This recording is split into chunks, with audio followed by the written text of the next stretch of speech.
Treasure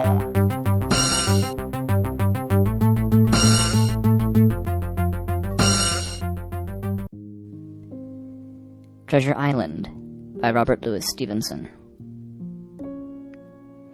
To S.L.O., an American gentleman in accordance with whose classic taste the following narrative has been designed, it is now, in return for numerous delightful hours, and with the kindest wishes, dedicated by his affectionate friend, the author. To the hesitating purchaser. If sailor tales to sailor tunes, storm and adventure, heat and cold, if schooners, islands, and maroons, and buccaneers, and buried gold, and all the old romance retold exactly in the ancient way, can please as me they pleased of old, the wiser youngsters of today, so be it, and fall on. If not, if studious youth no longer crave, his ancient appetites forgot, Kingston or Ballantyne the brave, or Cooper of the wood and wave, so be it also, and may I, and all my pirates, share the grave where these and their creations lie. Part 1. The Old Buccaneer. Chapter 1. The Old Sea Dog at the Admiral Benbow. Squire Trelawney, Dr. Livesey, and the rest of these gentlemen having asked me to write down the whole particulars about Treasure Island, from the beginning to the end, keeping nothing back but the bearings of the island, and that only because there is still treasure not yet lifted, I take up my pen in the year of grace, 17 blank, and go back to the time when my father kept the Admiral Benbow Inn, and the brown old seaman with the sabre cut first took up his lodging under our roof. I remember him as if it were yesterday, as he came plodding to the inn door, his sea-chest following behind him in a hand-barrow. A tall, strong, heavy, nut-brown man, his tarry pigtail falling over the shoulder of his soiled blue coat, his hands ragged and scarred, with black, broken nails, and the sabre cut across one cheek, a dirty, livid white. I remember him looking around the cove, and whistling to himself as he did so, and then breaking out in that old sea-song that he sang so often afterwards. 15 men on the dead man's chest, yo-ho-ho, and a bottle of rum, in the high, old, tottering voice that seemed to have been tuned and broken at the capstan bars. Then he rapped on the door with a bit of stick, like a handspike that he carried, and when my father appeared, called roughly for a glass of rum. This, when it was brought to him, he drank slowly, like a connoisseur, lingering on the taste, and still looking about him at the cliffs and up at our signboard.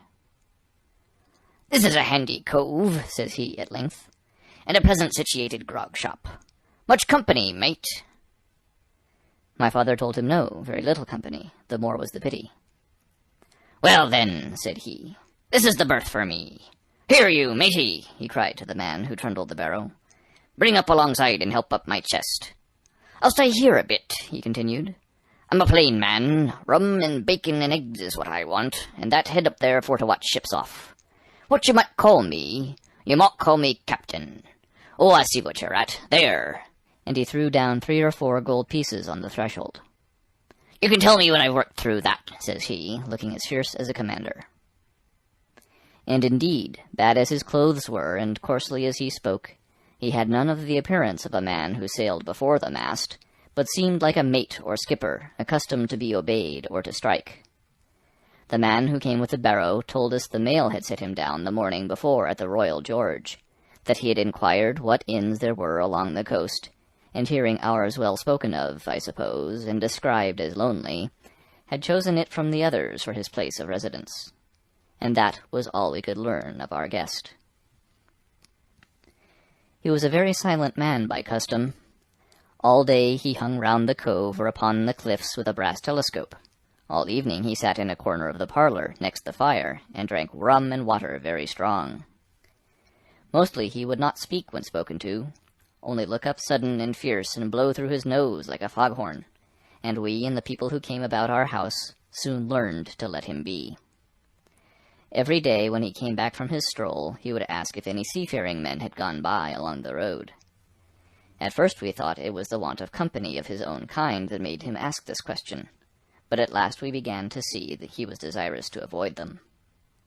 When a seaman did put up at the Admiral Benbow, as now and then some did, making by the coast road for Bristol, he would look in at him through the curtained door before he entered the parlour, and he was always sure to be as silent as a mouse when any such was present. For me, at least, there was no secret about the matter, for I was, in a way, a sharer in his alarms. He had taken me aside one day, and promised me a silver fourpenny on the 1st of every month, if I would only keep my weather eye open for a seafaring man with one leg, and let him know the moment he appeared. Often enough, when the 1st of the month came round, and I applied to him for my wage, he would only blow through his nose at me, and stare me down. But before the week was out, he was sure to think better of it, bring me my fourpenny piece, and repeat his orders to look out for the seafaring man with one leg. How that personage haunted my dreams I need scarcely tell you. On stormy nights, when the wind shook the four corners of the house, and the surf roared along the cove and up the cliffs, I would see him in 1,000 forms, and with 1,000 diabolical expressions. Now the leg would be cut off at the knee, now at the hip. Now he was a monstrous kind of creature who never had but the one leg, and that in the middle of his body. To see him leap and run and pursue me over hedge and ditch was the worst of nightmares. And altogether I paid pretty dear for my monthly fourpenny piece in the shape of these abominable fancies. But though I was so terrified by the idea of the seafaring man with one leg, I was far less afraid of the captain himself than anybody else who knew him. There were nights when he took a deal more rum and water than his head would carry, and then he would sometimes sit and sing his wicked, old, wild sea-songs, minding nobody. But sometimes he would call for glasses round, and force all the trembling company to listen to his stories, or bear a chorus to his singing. Often I have heard the house shaking with yo-ho-ho and a bottle of rum, all the neighbors joining in for dear life, with the fear of death upon them, and each singing louder than the other to avoid remark. For in these fits he was the most overriding companion ever known. He would slap his hand on the table for silence all round. He would fly up in a passion of anger at a question, or sometimes because none was put, and so he judged the company was not following his story. Nor would he allow anyone to leave the inn till he had drunk himself sleepy and reeled off to bed. His stories were what frightened people worst of all. Dreadful stories they were, about hanging and walking the plank, and storms at sea, and the dry Tortugas, and wild deeds in places on the Spanish Main. By his own account he must have lived his life among some of the wickedest men that God ever allowed upon the sea, and the language in which he told these stories shocked our plain country people almost as much as the crimes that he described. My father was always saying the inn would be ruined, for people would soon cease coming there to be tyrannized over and put down, and sent shivering to their beds. But I really believe his presence did us good. People were frightened at the time, but on looking back they rather liked it. It was a fine excitement in a quiet country life, and there was even a party of the younger men who pretended to admire him, calling him a true sea-dog and a real old salt and such like names, and saying there was the sort of man that made England terrible at sea. In one way, indeed, he bade fair to ruin us, for he kept on staying week after week, and at last month after month, so that all the money had been long exhausted, and still my father never plucked up the heart to insist on having more. If ever he mentioned it, the captain blew through his nose so loudly that you might say he roared, and stared my poor father out of the room. I have seen him wringing his hands after such a rebuff, and I am sure the annoyance and the terror he lived in must have greatly hastened his early and unhappy death. All the time he lived with us, the captain made no change whatever in his dress, but to buy some stockings from a hawker. One of the cocks of his hat having fallen down, he let it hang from that day forth, though it was a great annoyance when it blew. I remember the appearance of his coat, which he patched himself upstairs in his room, and which, before the end, was nothing but patches. He never wrote or received a letter, and he never spoke with any but the neighbors, and with these, for the most part, only when drunk on rum. The great sea-chest none of us had ever seen open. He was only once crossed, and that was towards the end, when my poor father was far gone in the decline that took him off. Dr. Livesey came late one afternoon to see the patient, took a bit of dinner from my mother, and went into the parlor to smoke a pipe until his horse should come down from the hamlet, for we had no stabling at the old Benbow. I followed him in, and I remember observing the contrast the neat, bright doctor, with his powder as white as snow, and his bright black eyes and pleasant manners, made with the coltish country folk, and above all with that filthy, heavy, bleared scarecrow of a pirate of ours, sitting, far gone in rum, with his arms on the table. Suddenly he, the captain that is, began to pipe up his eternal song. 15 men on the dead man's chest, yo-ho-ho, and a bottle of rum. Drink and the devil had done for the rest, yo-ho-ho, and a bottle of rum. At first I had supposed the dead man's chest to be that identical big box of his upstairs in the front room, and the thought had been mingled in my nightmares with that of the one-legged seafaring man. But by this time we had all long ceased to pay any particular notice to the song. It was new, that night, to nobody but Dr. Livesey, and on him I observed it did not produce an agreeable effect, for he looked up for a moment quite angrily before he went on with his talk to old Taylor, the gardener, on a new cure for the rheumatics. In the meantime, the captain gradually brightened up at his own music, and at last flapped his hand upon the table before him in a way we all knew to mean silence.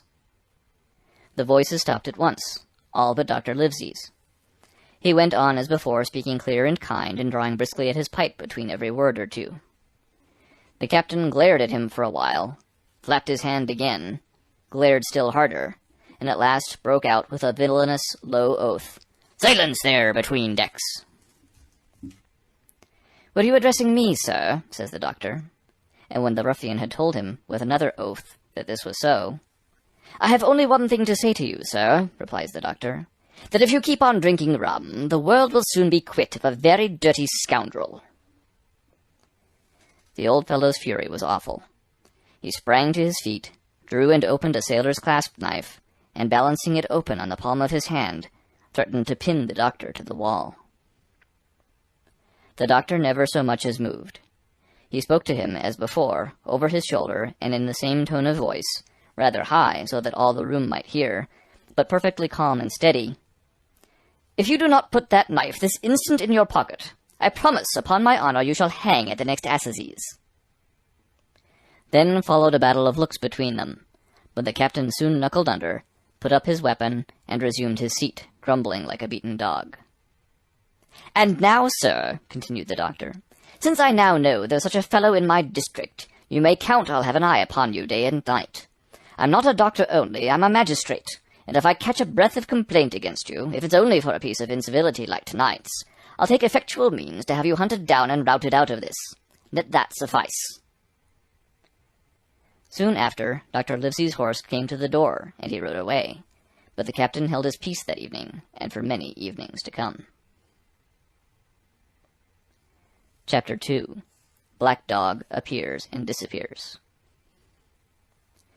It was not very long after this that there occurred the first of the mysterious events that rid us at last of the captain, though not, as you will see, of his affairs. It was a bitter cold winter, with long hard frosts and heavy gales, and it was plain from the first that my poor father was little likely to see the spring. He sank daily, and my mother and I had all the inn upon our hands, and were kept busy enough without paying much regard to our unpleasant guest. It was one January morning, very early, a pinching, frosty morning, the cove all grey with hoar-frost, the ripple lapping softly on the stones, the sun still low and only touching the hilltops and shining far to seaward. The captain had risen earlier than usual and set out down the beach, his cutlass swinging under the broad skirts of the old blue coat, his brass telescope under his arm, his hat tilted back upon his head. I remember his breath hanging like smoke in his wake as he strode off, and the last sound I heard of him as he turned the big rock was a loud snort of indignation, as though his mind was still running upon Dr. Livesey. Well, mother was upstairs with father, and I was laying the breakfast table against the captain's return, when the parlor door opened, and a man stepped in on whom I had never set my eyes before. He was a pale, tallowy creature, wanting 2 fingers of the left hand, and though he wore a cutlass, he did not look much like a fighter. I had always my eye open for seafaring men, with 1 leg or 2, and I remember this one puzzled me. He was not sailorly, and yet he had a smack of the sea about him, too. I asked him what was for his service, and he said he would take rum.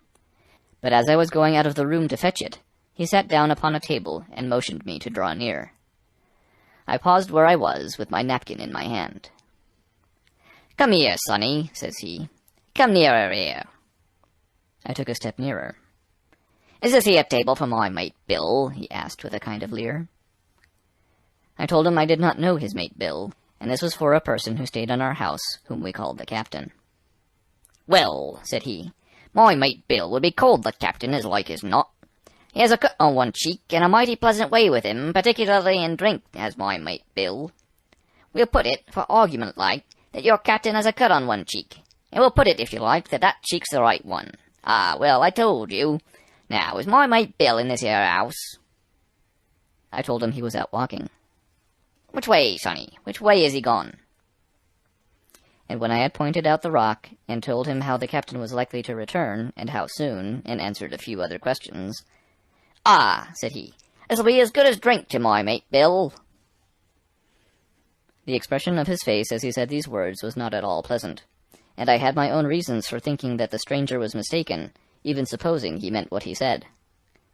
But it was no affair of mine, I thought, and besides, it was difficult to know what to do.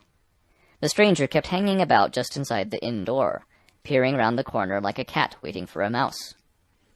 Once I stepped out myself into the road, but he immediately called me back, and as I did not obey quick enough for his fancy, a most horrible change came over his tallowy face, and he ordered me in with an oath that made me jump.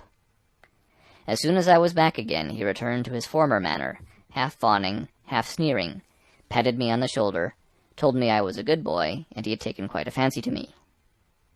"I have a son of my own," said he, "as like you as 2 blocks, and he's all the pride of my heart. But the great thing for boys is discipline, sonny, discipline. Now, if you had sailed along with Bill, you wouldn't have stood there to be spoke to twice, not you. That was never Bill's way, nor the way of such as sailed with him.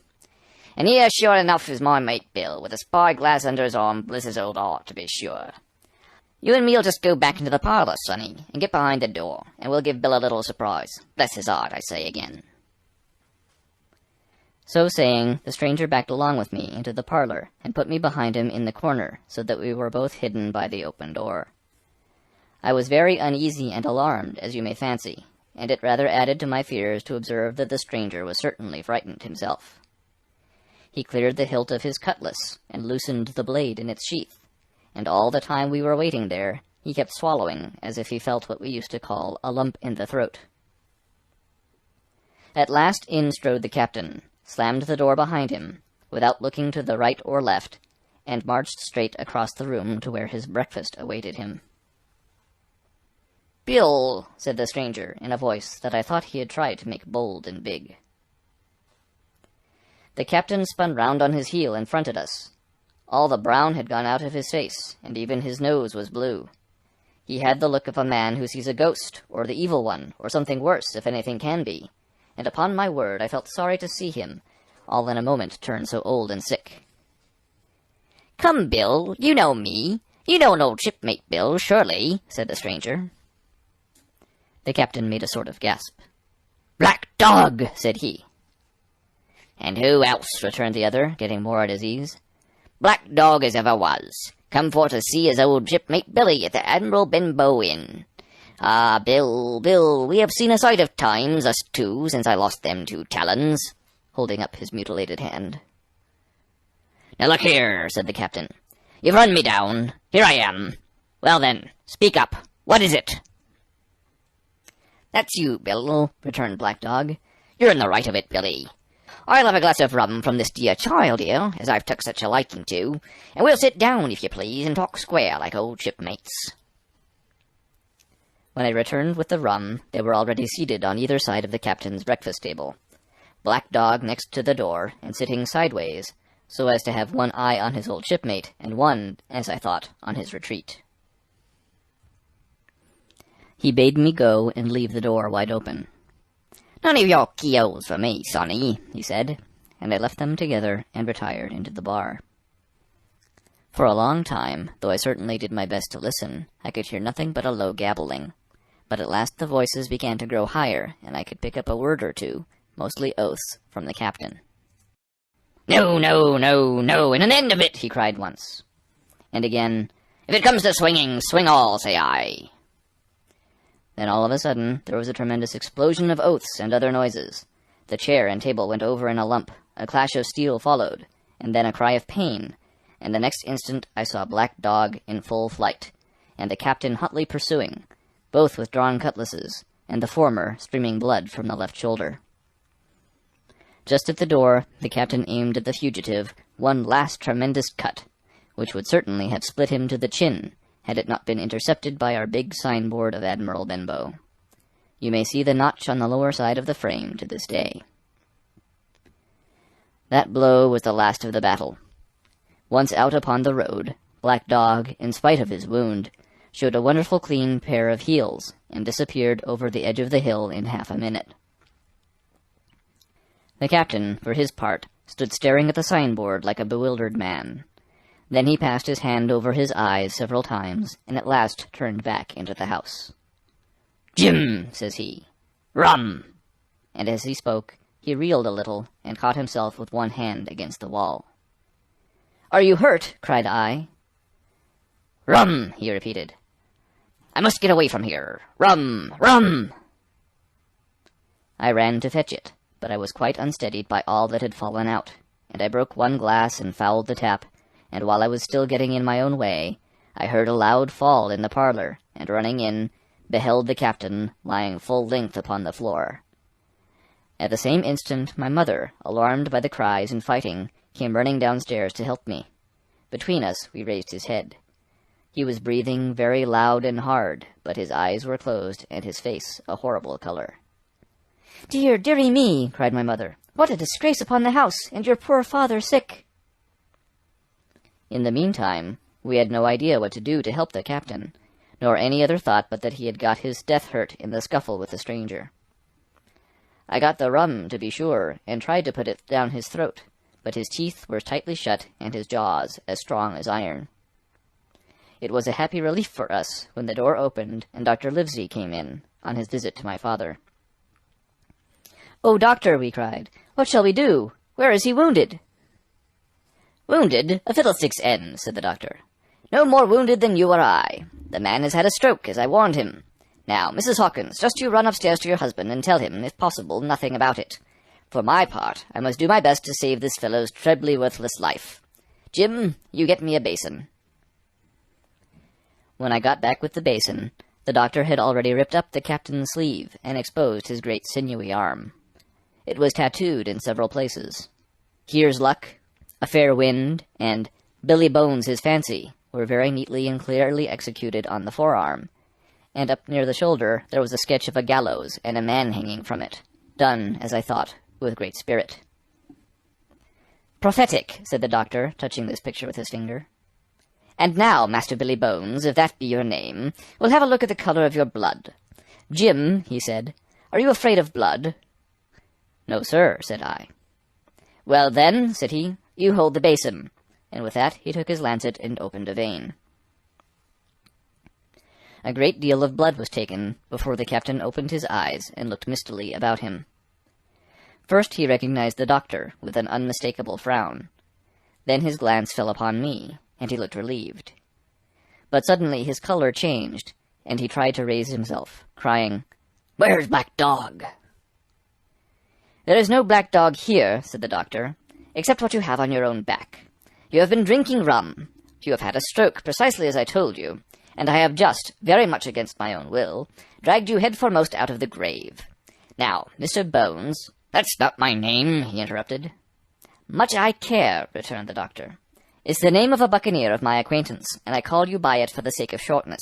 And what I have to say to you is this.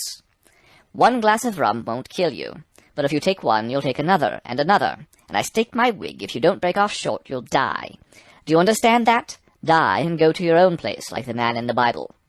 Come now, make an effort. I'll help you to your bed for once." Between us, with much trouble, we managed to hoist him upstairs, and laid him on his bed, where his head fell back on the pillow as if he were almost fainting. "Now, mind you," said the doctor, "I clear my conscience. The name of rum for you is death." And with that he went off to see my father, taking me with him by the arm. "This is nothing," he said, as soon as he had closed the door. I've drawn blood enough to keep him quiet a while. He should lie for a week where he is. That is the best thing for him and you, but another stroke would settle him. End of Chapter 2. Recorded October 10th, 2005, in Longmont, Colorado. Treasure Island by Robert Louis Stevenson. Chapter 3. The Black Spot. About noon, I stopped at the captain's door with some cooling drinks and medicines. He was lying very much as we had left him, only a little higher, and he seemed both weak and excited. "Jim," he said, "you're the only one here that's worth anything, and you know I've always been good to you. Never a month but I've given you a silver fourpenny for yourself. And now you see, mate, I'm pretty low and deserted by all. And Jim, you'll bring me one noggin of rum now, won't you, matey?" The doctor, I began, but he broke in, cursing the doctor in a feeble voice, but heartily. "Doctors is all swabs," he said. "And that doctor there, why, what do he know about seafaring men? I been in places hot as pitch, and mates dropping round with Yellow Jack, and the blessed land a-heaving like the sea with earthquakes. What do the doctor know of lands like that? And I lived on rum, I tell you. It's been meat and drink and man and wife to me. And if I'm not to have my rum now, I'm a poor old hulk on a lee shore. My blood'll be on you, Jim, and that Dr. Swab."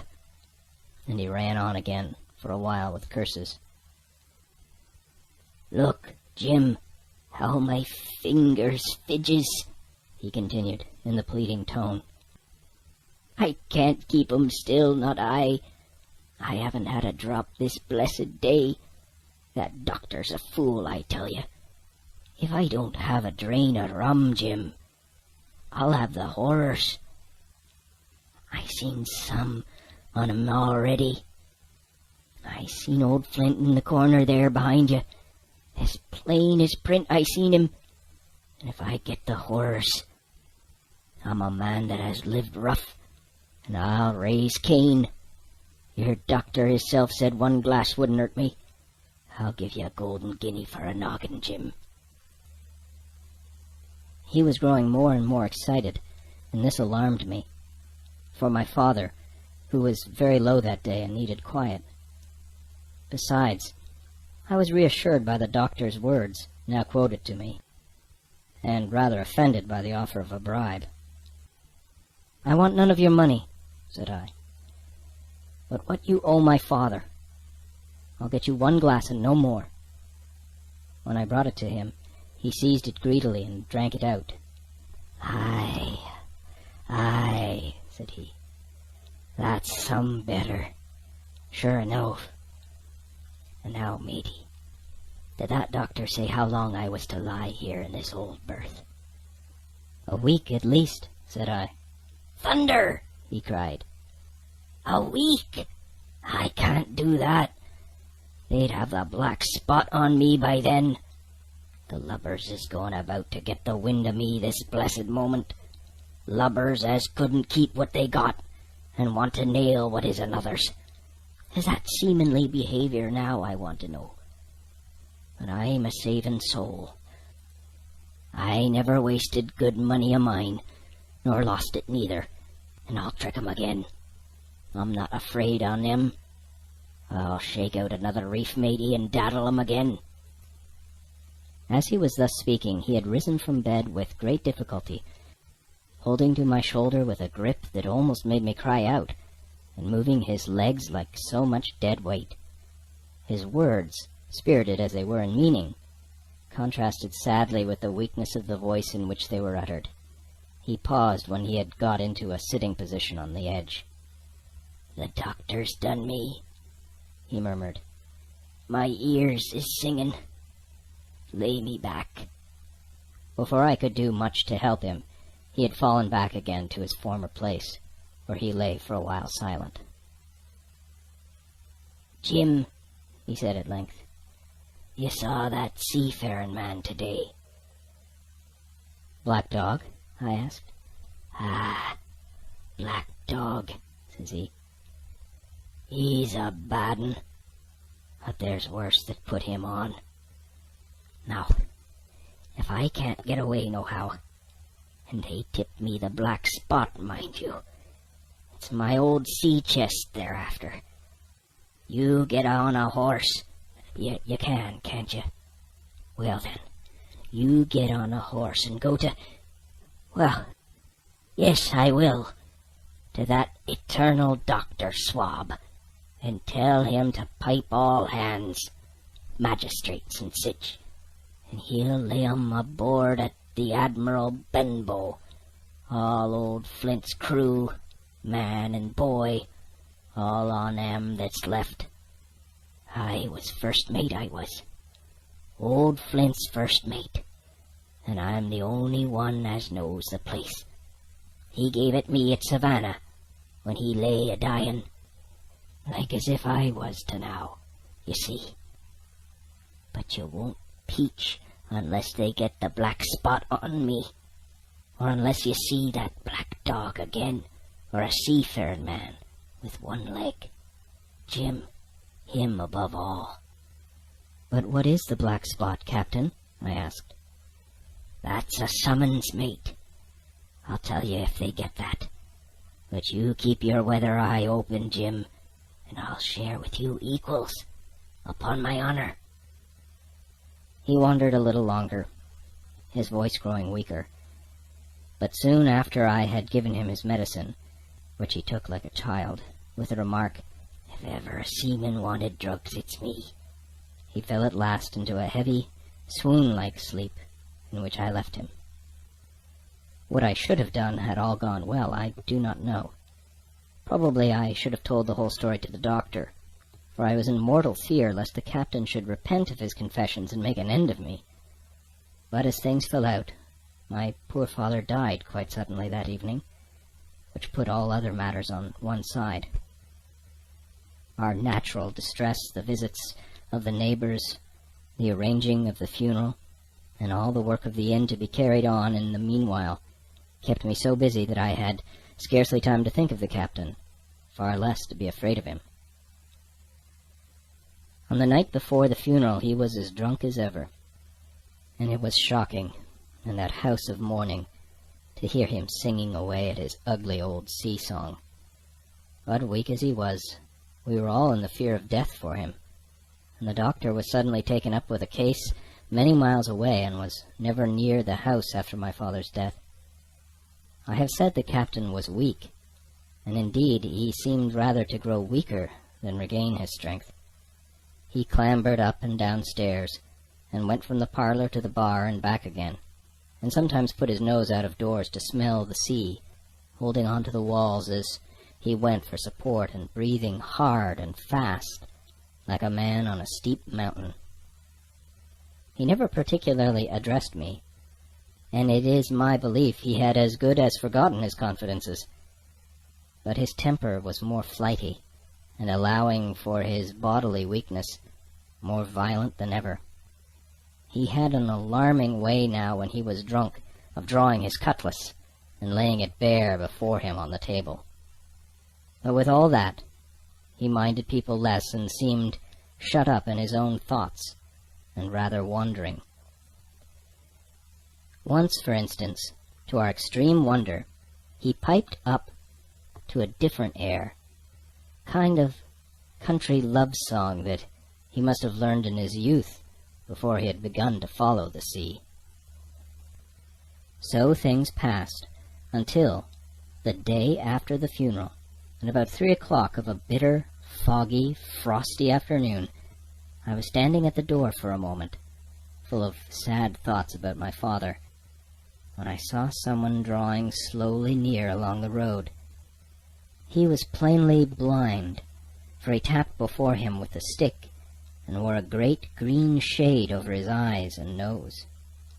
And he was hunched, as if with age or weakness, and wore a huge old tattered sea-cloak, with a hood that made him appear positively deformed.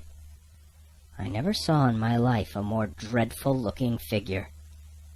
He stopped a little from the inn, and, raising his voice in an odd sing-song, addressed the air in front of him. "Will any kind friend inform a poor blind man who has lost the precious sight of his eyes in the gracious defence of his native country, England, and God bless King George, where or in what part of this country he may now be?" "You are at the Admiral Benbow, Black Hill Cove, my good man," said I. "I hear a voice," said he, "a young voice.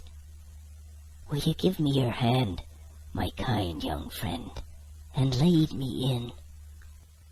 I held out my hand, and the horrible, soft-spoken, eyeless creature gripped it in a moment like a vice.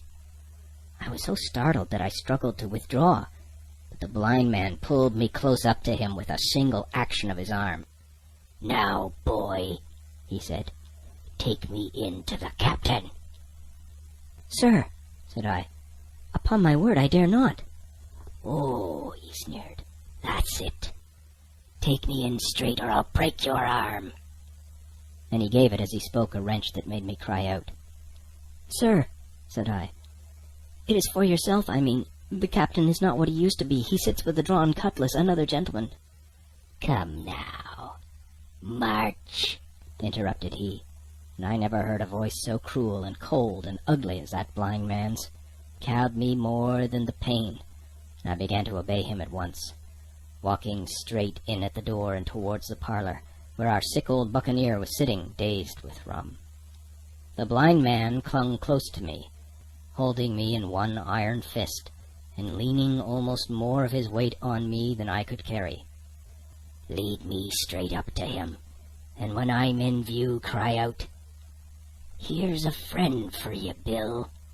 If you don't, I'll do this.'" And with that he gave me a twitch that I thought would have made me faint.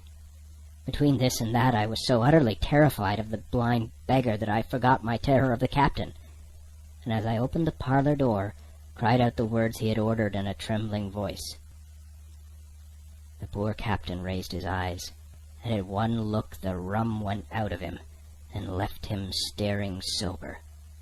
The expression of his face was not so much of terror as of mortal sickness.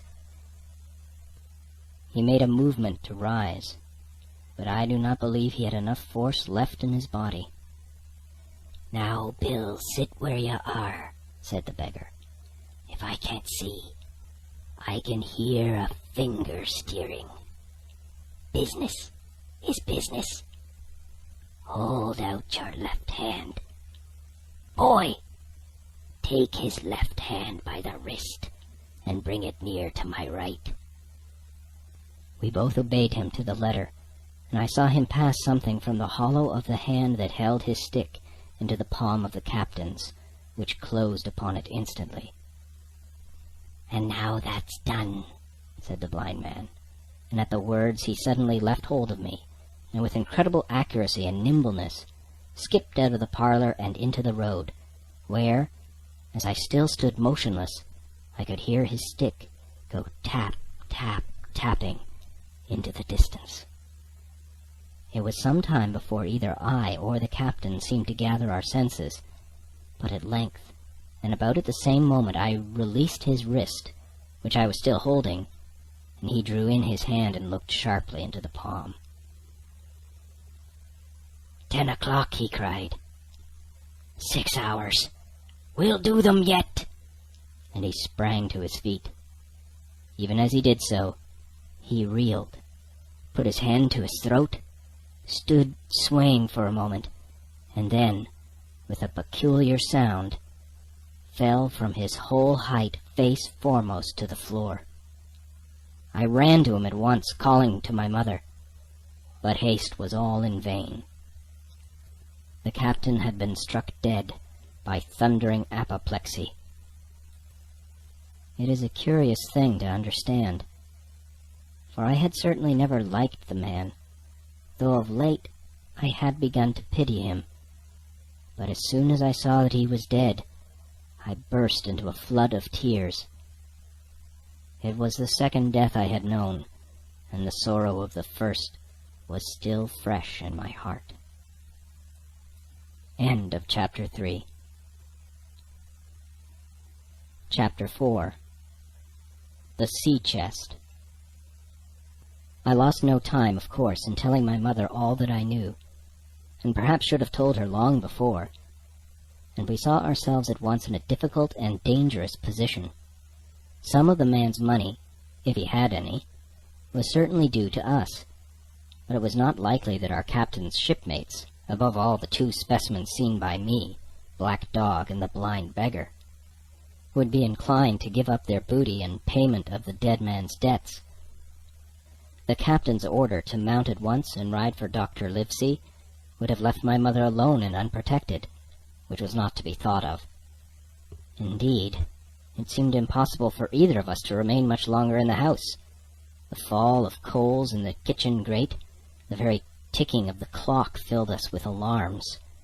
The neighborhood, to our ears, seemed haunted by approaching footsteps, and what between the dead body of the captain on the parlor floor and the thought of that detestable blind beggar hovering near at hand and ready to return, there were moments when, as the saying goes, I jumped in my skin for terror. Something must speedily be resolved upon, and it occurred to us at last to go forth together and seek help in the neighboring hamlet. No sooner said than done. Bareheaded as we were, we ran out at once in the gathering evening and the frosty fog. The hamlet lay not many 100 yards away, though out of view, on the other side of the next cove, and what greatly encouraged me, it was in an opposite direction from that whence the blind man had made his appearance, and whither he had presumably returned. We were not many minutes on the road, though we sometimes stopped to lay hold of each other and hearken. But there was no unusual sound, nothing but the low wash of the ripple and the croaking of the inmates of the woods. It was already candlelight when we reached the hamlet, and I shall never forget how much I was cheered to see the yellow shine in doors and windows. But that, as it proved, was the best of the help we were likely to get in that quarter, for you would have thought men have been ashamed of themselves. No soul would consent to return with us to the Admiral Benbow. The more we told of our troubles, the more, man, woman, and child, they clung to the shelter of their houses. The name of Captain Flint, though it was strange to me, was well enough known to some there, and carried a great weight of terror. Some of the men who had been to field work on the far side of the Admiral Benbow remembered, besides, to have seen several strangers on the road, and taking them to be smugglers, to have bolted away, and one at least had seen a little lugger in what we called Kit's Hole. For that matter, anyone who was a comrade of the captain's was enough to frighten them to death. And the short and the long of the matter was that while we could get several who were willing enough to ride to Dr. Livesey's, which lay in another direction, not one would help us to defend the inn. They say cowardice is infectious, but then argument is, on the other hand, a great emboldener. And so, when each had said his say, my mother made them a speech. She would not, she declared, lose money that belonged to her fatherless boy. If none of the rest of you dare, she said, Jim and I dare. Back we will go, the way we came, and small thanks to you big, hulking, chicken-hearted men. We'll have that chest open, if we die for it. And I'll thank you for that bag, Mrs. Crossley, to bring back our lawful money in. Of course I said I would go with my mother, and of course they all cried out at our foolhardiness. But even then, not a man would go along with us. All they would do was to give me a loaded pistol, lest we were attacked, and to promise to have our horses ready saddled, in case we were pursued on our return, while one lad was to ride forward to the doctor's in search of armed assistance. My heart was beating finely when we two set forth in the cold night upon this dangerous venture. A full moon was beginning to rise, and peered redly through the upper edges of the fog, and this increased our haste, for it was plain, before we came forth again, that all would be as bright as day, and our departure exposed to the eyes of any watchers. We slipped along the hedges, noiseless and swift, nor did we see or hear anything to increase our terrors, till, to our relief, the door of the Admiral Benbow had closed behind us. I slipped the bolt at once, and we stood and panted for a moment in the dark, alone in the house with the dead captain's body. Then my mother got a candle in the bar, and holding each other's hands, we advanced into the parlor. He lay as we had left him, on his back, with his eyes open and one arm stretched out. "Draw down the blind, Jim," whispered my mother. "They might come and watch outside." "And now," said she when I had done so, "we have to get the key off that. And who's to touch it, I should like to know." And she gave a kind of sob as she said the words. I went down on my knees at once. On the floor, close to his hand, there was a little round of paper, blackened on the one side. I could not doubt that this was the black spot, and taking it up, I found written on the other side, in a very good, clear hand, this short message: "You have till 10 tonight." "He had till 10, Mother," said I, and just as I said it, our old clock began striking. This sudden noise startled us shockingly, but the news was good, for it was only 6. "Now, Jim," she said, "that key." I felt in his pockets, one after another, a few small coins, a thimble, and some thread and big needles, a piece of pigtail tobacco bitten away at the end, his gully with the crooked handle, a pocket compass, and a tinder box were all that they contained, and I began to despair. "Perhaps it's round his neck," suggested my mother. Overcoming a strong repugnance, I tore open his shirt at the neck, and there, sure enough, hanging to a bit of tarry string, which I cut with his own gully, we found the key. At this triumph we were filled with hope, and hurried upstairs without delay to the little room where he had slept so long, and where his box had stood since the day of his arrival.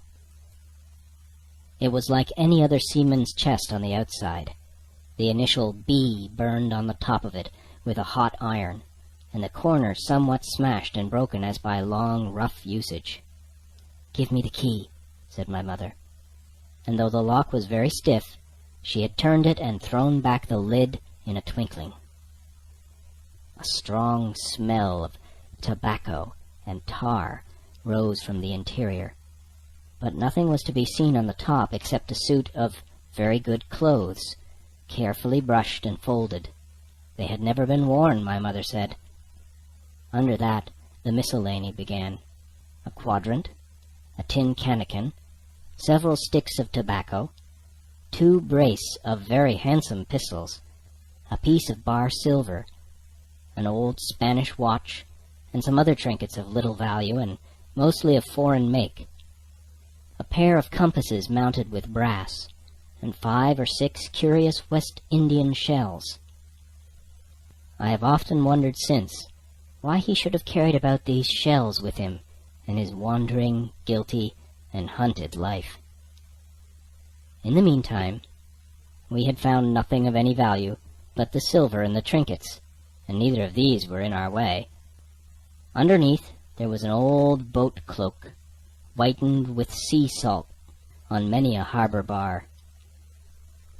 My mother pulled it up with impatience, and there lay before us the last things in the chest: a bundle tied up in oilcloth and looking like papers, and a canvas bag that gave forth, at a touch, the jingle of gold. "I'll show these rogues that I'm an honest woman," said my mother. "I'll have my dues, and not a farthing over. Hold Mr. Crossley's bag. and she began to count over the amount of the captain's score from the sailor's bag into the one that I was holding. It was a long, difficult business, for the coins were of all countries and sizes, doubloons and louis d'ors, and guineas, and pieces of 8, and I know not what besides, all shaken together at random. The guineas, too, were about the scarcest, and it was with these only that my mother knew how to make her count. When we were about halfway through, I suddenly put my hand upon her arm, for I had heard in the silent frosty air a sound that brought my heart into my mouth, the tap, tap, tapping of the blind man's stick upon the frozen road. It drew nearer and nearer while we sat holding our breath. Then it struck sharp on the inn door, and then we could hear the handle being turned and the bolt rattling as the wretched being tried to enter. And then there was a long time of silence, both within and without. At last the tapping recommenced, and to our indescribable joy and gratitude, died slowly away again until it ceased to be heard. "Mother," said I, "take the hold and let's be going," for I was sure the bolted door must have seemed suspicious and would bring the whole hornet's nest about our ears. Though how thankful I was that I had bolted it, none could tell who had never met that terrible blind man. But my mother, frightened as she was, would not consent to take a fraction more than was due to her, and was obstinately unwilling to be content with less. It was not yet 7, she said, by a long way. She knew her rights, and she would have them. And she was still arguing with me when a little low whistle sounded a good way off upon the hill. That was enough, and more than enough for both of us. "I'll take what I have," she said, jumping to her feet. "And I'll take this to square the count," said I, picking up the oilskin packet. Next moment we were both groping downstairs, leaving the candle by the empty chest. And the next we had opened the door and were in full retreat. We had not started a moment too soon. The fog was rapidly dispersing. Already the moon shone quite clear on the high ground on either side, and it was only in the exact bottom of the dell and round the tavern door that a thin veil still hung unbroken to conceal the first steps of our escape. Far less than halfway to the hamlet, very little beyond the bottom of the hill, we must come forth into the moonlight. Nor was this all, for the sound of several footsteps running came already to our ears, and as we looked back in their direction, a light tossing to and fro and still rapidly advancing showed that one of the newcomers carried a lantern. "My dear," said my mother suddenly, "take the money and run on. I'm going to faint." This was certainly the end for both of us, I thought. How I cursed the cowardice of the neighbors! How I blamed my poor mother for her honesty and her greed, for her past foolhardiness and present weakness. We were just at the little bridge, by good fortune, and I helped her, tottering as she was, to the edge of the bank, where, sure enough, she gave a sigh and fell on my shoulder. I do not know how I found the strength to do it at all, and I'm afraid it was roughly done, but I managed to drag her down the bank and a little way under the arch. Farther I could not move her, for the bridge was too low to let me do more than crawl below it. So there we had to stay, my mother almost entirely exposed, and both of us within earshot of the inn. End of Chapter 4. Treasure Island by Robert Louis Stevenson. Chapters 5 and 6. Chapter 5. The Last of the Blind Man. My curiosity, in a sense, was stronger than my fear, for I could not remain where I was, but crept back to the bank again, whence, sheltering my head behind a bush of broom, I might command the road before our door. I was scarcely in position ere my enemies began to arrive, 7 or 8 of them, running hard, their feet beating out of time along the road, and the man with the lantern some paces in front. 3 men ran together, hand in hand, and I made out, even through the mist, that the middle man of this trio was the blind beggar. The next moment his voice showed me that I was right. "Down with the door!" he cried. "Aye, aye, sir," answered 2 or 3, and a rush was made upon the Admiral Benbow, the lantern-bearer following, and then I could see them pause, and hear speeches passed in a lower key, as if they were surprised to find the door open. But the pause was brief, for the blind man again issued his command. His voice sounded louder and higher, as if he were afire with eagerness and rage. "In! In! In!" he shouted, and cursed them for their delay. 4 or 5 of them obeyed at once, 2 remaining on the road with the formidable beggar. There was a pause, then a cry of surprise, and then a voice shouting from the house, "Bill's dead!" But the blind man swore at them again for their delay. "Search him, some of you shirking lubbers, and the rest of you aloft, and get the chest!" he cried. I could hear their feet rattling up our old stairs, so that the house must have shook with it. Promptly afterwards, fresh sounds of astonishment arose.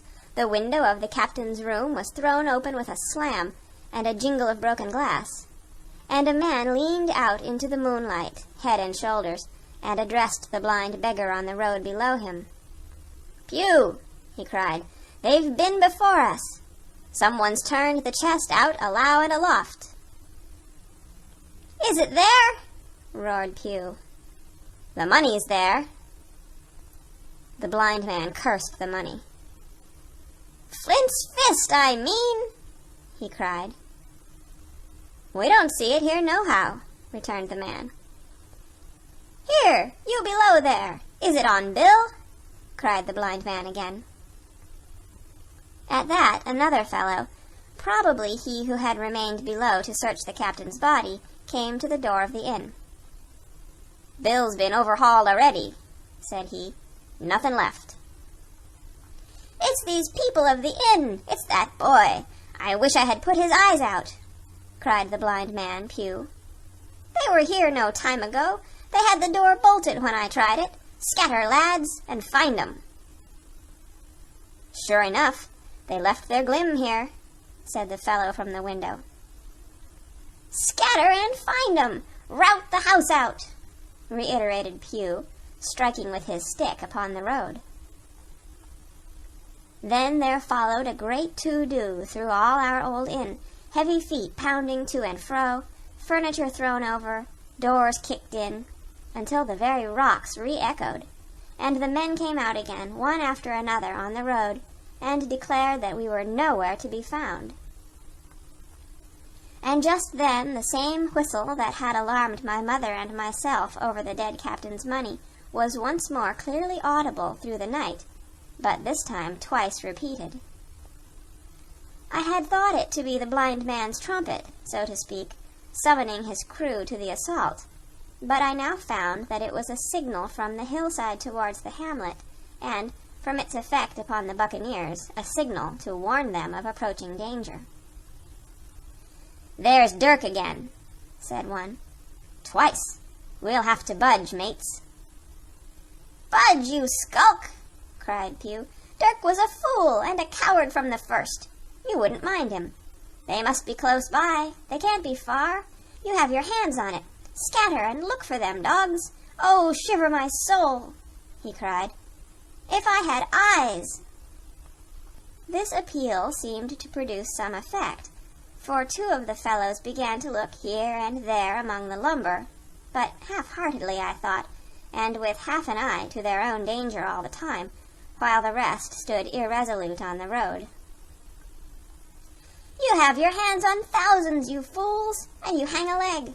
You'd be as rich as kings if you could find it, and you know it's here, and you stand there skulking," There wasn't one of you dared face Bill, and I did it, a blind man, and I'm to lose my chance for you.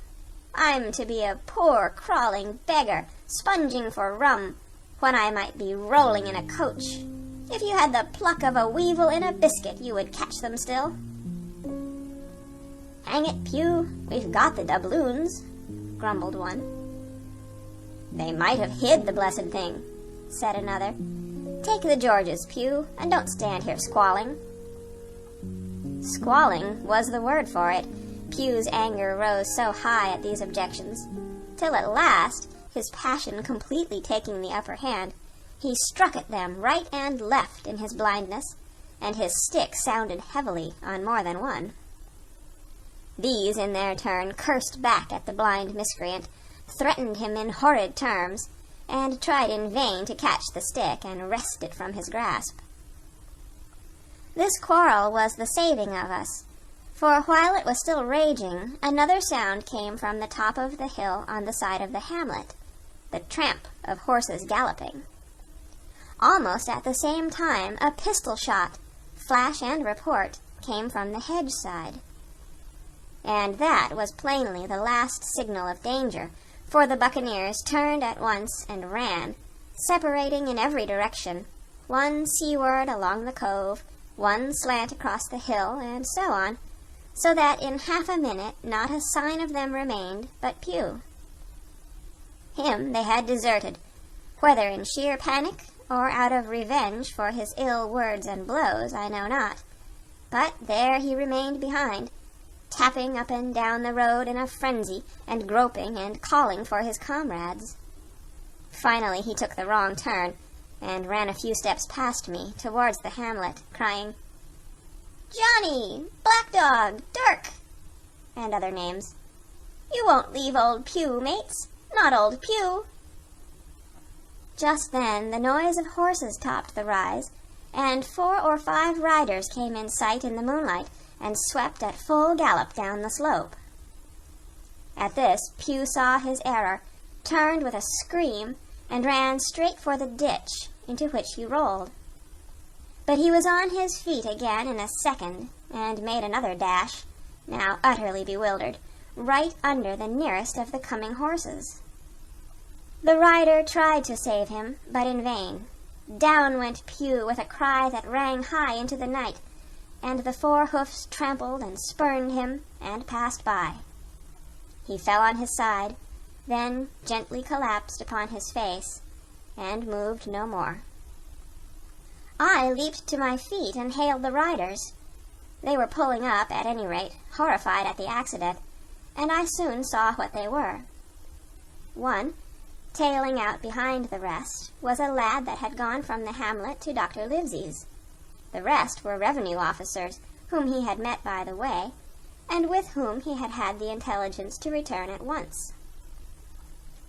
Some news of the lugger in Kit's Hole had found its way to Supervisor Dance, and set him forth that night in our direction, and to that circumstance my mother and I owed our preservation from death. Pew was dead, stone dead. As for my mother, when we had carried her up to the hamlet, a little cold water and salts and that soon brought her back again, and she was none the worse for her terror, though she still continued to deplore the balance of the money. In the meantime, the supervisor rode on, as fast as he could, to Kit's Hole, but his men had to dismount and grope down the dingle, leading and sometimes supporting their horses, and in continual fear of ambushes. So it was no great matter for surprise that when they got down to the hole, the lugger was already under way, though still close in. He hailed her. A voice replied, telling him to keep out of the moonlight, or he would get some lead in him, and at the same time a bullet whistled close by his arm. Soon after, the lugger doubled the point and disappeared. Mr. Dance stood there, as he said, like a fish out of water, and all he could do was to dispatch a man to B to warn the cutter. "And that," said he, "is just about as good as nothing. They've got off clean, and there's an end. Only," he added, "I'm glad I trod on Master Pugh's corns," for by this time he had heard my story. I went back with him to the Admiral Benbow, and you cannot imagine a house in such a state of smash. The very clock had been thrown down by these fellows in their furious hunt after my mother and myself, and though nothing had actually been taken away except the captain's money-bag and a little silver from the till, I could see at once that we were ruined. Mr. Dance could make nothing of the scene. "They got the money, you say? Well then, Hawkins, what in fortune were they after? More money, I suppose?" "No, sir, not money, I think," replied I. "In fact, sir, I believe I have the thing in my breast pocket, and to tell you the truth, I should like to get it put in safety." "To be sure, boy, quite right," said he. "I'll take it if you like."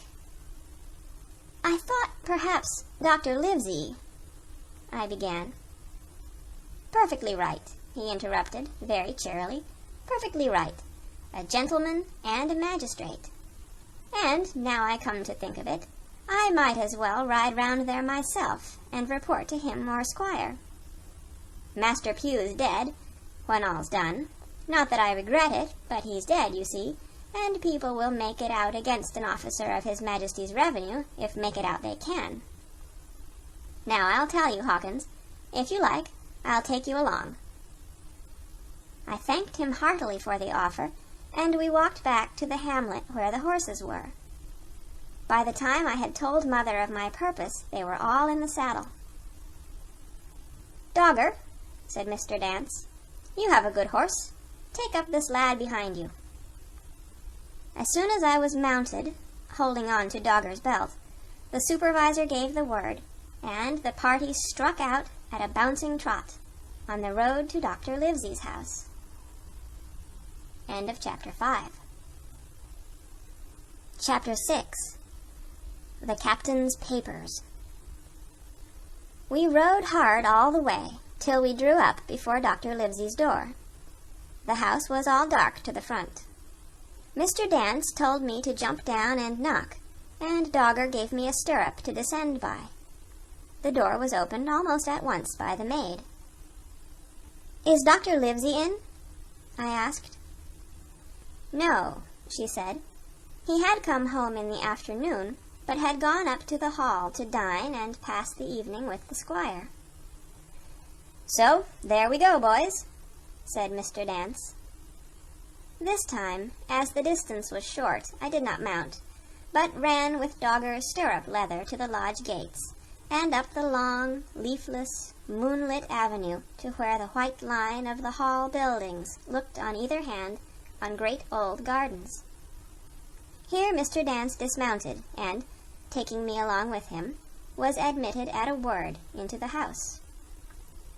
The servant led us down a matted passage, and showed us at the end into a great library, all lined with bookcases and busts upon the top of them, where the squire and Dr. Livesey sat, pipe in hand, on either side of a bright fire.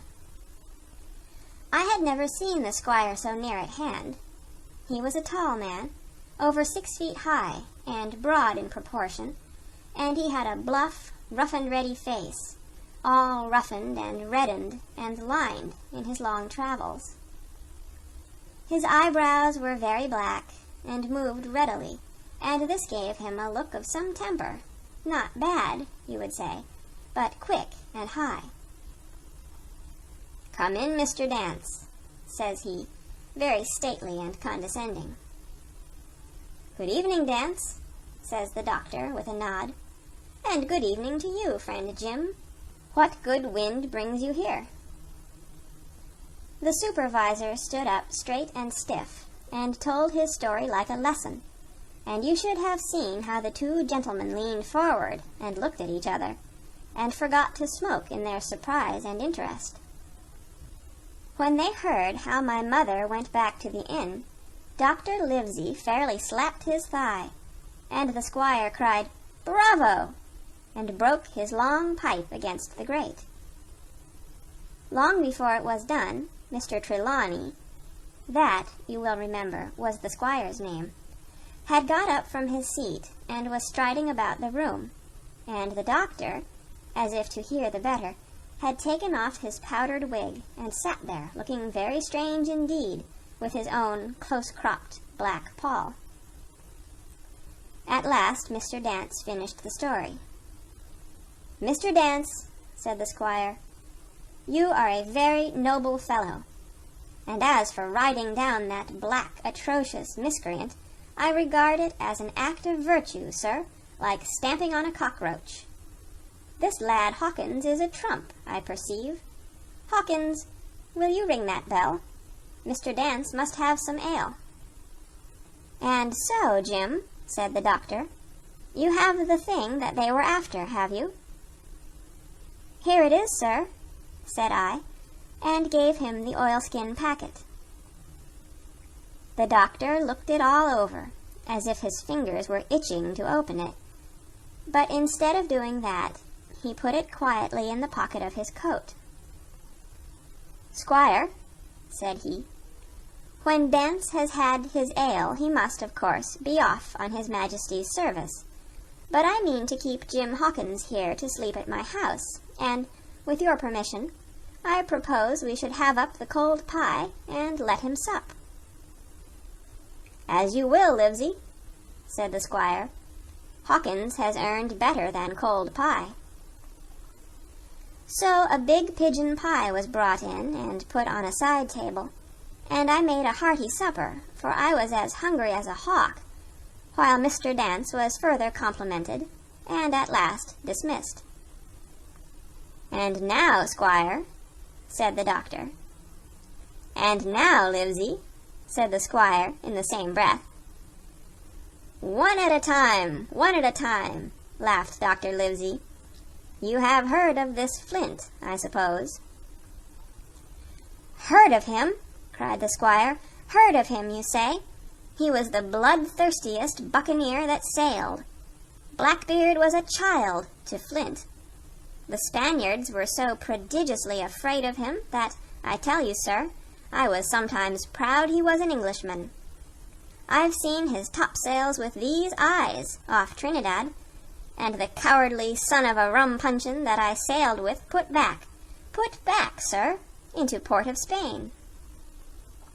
"Well, I've heard of him myself, in England," said the doctor.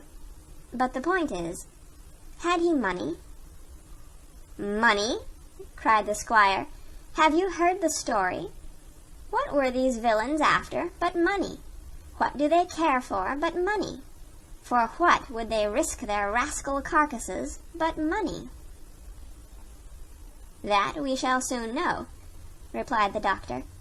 "But you are so confoundedly hot-headed and exclamatory that I cannot get a word in. What I want to know is this. Supposing that I have here in my pocket some clue to where Flint buried his treasure, will that treasure amount to much?" "Amount, sir?" cried the squire. "It will amount to this. If we have the clue you talk about, I fit out a ship in Bristol dock, and take you and Hawkins here along, and I'll have that treasure if I search a year." "Very well," said the doctor. "Now then, if Jim is agreeable, we'll open the packet." And he laid it before him on the table. The bundle was sewn together, and the doctor had to get out his instrument case and cut the stitches with his medical scissors. It contained two things, a book and a sealed paper. "First of all, we'll try the book," observed the doctor. The squire and I were both peering over his shoulder as he opened it, for Dr. Livesey had kindly motioned me to come round from the side table, where I had been eating, to enjoy the sport of the search. On the first page there were only some scraps of writing, such as a man with a pen in his hand might make for idleness or practice. One was the same as the tattoo mark, "Billy Bones his fancy." Then there was "Mr. W. Bones, mate." no more rum, off Palm Key he got it, and some other snatches, mostly single words and unintelligible. I could not help wondering who it was that had got it, and what it was that he got. A knife in his back, as like as not. Not much instruction there, said Dr. Livesey, as he passed on. The next 10 or 12 pages were filled with a curious series of entries. There was a date at one end of the line, and at the other a sum of money, as in common account books. But instead of explanatory writing, only a varying number of crosses between the two. On the 12th of June, 1745, for instance, a sum of £70 had plainly become due to someone, and there was nothing but 6 crosses to explain the cause. In a few cases, to be sure, the name of a place would be added, as off Caracas, or a mere entry of latitude and longitude, as 62, 17, 20, 19, 2, 40. The record lasted over nearly 20 years, the amount of the separate entries growing larger as time went on, and at the end a grand total had been made out after 5 or 6 wrong additions, and these words appended: Bones, his pile. I can't make head or tail of this, said Dr. Livesey. The thing is as clear as noonday, cried the squire. This is the Black-Hearted Hound's account book. These crosses stand for the names of ships or towns that they sank or plundered. The sums are the scoundrel's share, and where he feared an ambiguity, you see he added something clearer. Off Caracas, now. You see, here was some unhappy vessel boarded off that coast. God help the poor souls that manned her. Coral, long ago. Right, said the doctor. See what it is to be a traveler. Right. And the amounts increase, you see, as he rose in rank. There was little else in the volume but a few bearings of places noted in the blank leaves toward the end, and a table for reducing French, English, and Spanish moneys to a common value. Thrifty man, cried the doctor. He wasn't the one to be cheated. And now, said the squire, for the other. The paper had been sealed in several places with a thimble by way of seal, the very thimble, perhaps, that I had found in the captain's pocket. The doctor opened the seals with great care, and there fell out the map of an island, with latitude and longitude, soundings, names of hills, and bays and inlets, and every particular that would be needed to bring a ship to a safe anchorage upon its shores.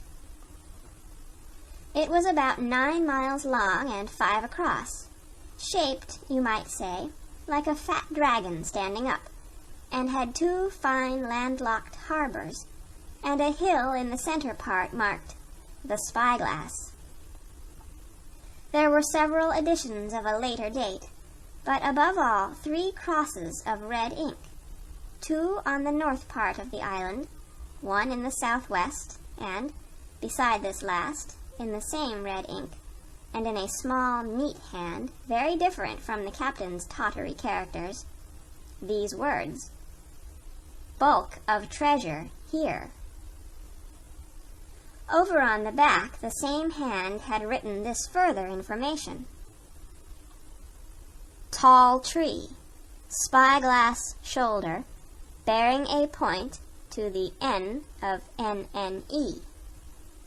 Skeleton Island, E, S, E, and by E. 10 feet.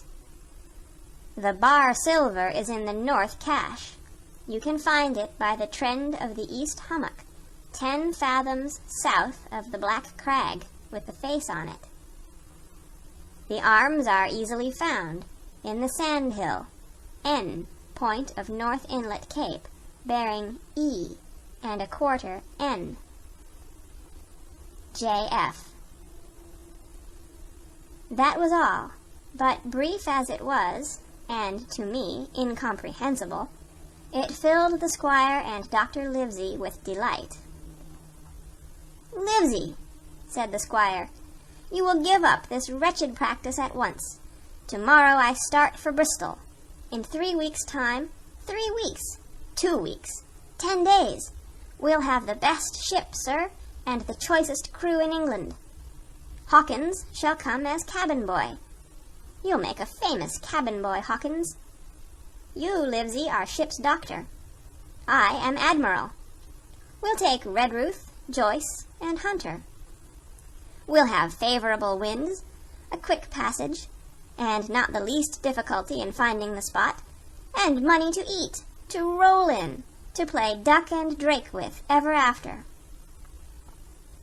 "Trelawney," said the doctor, "I'll go with you, and I'll go bail for it. So will Jim, and be a credit to the undertaking. There's only one man I'm afraid of." "And who's that?" cried the squire. "Name the dog, sir." "You," replied the doctor, "for you cannot hold your tongue. We are not the only men who know of this paper. These fellows who attacked the inn tonight, bold, desperate blades, for sure, and the rest who stayed aboard that lugger, and more, I dare say, not far off, are, one and all, through thick and thin, bound that they'll get that money. We must none of us go alone till we get to sea. Jim and I shall stick together in the meanwhile. You'll take Joyce and Hunter when you ride to Bristol, and from first to last, not one of us must breathe a word of what we've found." "Livesey," returned the squire, "you are always in the right of it. I'll be as silent as the grave." End of Chapter 6. Recorded October 14th, 2005, in Oceanside, California. Treasure Island by Robert Louis Stevenson, Chapters 7 and 8. Part 2, The Sea Cook. Chapter 7, I Go to Bristol. It was longer than the squire imagined ere we were ready for the sea, and none of our first plans, not even Dr. Livesey's of keeping me beside him, could be carried out as we intended. The doctor had to go to London for a physician to take charge of his practice. The squire was hard at work at Bristol, and I lived on at the Hall under the charge of old Redruth, the gamekeeper, almost a prisoner, but full of sea dreams and the most charming anticipations of strange islands and adventures. I brooded by the hour together over the map, all the details which I well remembered. Sitting by the fire in the housekeeper's room, I approached that island in my fancy from every possible direction. I explored every acre of its surface. I climbed 1,000 times to that tall hill they call the Spyglass, and from the top enjoyed the most wonderful and changing prospects. Sometimes the isle was thick with savages, with whom we fought, sometimes full of dangerous animals that hunted us. But in all my fancies, nothing occurred to me so strange and tragic as our actual adventures. So the weeks passed on, till one fine day there came a letter addressed to Dr. Livesey with this addition, to be opened in the case of his absence by Tom Redruth or young Hawkins. Obeying this order, we found, or rather I found, for the gamekeeper was a poor hand at reading anything but print, the following important news. Old Anchor Inn, Bristol, March 1, 17-something. Dear Livesey, as I do not know whether you are at the Hall or still in London, I send this in double to both places. The ship is bought and fitted. She lies at anchor, ready for sea. You never imagined a sweeter schooner. A child might sail her. 200 tons, name Hispaniola. I got her through my old friend Blandly, who has proved himself throughout the most surprising trump.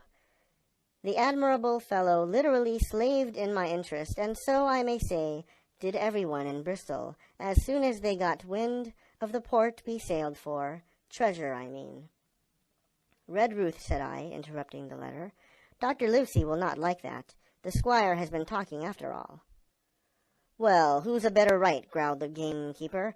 A pretty rum go if squire ain't to talk for Dr. Livesey, I should think.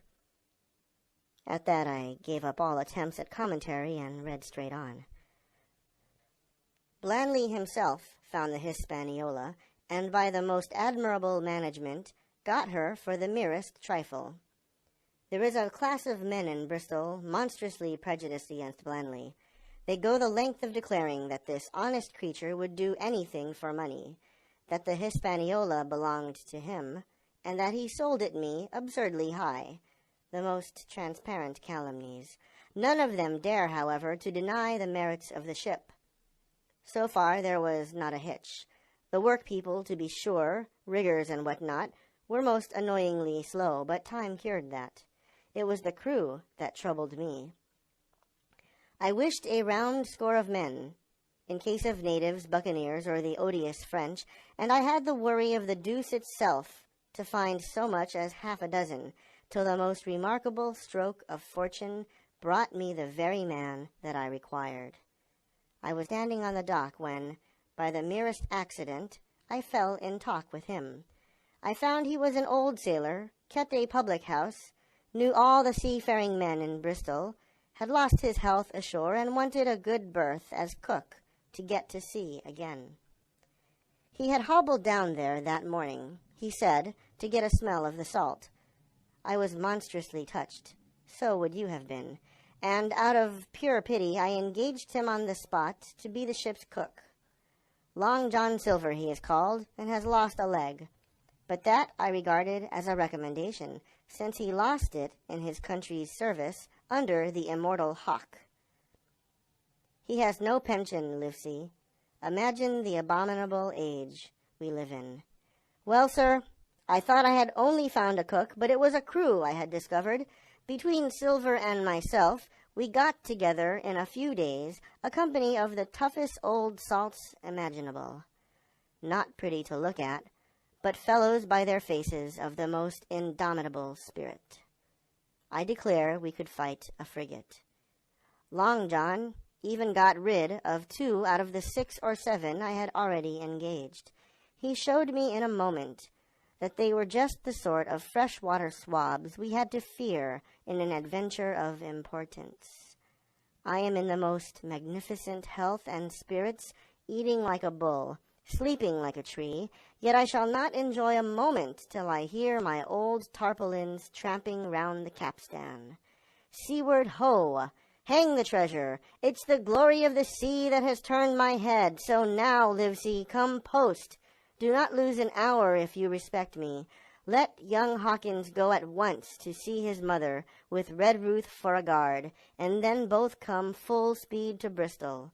John Trelawney. Postscript. I did not tell you that Blandly, who, by the way, is to send a consort after us if we don't turn up by the end of August, had found an admirable fellow for sailing master, a stiff man, which I regret, but in all other respects a treasure. Long John Silver unearthed a very competent man for a mate, a man named Arrow. I have a boatswain who pipes, Livesey, so things shall go man-o'-war fashion on board the good ship Hispaniola. I forgot to tell you that Silver is a man of substance. I know of my own knowledge that he has a banker's account, which has never been overdrawn. He leaves his wife to manage the inn, and as she is a woman of color, a pair of old bachelors like you and I may be excused for guessing that it is the wife, quite as much as the health, that sends him back to roving. J.T. P.P.S. Hawkins may stay one night with his mother. J.T. You can fancy the excitement into which that letter put me. I was half beside myself with glee. And if ever I despised a man, it was old Tom Redruth, who could do nothing but grumble and lament. Any of the under gamekeepers would gladly have changed places with him, but such was not the squire's pleasure, and the squire's pleasure was like law among them all. Nobody but old Redruth would have dared so much as even to grumble. The next morning he and I set out on foot for the Admiral Benbow, and there I found my mother in good health and spirits. The captain, who had so long been a cause of so much discomfort, was gone where the wicked cease from troubling. The squire had had everything repaired, and the public rooms and the sign repainted, and had added some furniture, above all a beautiful armchair for mother in the bar. He had found her a boy as an apprentice, also, so that she should not want help while I was gone. It was on seeing that boy that I understood for the first time my situation. I had thought up to that moment of the adventures before me, not at all of the home that I was leaving, and now at sight of this clumsy stranger who was to stay here in my place beside my mother, I had my first attack of tears. I am afraid I led that boy a dog's life, for as he was new to the work, I had 100 opportunities of setting him right and putting him down, and I was not slow to profit by them. The night passed, and the next day after dinner, Redruth and I were afoot again and on the road. I said goodbye to mother and the cove where I had lived since I was born, and the dear old Admiral Benbow, since he was repainted, no longer quite so dear. One of my last thoughts was of the captain, who had so often strode along the beach with his cocked hat, his saber-cut cheek, and his old brass telescope. Next moment, we had turned the corner, and my home was out of sight. The mail picked us up about dusk at the Royal George on the Heath. I was wedged in between Redruth and a stout old gentleman, and in spite of the swift motion and the cold night air, I must have dozed a great deal from the very first, and then slept like a log, up hill and down dale, through stage after stage, for when I was awakened, at last, it was by a punch in the ribs, and I opened my eyes to find that we were standing still before a large building in a city street, and that the day had already broken a long time. "Where are we?" I asked. "Bristol," said Tom. "Get down." Mr. Trelawney had taken up his residence at an inn far down the docks to superintend the work upon the schooner. Thither we had now to walk, and our way, to my great delight, lay along the quays and beside the great multitude of ships of all sizes and rigs and nations. In one, sailors were singing at their work. In another, there were men aloft, high over my head, hanging to threads that seemed no thicker than a spider's. Though I had lived by the shore all my life, I seemed never to have been near the sea till then. The smell of tar and salt was something new. I saw the most wonderful figureheads that had all been far over the ocean. I saw, besides, many old sailors with rings in their ears and whiskers curled in ringlets and tarry pigtails, and their swaggering, clumsy sea walk. And if I had seen as many kings or archbishops, I could not have been more delighted. And I was going to see myself, to sea in a schooner with a piping boatswain and pig-tailed singing seamen, to sea, bound for an unknown island, and to seek for buried treasure. While I was still in this delightful dream, we came suddenly in front of a large inn, and met Squire Trelawney, all dressed out like a sea officer in stout blue cloth, coming out of the door with a smile on his face and a capital imitation of a sailor's walk. "Here you are," he cried, "and the doctor came last night from London. Bravo! The ship's company complete." "Oh, sir," cried I, "when do we sail?" "Sail," says he, "we sail tomorrow." Chapter 8. At the Sign of the Spyglass. When I had done breakfasting, the squire gave me a note addressed to John Silver, at the Sign of the Spyglass, and told me I should easily find the place by following the line of the docks and keeping a bright lookout for a little tavern with a large brass telescope for sign. I set off, overjoyed at this opportunity to see some more of the ships and seamen, and picked my way among a great crowd of people and carts and bales, for the dock was now at its busiest until I found the tavern in question. It was a bright enough little place of entertainment. The sign was newly painted, the windows had neat red curtains, the floor was cleanly sanded, there was a street on each side and an open door on both, which made the large, low room pretty clear to see in spite of clouds of tobacco smoke. The customers were mostly seafaring men, and they talked so loudly that I hung at the door, almost afraid to enter. As I was waiting, a man came out of a side room, and at a glance I was sure he must be Long John. His left leg was cut off close by the hip, and under the left shoulder he carried a crutch, which he managed with wonderful dexterity, hopping about upon it like a bird. He was very tall and strong, with a face as big as a ham, plain and pale, but intelligent and smiling. Indeed, he seemed in the most cheerful spirits, whistling as he moved about among the tables, with a merry word or a slap on the shoulder for the more favored of his guests. Now, to tell you the truth, from the very first mention of Long John in Squire Trelawney's letter, I had taken a fear in my mind that he might prove to be the very one-legged sailor whom I had watched for so long at the old Benbow.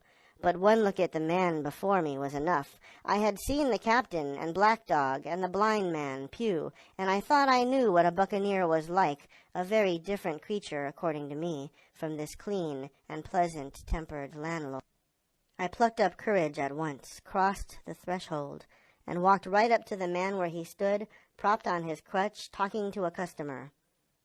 "Mr. Silver, sir?" I asked, holding out the note. "Yes, my lad," said he. "Such is my name, to be sure, and who may you be?" And then, as he saw the squire's letter, he seemed to me to give something almost like a start. "Oh," said he, quite loud, and offering his hand, "I see. You are our new cabin boy. Pleased I am to see you." And he took my hand in his large, firm grasp.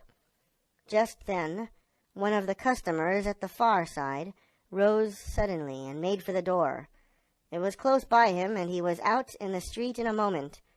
But his hurry had attracted my notice, and I recognized him at glance. It was the tallow-faced man wanting 2 fingers, who had come first to the Admiral Benbow. "Oh," I cried, "stop him! It's Black Dog!" "I don't care 2 coppers who he is," cried Silver, "but he hasn't paid his score. Harry, run and catch him!" One of the others, who was nearest the door, leaped up and started in pursuit. "If he were Admiral Hawke, he shall pay his score," cried Silver, and then, relinquishing my hand, "Who did you say he was?" he asked. "Black what?" "Dog, sir," said I. "Has Mr. Trelawney not told you of the buccaneers? He was one of them."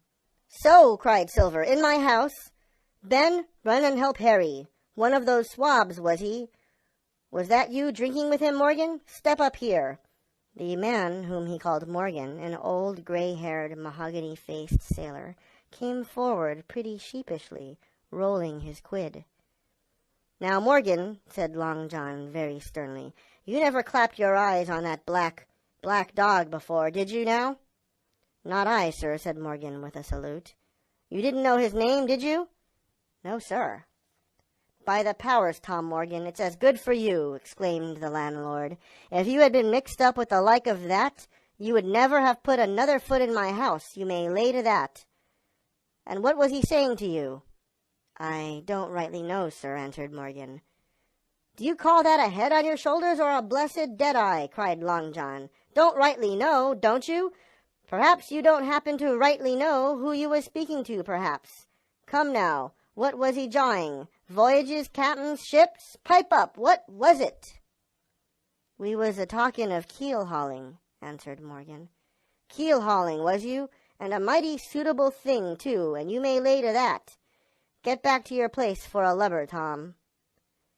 And then, as Morgan rolled back to his seat, Silver added to me in a confidential whisper that was very flattering, as I thought, He's quite an honest man, Tom Morgan, only stupid.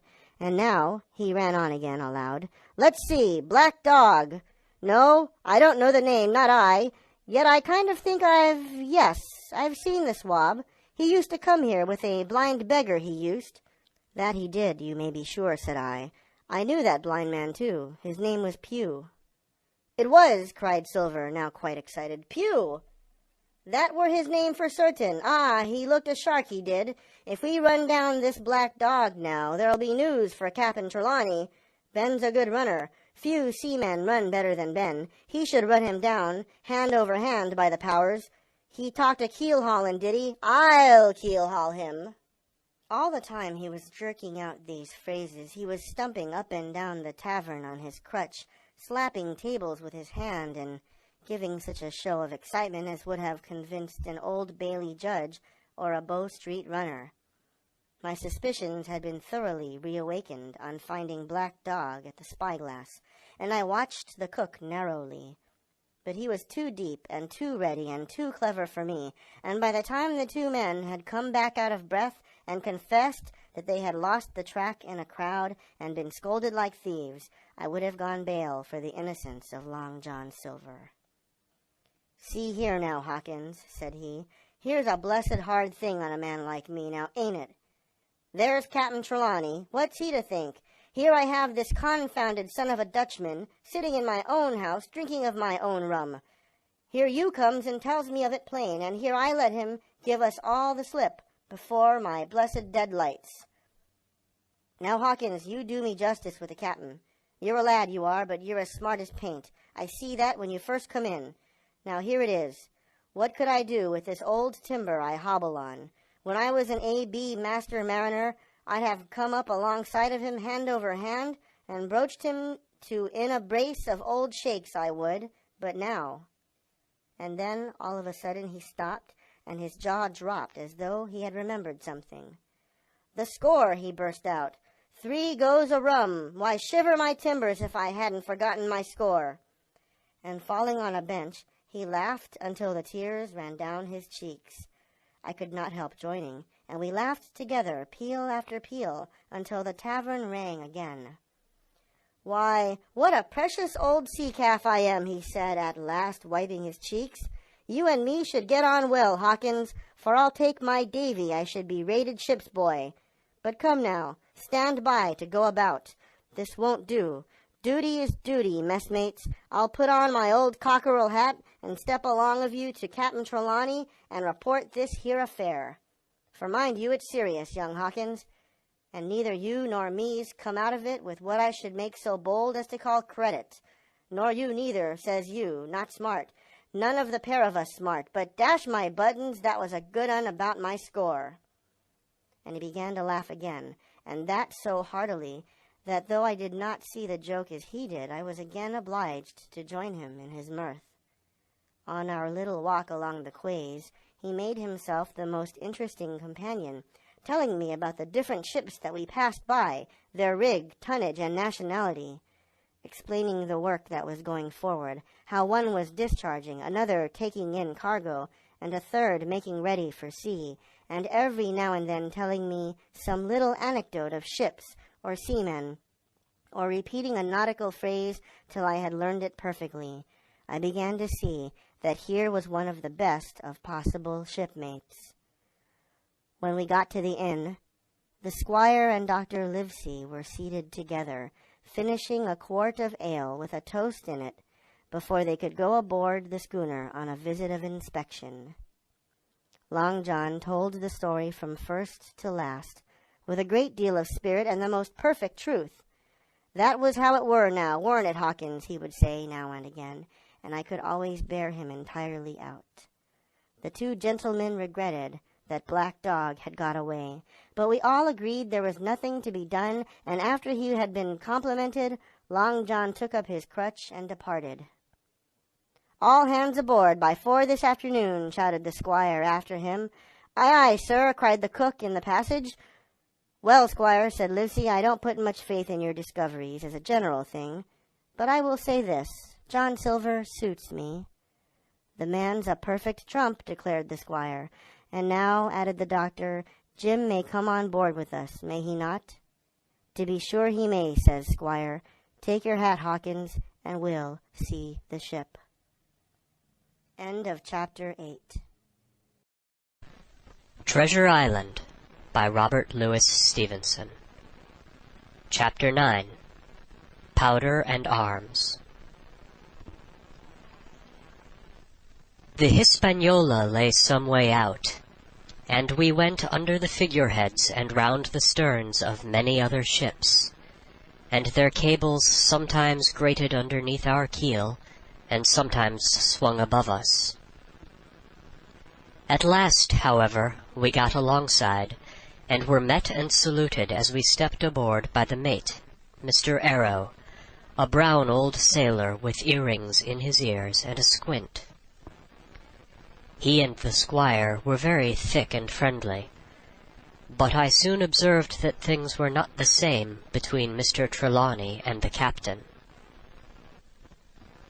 This last was a sharp-looking man who seemed angry with everything on board, and was soon to tell us why, for we had hardly got down into the cabin when a sailor followed us. "Captain Smollett, sir, axing to speak with you," said he. "I am always at the captain's orders."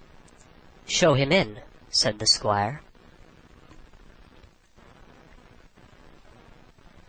"Well, Captain Smollett, what have you to say? All well, I hope? All shipshape and seaworthy?" "Well, sir," said the captain, "better speak plain, I believe, even at the risk of offense. I don't like this cruise. I don't like the men, and I don't like my officer. That's short and sweet." "Perhaps, sir, you don't like the ship?" inquired the squire, very angry, as I could see. "I can't speak to that, sir, not having seen her tried," said the captain. "She seems a clever craft. More I can't say." "Possibly, sir, you may not like your employer either," says the squire. But here Dr. Livesey cut in. "Stay a bit," said he. "Stay a bit. No use of such questions as that, but to produce ill feeling. The captain has said too much, or he has said too little, and I'm bound to say that I require an explanation of his words. You don't, you say, like this cruise. Now why?" "I was engaged, sir, on what we call sealed orders, to sail this ship for that gentleman where he should bid me," said the captain. "So far, so good. But now I find that every man before the mast knows more than I do. I don't call that fair, now do you?" "No," said Dr. Livesey, "I don't." "Next," said the captain, "I learn we are going after treasure. Hear it from my own hands, mind you. Now treasure is ticklish work. I don't like treasure voyages on any account, and I don't like them, above all, when they are secret, and when, begging your pardon, Mr. Trelawney, the secret has been told to the parrot." "Silver's parrot?" asked the squire. "It's a way of speaking," said the captain. "Blabbed, I mean. It's my belief neither of you gentlemen know what you are about, but I'll tell you my way of it.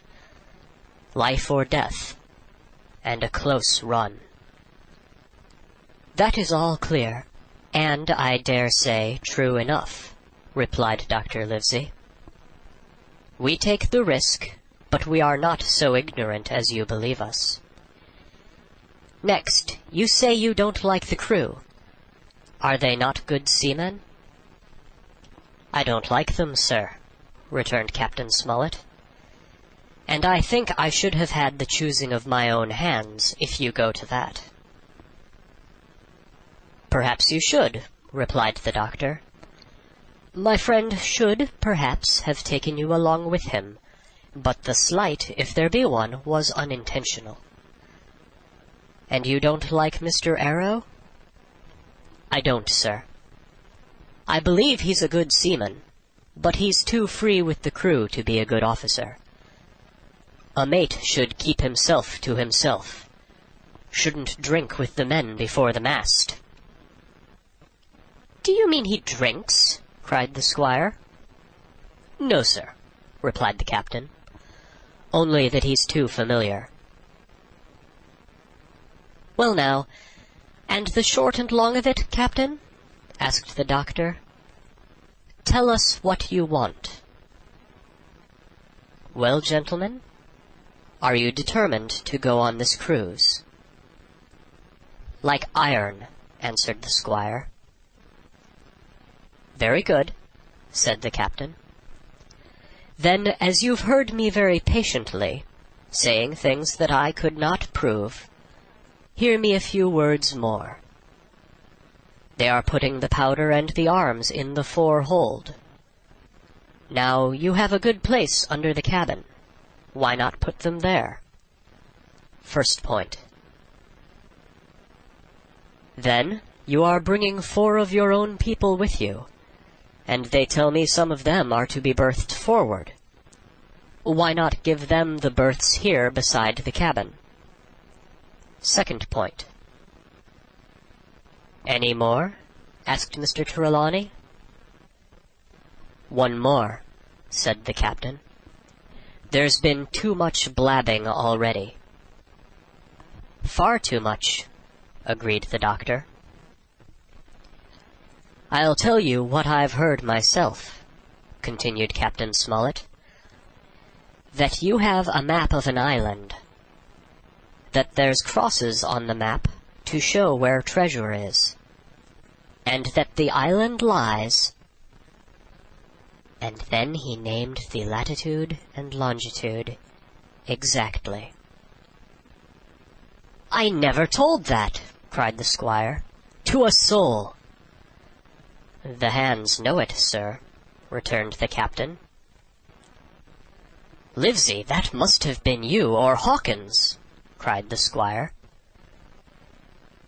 It doesn't much matter who it was, replied the doctor.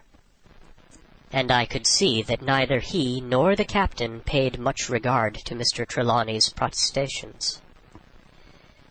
Neither did I, to be sure. He was so loose a talker. Yet in this case I believe he was really right, and that nobody had told the situation of the island. Well, gentlemen, continued the captain, I don't know who has this map, but I make it a point. It shall be kept secret even from me and Mr. Arrow. Otherwise I would ask you to let me resign. I see, said the doctor. You wish us to keep this matter dark, and to make a garrison of the stern part of the ship, manned with my friend's own people, and provided with all the arms and powder on board. In other words, you fear a mutiny. Sir, said Captain Smollett, with no intention to take offense, I deny your right to put words into my mouth. No captain, sir, would be justified in going to sea at all if he had ground enough to say that. As for Mr. Arrow, I believe him thoroughly honest. Some of the men are the same. All may be, for what I know. But I am responsible for the ship's safety and the life of every man jack aboard of her. I see things going, as I think, not quite right. And I ask you to take certain precautions, or let me resign my berth. And that's all. Captain Smollett, began the doctor with a smile, did ever you hear the fable of the mountain and the mouse? You'll excuse me, I dare say, but you remind me of that fable. When you came in here, I'll stake my wig, you meant more than this. Doctor, said the captain, you are smart. When I came in here, I meant to get discharged. I had no thought that Mr. Trelawney would hear a word. No more I would, cried the squire. Had Livesey not been here, I should have seen you to the deuce. As it is, I have heard you. I will do as you desire, but I think the worse of you. That's as you please, sir, said the captain. You'll find I do my duty. And with that he took his leave. Trelawney, said the doctor, contrary to all my notions, I believe you have managed to get 2 honest men on board with you. That man and John Silver. Silver, if you like, cried the squire. But as for that intolerable humbug, I declare I think his conduct unmanly, unsailorly, and downright un-English. Well, says the doctor, we shall see. When we came on deck, the men had begun already to take out the arms and powder, yo-hoing at their work, while the captain and Mr. Arrow stood by superintending. The new arrangement was quite to my liking. The whole schooner had been overhauled. 6 berths had been made astern out of what had been the after part of the main hold, and this set of cabins was only joined to the galley and forecastle by a sparred passage on the port side. It had been originally meant that the captain, Mr. Arrow, Hunter, Joyce, the doctor, and the squire were to occupy these 6 berths. Now Redruth and I were to get 2 of them, and Mr. Arrow and the captain were to sleep on deck in the companion, which had been enlarged on each side till you might have almost called it a roundhouse. Very low it was still, of course, but there was room to swing 2 hammocks, and even the mate seemed pleased with the arrangement.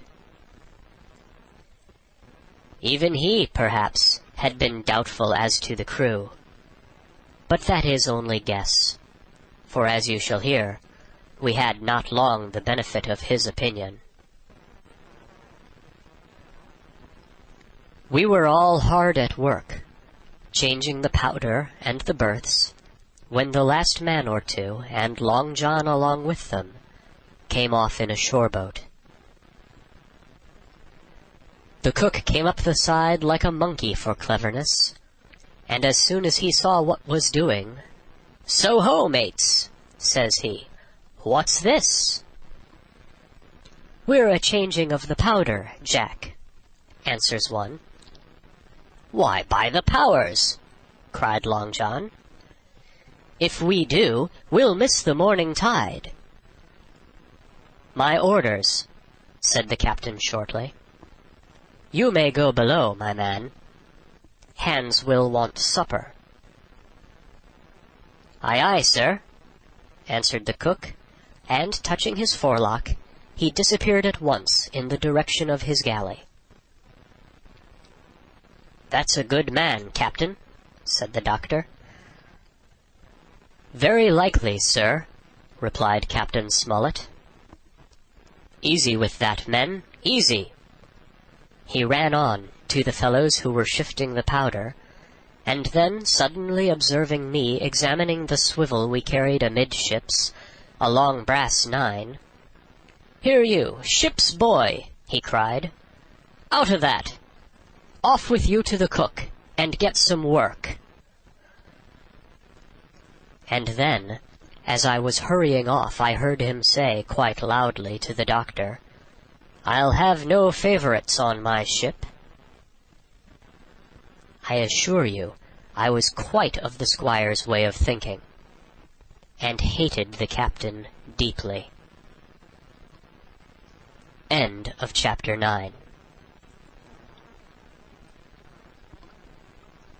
Treasure Island by Robert Louis Stevenson. Chapter 10. The Voyage. All that night we were in a great bustle, getting things stowed in their place, and boatfuls of the squire's friends, Mr. Blandley and the like, coming off to wish him a good voyage and a safe return. We never had a night at the Admiral Benbow when I had half the work, and I was dog-tired when, a little before dawn, the boatswain sounded his pipe, and the crew began to man the capstan bars. I might have been twice as weary, yet I would not have left the deck. All was so new and interesting to me.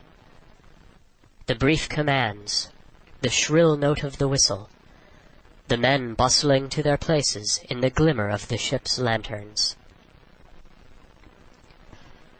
"Now, Barbecue, tip us a stave," cried one voice. "The old one," cried another. "Aye, aye, mates," said Long John, who was standing by with his crutch under his arm, and at once broke out in the air, and words I knew so well. 15 men on the dead man's chest." And the whole crew bore chorus, "Yo ho ho, and a bottle of rum." And at the third ho, drove the bars before them with a will. Even at that exciting moment it carried me back to the old Admiral Benbow in a second, and I seemed to hear the voice of the captain piping in the chorus. But soon the anchor was short up. Soon it was hanging, dripping at the bows. Soon the sails began to draw, and the land and shipping to flit by on either side. And before I could lie down to snatch an hour of slumber, the Hispaniola had begun her voyage to the Isle of Treasure. I am not going to relate that voyage in detail. It was fairly prosperous. The ship proved to be a good ship, the crew were capable seamen, and the captain thoroughly understood his business. But before we came the length of Treasure Island, 2 or 3 things had happened which required to be known. Mr. Arrow, first of all, turned out even worse than the captain had feared. He had no command among the men, and people did what they pleased with him. But that was by no means the worst of it, for after a day or 2 at sea he began to appear on deck with hazy eye, red cheeks, stuttering tongue, and other marks of drunkenness. Time after time he was ordered below in disgrace. Sometimes he fell and cut himself. Sometimes he lay all day long in his little bunk at one side of the companion. Sometimes, for a day or 2, he would be almost sober, and attend to his work at least passably. In the meantime, we could never make out where he got the drink. That was the ship's mystery. Watch him as we pleased, we could do nothing to solve it. And when we asked him to his face, he would only laugh if he were drunk, and if he were sober deny solemnly that he ever tasted anything but water. He was not only useless as an officer, and a bad influence amongst the men, but it was plain that at this rate he must soon kill himself outright. So nobody was much surprised, nor very sorry, when one dark night, with a head sea, he disappeared entirely and was seen no more. "Overboard," said the captain. "Well, gentlemen, that saves the trouble of putting him in irons." But there we were, without a mate, and it was necessary, of course, to advance one of the men. The boatswain, Job Anderson, was the likeliest man aboard, and though he kept his old title, he served in a way as mate. Mr. Trelawney had followed the sea, and his knowledge made him very useful, for he often took a watch himself in easy weather. And the coxswain, Israel Hands, was a careful, wily, old, experienced seaman who could be trusted at a pinch with almost anything. He was a great confidant of Long John Silver, and so the mention of his name leads me to speak of our ship's cook, Barbecue, as the men called him. Aboard ship he carried his crutch by a lanyard round his neck, to have both hands as free as possible. It was something to see him wedge the foot of the crutch against a bulkhead, and propped against it, yielding to every movement of the ship, still get on with his cooking like someone safe ashore. Still more strange was it to see him in the heaviest of weather cross the deck. He had a line or two rigged up to help him across the widest spaces. Long John's earrings they were called, and he would hand himself from one place to another, now using the crutch, now trailing it alongside by the lanyard, as quickly as another man could walk. Yet some of the men who had sailed with him before expressed their pity to see him so reduced. "He's no common man, Barbecue," said the coxswain to me. "He had good schooling in his young days, and can speak like a book when so minded, and brave. A lion's nothing alongside of Long John. I seen him grapple four and knock their heads together, him unarmed." All the crew respected, and even obeyed him. He had a way of talking to each, and doing everybody some particular service. To me he was unweariedly kind, and always glad to see me in the galley, which he kept as clean as a new pin, the dishes hanging up burnished, and his parrot in a cage in one corner. "Come away, Hawkins," he would say. "Come and have a yarn with John. Nobody more welcome than yourself, my son. Sit you down and hear the news. Here's Captain Flint. I calls my parrot Captain Flint after the famous buccaneer. Here's Captain Flint predicting success to our voyage. Wasn't you, Captain?" And the parrot would say with great rapidity, "Pieces of 8, pieces of 8, pieces of 8, till you wondered that it was not out of breath, or till John threw his handkerchief over the cage. "Now that bird," he would say, "is maybe 200 years old, Hawkins. They live forever mostly, and if anybody's seen more wickedness, it must be the devil himself. She's sailed with England, the great Captain England, the pirate. She's been at Madagascar, and Malabar, and Suriname, and Providence, and Portobello. She was at the fishing up of the wrecked plate ships. It's there she learned pieces of 8, and little wonder. 350,000 of 'em, Hawkins. She was at the boarding of the Viceroy of the Indies out of Goa, she was, and to look at her you would think she was a baby. But you smelt powder, didn't you, Captain? Stand by to go about," the parrot would scream. "Ah, she's a handsome craft, she is," the cook would say, and give her sugar from his pocket. And then the bird would peck at the bars and swear straight on, passing belief for wickedness. "There," John would add, "you can't touch pitch and not be mucked, lad. Here's this poor old innocent bird o' mine swearing blue fire, and none the wiser, you may lay to that. She would swear the same, in a manner of speaking, before chaplain." And John would touch his forelock with a solemn way he had that made me think he was the best of men. In the meantime, the squire and Captain Smollett were still on pretty distant terms with one another. The squire made no bones about the matter. He despised the captain. The captain, on his part, never spoke but when he was spoken to, and then sharp and short and dry, and not a word wasted.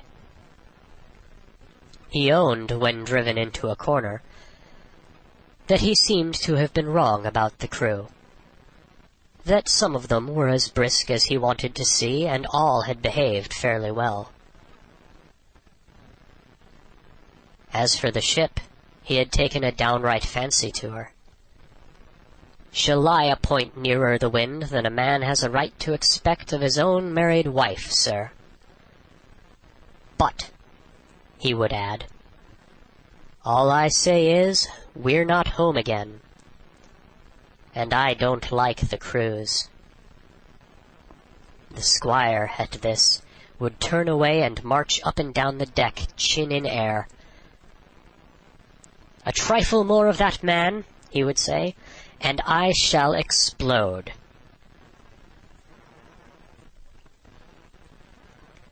We had some heavy weather, which only proved the qualities of the Hispaniola.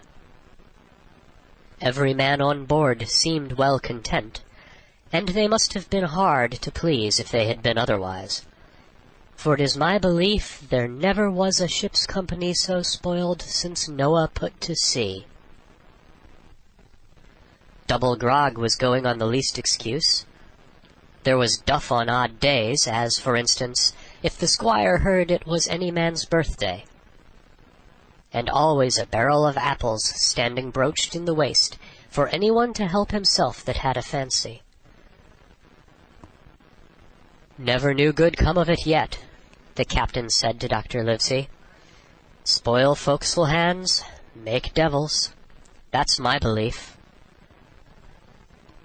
But good did come of the apple barrel, as you shall hear. For if it had not been for that, we should have had no note of warning, and might all have perished by the hand of treachery. This was how it came about. We had run up the trades to get the wind of the island we were after. I am not allowed to be more plain. And now we were running down for it with a bright lookout day and night. It was about the last day of our outward voyage by the largest computation. Sometime that night, or at latest before noon of the morrow, we should sight the treasure island. We were heading south-southwest, and had a steady breeze abeam and a quiet sea. The Hispaniola rolled steadily, dipping her bowsprit now and then with a whiff of spray. All was drawing low and aloft. Everyone was in the bravest spirits, because we were now so near an end of the first part of our adventure. Now after sundown, when all my work was over and I was on my way to my berth, it occurred to me that I should like an apple. I ran on deck. The watch was all forward, looking out for the island. The man at the helm was watching the luff of the sail and whistling away gently to himself. And that was the only sound excepting the swish of the sea against the bows and around the sides of the ship. In I got bodily to the apple barrel, and found there was scarce an apple left. But sitting down there in the dark, what with the sound of the waters and the rocking movement of the ship, I had either fallen asleep or was on the point of doing so, when a heavy man sat down with rather a clash close by. The barrel shook as he leaned his shoulders against it, and I was just about to jump up when the man began to speak. It was Silver's voice, and before I had heard a dozen words, I would not have shown myself for all the world, but lay there, trembling and listening in the extreme of fear and curiosity. For from these dozen words I understood that the lives of all the honest men aboard depended upon me alone. End of chapter 10.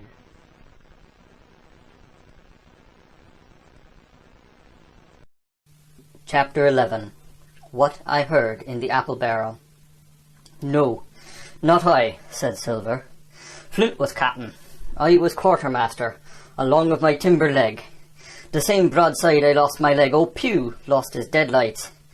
It was a master surgeon, him that amputated me, out of college and all, Latin by the bucket, and what not. But he was hanged like a dog, and sun-dried like the rest at Corso Castle. That was Robert's men, that was, and combed of changing names to their ships, Royal, Fortune, and so on. Now what a ship was christened, so let her stay, I says. So it was the Cassandra, as I brought us all safe home from Malabar after England took the Viceroy of the Indies. So it was with the old Walrus, Flint's old ship, as I've seen a muck with the red blood, and fit to ink with the gold. Ah! Cried another voice, that of the youngest hand on the board, and evidently full of admiration. He was the flower of the flock, was Flint. Davis was a man too, by all accounts, said Silver. I never sailed along of him, first with England, then with Flint, that's my story. And now here on my own account, in a manner of speaking, I laid by 900 safe from England, and 2,000 after Flint. That ain't bad for a man before the mast, all safe in the bank. 'Tain't earning now, it's saving does it, you may lay to that. Where's all England's men now? I don't know, where's Flint? Why, most of 'em aboard here, and glad to get the duff. Been begging before that, some of 'em. Old Pew has had lost his sight, might have thought shame, spends £1,200 a year, like a lord in Parliament. Where is he now? Well, he's dead now and under hatches. But for 2 years before that, shiver me timbers, the man was starving. He begged and he stole and he cut throats and he starved at death by the powers. Well, it isn't much use after all, said the young seaman. 'Tain't much use for fools, you may lay to that. That nor nothing, cried Silver. But now you look here, you're young, you are. You're smart as paint. I see that when I set my eyes on you, and I'll talk to you like a man. You may imagine how I felt when I heard this abominable old rogue addressing another in the very same words of flattery as he had used to myself. I think, if I had been able, that I would have killed him through the barrel. Meantime he ran on, little supposing he was overheard. Here it is about gentlemen of fortune.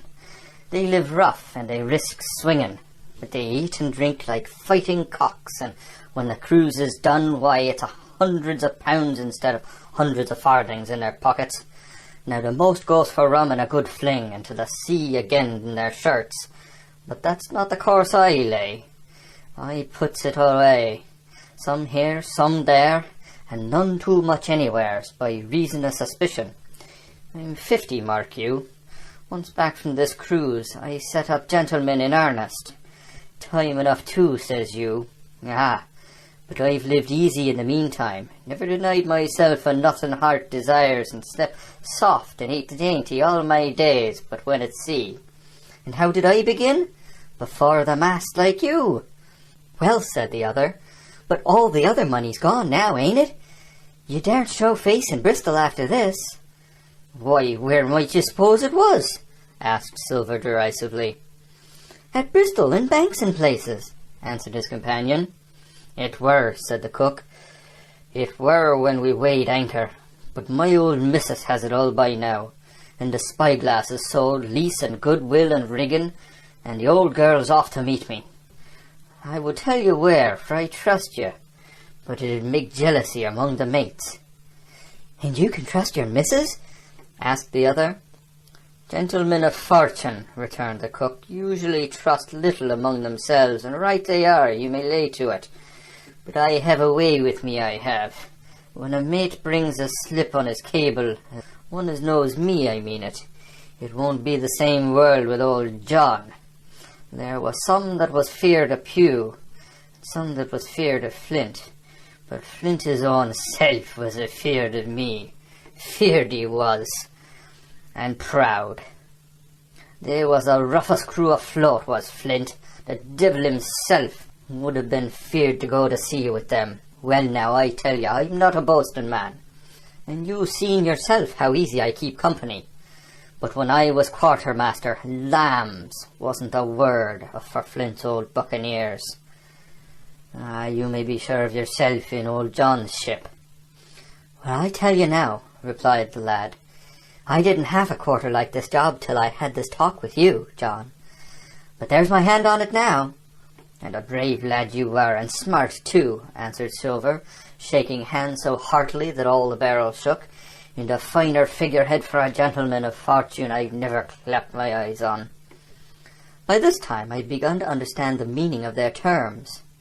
By a gentleman of fortune they plainly meant neither more nor less than a common pirate, and the little scene that I had overheard was the last act in the corruption of one of the honest hands, perhaps of the last one left aboard. But on this point I was soon to be relieved, for Silver, giving a little whistle, a third man strolled up and sat down by the party. "Dick Square," said Silver. "Oh, I know Dick was square," returned the voice of the coxswain, Israel Hands. "He's no fool, is Dick." And he turned his quid and spat. "But look here," he went on. "Here's what I want to know, barbecue. How long are we going to stand off and on like a blessed bumboat? I've almost had enough of old Captain Smollett. He's hazed me long enough, by thunder. I want to go into that cabin, I do. I want their pickles and wine and that." "Israel," said Silver, "your head ain't much account, or never was. But you're able to hear, I reckon, lestways your ears is big enough. Now here's what I say. You'll berth forward, and you'll live hard, and you'll speak soft, and you'll keep sober till I give the word. And you may lay to that, my son." "Well, I don't say no, do I?" growled the coxswain. "What I say is when, that's what I say." "When? By the powers!" cried Silver. "Well now, if you want to know, I'll tell you when. The last moment I can manage, and that's when. Here's a first-rate seaman, Captain Smollett, sails the best ship for us. Here's the squire and the doctor with a map and such. I don't know where it is, do I? No more do you, says you. Well then, I mean the squire and doctor shall find the stuff and help us to get it aboard, by the powers. Then we'll see. If I was sure of you all, sons of double Dutchmen, I'd have Captain Smollett navigate us halfway back again before I struck." "Why, we're all seamen aboard here, I should think," said the lad Dick. "We're all forecastle hands, you mean," snapped Silver. "We can steer a course, but who's to set one? That's what all of you gentlemen spit on, first and last. If I had my way, I'd have Captain Smollett work us back into the trades at least. Then we'd have no blessed miscalculations and a spoonful of water a day. But I know the sort you are. I'll finish with them at the island, as soon as the blunt's on board, and pity it is. But you're never happy till you're drunk. Split my sides, I've a sick heart to sail with the likes of you." "Easy all Long John," cried Israel. "Who's a crossing of you?" "Why, how many tall ships think you now have I seen laid aboard? And how many brisk lads dying in the sun and execution dock, cried Silver, and all for the same hurry and hurry and hurry. You hear me? I seen a thing or two at sea, I have. If you would only lay your course, and a pint into the windward, you would ride in carriages, you would, but not you, I know you. You'll have your mouth full of run tomorrow and go hang. Everybody knows you was a kind of a chaplain, John. But there's others as could hand and steer as well as you, says Israel. They liked a bit of fun, they did. They wasn't so high and dry, nohow, but it took their fling like jolly companions every one. So, says Silver. Well, and where are they now? Pew was that sort, and he died a beggar man. Flint was, and he died of rum at Savannah. And they was a sweet a crew, they was. Only where are they? But, asked Dick, when we do lay 'em athwart, what are we to do with 'em anyhow? There's the man for me, cried the cook admiringly. That's what I call business. Well, what would you think? Put 'em ashore like maroons? That would have been England's way, or cut 'em down like that much pork. That would have been Flint's, or Billy Bones. Billy was a man for that, said Israel. Dead men don't bite, says he. Well, he's dead now himself, and he knows long and the short of it now. And if ever a rough hand come to port, it was Billy. Right you are, said Silver, rough and ready. But mark you here, I'm an easy man. I'm quite a gentleman, says you. But this time it's serious. Duty is duty, mates. I give my vote. Death. When I'm in Parliament and riding in me coach, I don't want none of these sea lawyers in the cabin a-coming home unlooked for like the devil at prayers. Wait is what I say, but when the time comes, why let her rip. John, cries the coxswain, you're a man. You'll say so, Israel, when you see, said Silver. Only one thing I claim Trelawney. I'll wring his calf's head off his body with these hands, Dick, he added, breaking off. You just jump up like a sweet lad and get me an apple to wet me pipe like. You may fancy the terror I was in. I should have leaped out and run for it if I had found the strength, but my limbs and my heart misgave me. I heard Dick begin to rise. Then someone seemingly stopped him, and the voice of Hans exclaimed, "Oh, stow that! Don't you get suckling of that bilge, John. Let's have a go of the rum." "Dick," said Silver, "I trust you. I've a gauge on the keg, mind. There's the key. You fill a pannikin and bring it up." Terrified I was. I could not help thinking to myself that this must have been how Mr. Arrow got the strong waters that destroyed him. Dick was gone but a little while, and during his absence Israel spoke straight on into the cook's ear. It was but a word or two that I could catch, and yet I gathered some important news, for besides other scraps that tended to the same purpose, this whole clause was audible. "Not another man of them will join." Hence, there were still faithful men on board. When Dick returned, one after another of the trio took the pannikin and drank, one to luck, another with "Here's to old Flint," and Silver himself sang in a kind of song, "Here's to ourselves, and hold your luff, plenty of prizes and plenty of duff." Just then a sort of brightness fell upon me in the barrel, and looking up, I found the moon had risen, and was silvering the mizzen-top and shining white on the luff of the foresail. And almost at the same time the voice of the lookout shouted, "Land ho!" End of Chapter 11. Chapter 12. Council of War. There was a great rush of feet across the deck. I could hear people tumbling up from the cabin and the forecastle, and slipping in an instant outside my barrel, I dived behind the foresail, and made double towards the stern, and came out upon the open deck in time to join Hunter and Dr. Livesey in the rush for the weather bow. There all hands were already congregated.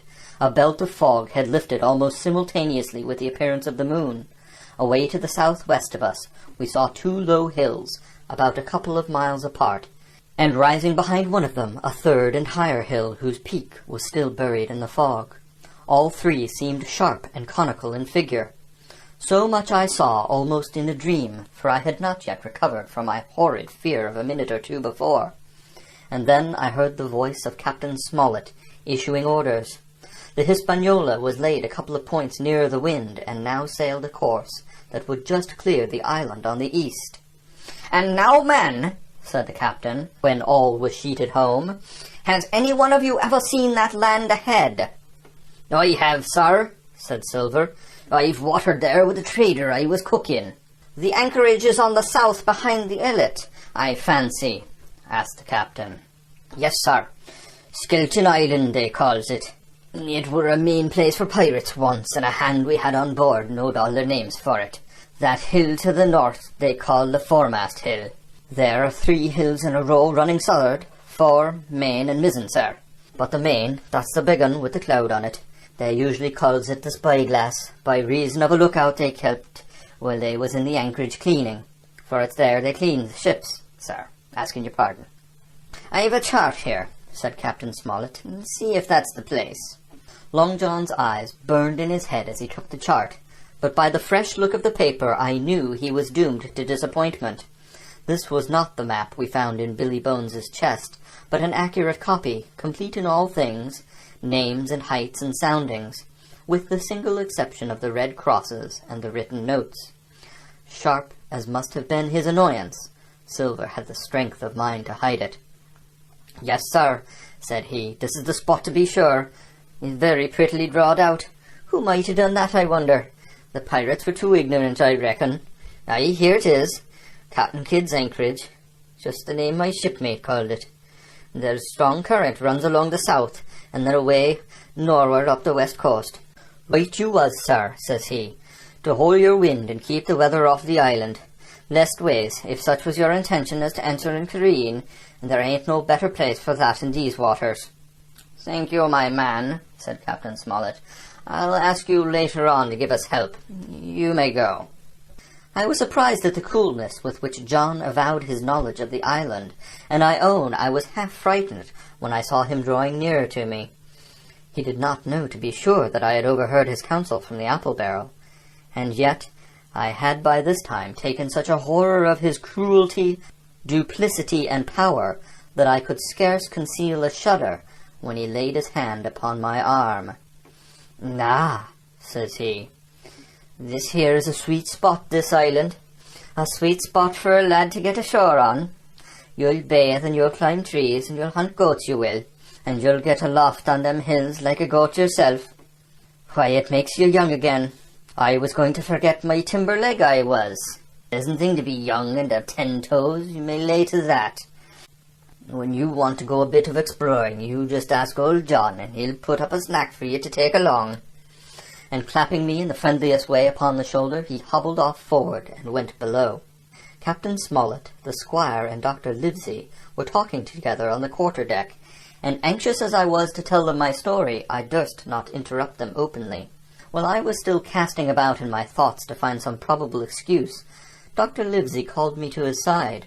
He had left his pipe below, and, being a slave to tobacco, had meant that I should fetch it. But as soon as I was near enough to speak and not to be overheard, I broke immediately. "Doctor, let me speak. Get the captain and squire down to the cabin, and then make some pretence to send for me. I have terrible news." The doctor changed countenance a little, but next moment he was master of himself. "Thank you, Jim," he said quite loudly. "That was all I wanted to know," as if he had asked me a question. And with that he turned on his heel and rejoined the other two. They spoke together for a little, and though none of them started or raised his voice, or so much as whistled, it was plain enough that Dr. Livesey had communicated my request, for the next thing that I heard was the captain giving an order to Job Anderson, and all hands were piped on deck. "My lads," said Captain Smollett, "I've a word to say to you. This land that we have sighted is the place we have been sailing for. Mr. Trelawney, being a very open-handed gentleman, as we all know, has just asked me a word or two, and as I was able to tell him that every man on board has done his duty alow and aloft, as I never asked to see it done better, why he and I and the doctor are going below to the cabin to drink your health and luck, and you'll have grog served out for you to drink our health and luck. I'll tell you what I think of this. I think it handsome. And if you think as I do, you'll give a good sea cheer for the gentleman that does it." The cheer followed. That was a matter of course. but it rang out so full and hearty that I confess I could hardly believe these same men were plotting for our blood.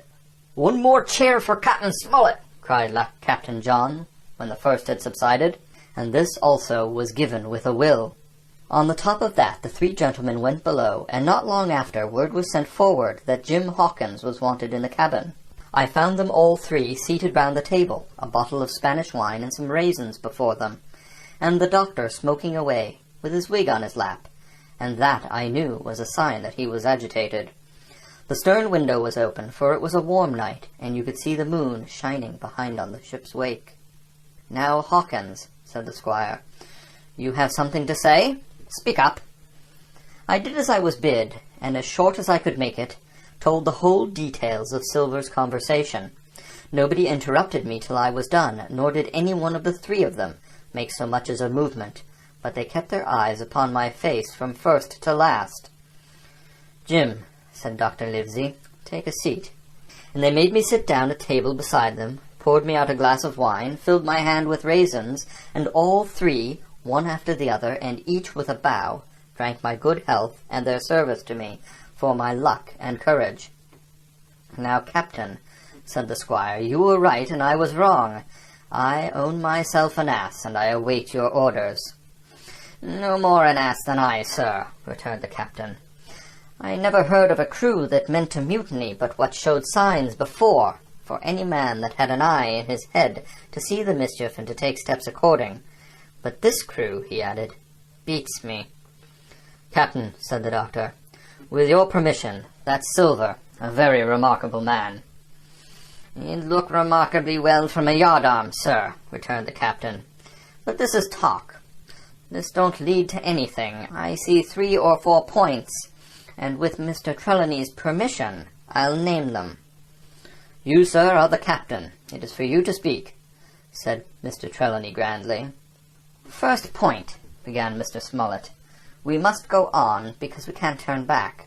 If I gave the word to go about, they would rise at once. Second point. We have time before us, at least until this treasure's found. Third point. There are faithful hands. Now, sir, it has got to come to blows sooner or later, and what I propose is to take time by the forelock, as the saying is, and come to blows some fine day when they least expect it. We can count, I take it, on your own home servants, Mr. Trelawney?" "As upon myself," declared the squire. 3, reckoned the captain. "Ourselves make 7, counting Hawkins here. Now about the honest hands." "Most likely Trelawney's own men," said the doctor, "those he had picked for himself before he lit on Silver." "Nay," replied the squire, "Hand was one of mine." "I did think I could have trusted Hands," added the captain. "And to think that they're all Englishmen," broke out the squire. "Sir, I could find it in my heart to blow the ship up." "Well, gentlemen," said the captain, "the best that I can say is not much. We must lay to, if you please, and keep a bright lookout. It's trying on a man, I know. It would be pleasanter to come to blows, but there's no help for it till we know our men. Lay to and whistle for a wind. That's my view." "Jim here," said the doctor, "can help us more than anyone. The men are not shy with him, and Jim is a noticing lad. Hawkins, I put prodigious faith in you," added the squire. I began to feel pretty desperate at this, for I felt altogether helpless, and yet, by an odd train of circumstances, it was indeed through me that safety came. In the meantime, talk as we pleased, there were only 7 out of the 26 on whom we could rely, and out of these 7 one was a boy, so that the grown men on our side were 6 to their 19. End of chapter 12. Treasure Island by Robert Louis Stevenson. Part 3. My Shore Adventure. Chapter 13. How My Shore Adventure Began. The appearance of the island when I came on deck next morning was altogether changed. Although the breeze had now utterly ceased, we had made a great deal of way during the night, and were now lying becalmed about half a mile to the southeast of the low eastern coast. Grey-colored woods covered a large part of the surface. This even tint was indeed broken up by streaks of yellow sandbrake in the lower lands, and by many tall trees of the pine family, out-topping the others, some singly, some in clumps, but the general coloring was uniform and sad. The hills ran up clear above the vegetation in spires of naked rock. All were strangely shaped, and the spyglass, which was by 300 or 400 feet the tallest on the island, was likewise the strangest in configuration, running up sheer from almost every side, and then suddenly cut off at the top, like a pedestal to put a statue on. The Hispaniola was rolling scuppers under in the ocean swell. The booms were tearing at the blocks, the rudder was banging to and fro, and the whole ship creaking, groaning, and jumping like a manufactory. I had to cling tight to the backstay, and the world turned giddily before my eyes, for though I was a good enough sailor when there was way on, this standing still and being rolled about like a bottle was a thing I never learned to stand without a qualm or so, above all in the morning on an empty stomach. Perhaps it was this. Perhaps it was the look of the island, with its gray, melancholy woods, and wild stone spires, and the surf that we could both see and hear foaming and thundering on the steep beach. At least, although the sun shone bright and hot, and the shore birds were fishing and crying all around us, and you would have thought anyone would have been glad to get to land after being so long at sea, my heart sank, as the saying is, into my boots, and from the first look onward, I hated the very thought of Treasure Island. We had a dreary morning's work before us, for there was no wind of any kind, and the boats had to be got out and manned, and the ship warped 3 or 4 miles round the corner of the island and up the narrow passage to the haven behind Skeleton Island. I volunteered for one of the boats, where I had, of course, no business. The heat was sweltering, and the men grumbled fiercely over their work. Anderson was in command of my boat, and instead of keeping the crew in order, he grumbled as loud as the worst. "Well," he said with an oath, "it's not forever." I thought this was a very bad sign, for up to that day the men had gone briskly and willingly about their business, but the very sight of the island had relaxed the cords of discipline. All the way in, Long John stood by the steersman and conned the ship.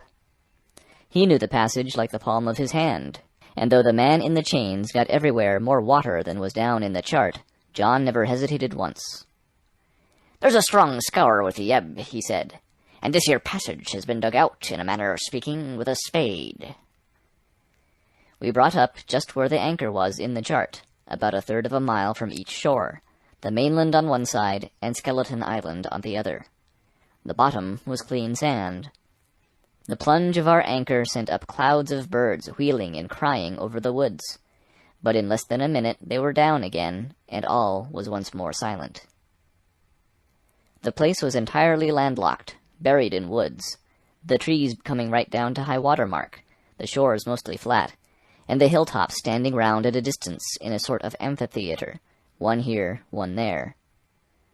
2 little rivers, or rather 2 swamps, emptied out into this pond, as you might call it, and the foliage round that part of the shore had a kind of poisonous brightness. From the ship we could see nothing of the house or stockade, for they were quite buried among trees, and if it had not been for the chart on the companion, we might have been the first that had ever anchored there since the island arose out of the seas. There was not a breath of air moving, nor a sound but that of the surf booming 1/2 a mile away along the beaches and against the rocks outside. A peculiar stagnant smell hung over the anchorage, a smell of sodden leaves and rotting tree trunks. I observed the doctor sniffing and sniffing, like someone tasting a bad egg. "I don't know about treasure," he said, "but I'll stake my wig there's fever here." If the conduct of the men had been alarming in the boat, it became truly threatening when they had come aboard. They lay about the deck, growling together in talk. The slightest order was received with a black look, and grudgingly and carelessly obeyed. Even the honest hands must have caught the infection, for there was not one man aboard to mend another. Mutiny, it was plain, hung over us like a thundercloud. And it was not only we of the cabin party who perceived the danger. Long John was hard at work, going from group to group, spending himself in good advice, and as for example, no man could have shown a better. He fairly outstripped himself in willingness and civility. he was all smiles to everyone. If an order were given, John would be on his crutch in an instant, with the cheeriest "Aye, aye, sir," in the world. And when there was nothing else to do, he kept up one song after another, as if to conceal the discontent of the rest. Of all the gloomy features of that gloomy afternoon, this obvious anxiety on the part of Long John appeared the worst. We held a council in the cabin. "Sir," said the captain, "if I risk another order, the whole ship will come about our ears by the run. You see, sir, here it is. I get a rough answer, do I not? Well, if I speak back, Pikes will be going in 2 shakes. If I don't, Silver will see there's something under that, and the game's up. Now we've only one man to rely on." "And who is that?" asked the squire. "Silver, sir," returned the captain. "He's as anxious as you and I to smother things up. This is a tiff. He'd soon talk him out of it if he had the chance, and what I propose to do is to give him the chance. Let's allow the men an afternoon ashore. If they all go, why, we'll fight the ship. If they none of them go, well then, we hold the cabin and God defend the right. If some go, you mark my words, sir, Silver will bring 'em aboard again as mild as lambs." It was so decided. Loaded pistols were served out to all the sure men. Hunter, Joyce, and Redruth were taken into our confidence, and received the news with less surprise and a better spirit than we had looked for. And then the captain went on deck and addressed the crew. "My lads," said he, "we've had a hot day and are all tired and out of sorts. A turn ashore'll hurt nobody. The boats are still in the water. You can take the gigs, and as many as please may go ashore for the afternoon. I'll fire a gun half an hour before sundown." I believe the silly fellows must have thought they would break their shins over treasure as soon as they were landed, for they all came out of their sulks in a moment, and gave a cheer that started the echo in a far-away hill, and sent the birds once more flying and squalling round the anchorage. The captain was too bright to be in the way. He whipped out of sight in a moment, leaving Silver to arrange the party, and I fancy it was as well he did so. Had he been on deck, he could no longer so much as have pretended not to understand the situation. It was as plain as day. Silver was the captain, and a mighty rebellious crew he had of it. The honest hands, and I was soon to see it proved that there were such on board, must have been very stupid fellows. Or rather, I suppose the truth was this, that all hands were disaffected by the example of the ringleaders, only some more, some less, and a few, being good fellows in the main, could neither be led nor driven any further. It is one thing to be idle and skulk, and quite another to take a ship and murder a number of innocent men. At last, however, the party was made up. 6 fellows were to stay on board, and the remaining 13, including Silver, began to embark. Then it was that there came into my head the first of the mad notions that contributed so much to save our lives. If 6 men were left by Silver, it was plain our party could not take and fight the ship, and since only 6 were left, it was equally plain that the cabin party had no present need of my assistance. It occurred to me at once to go ashore.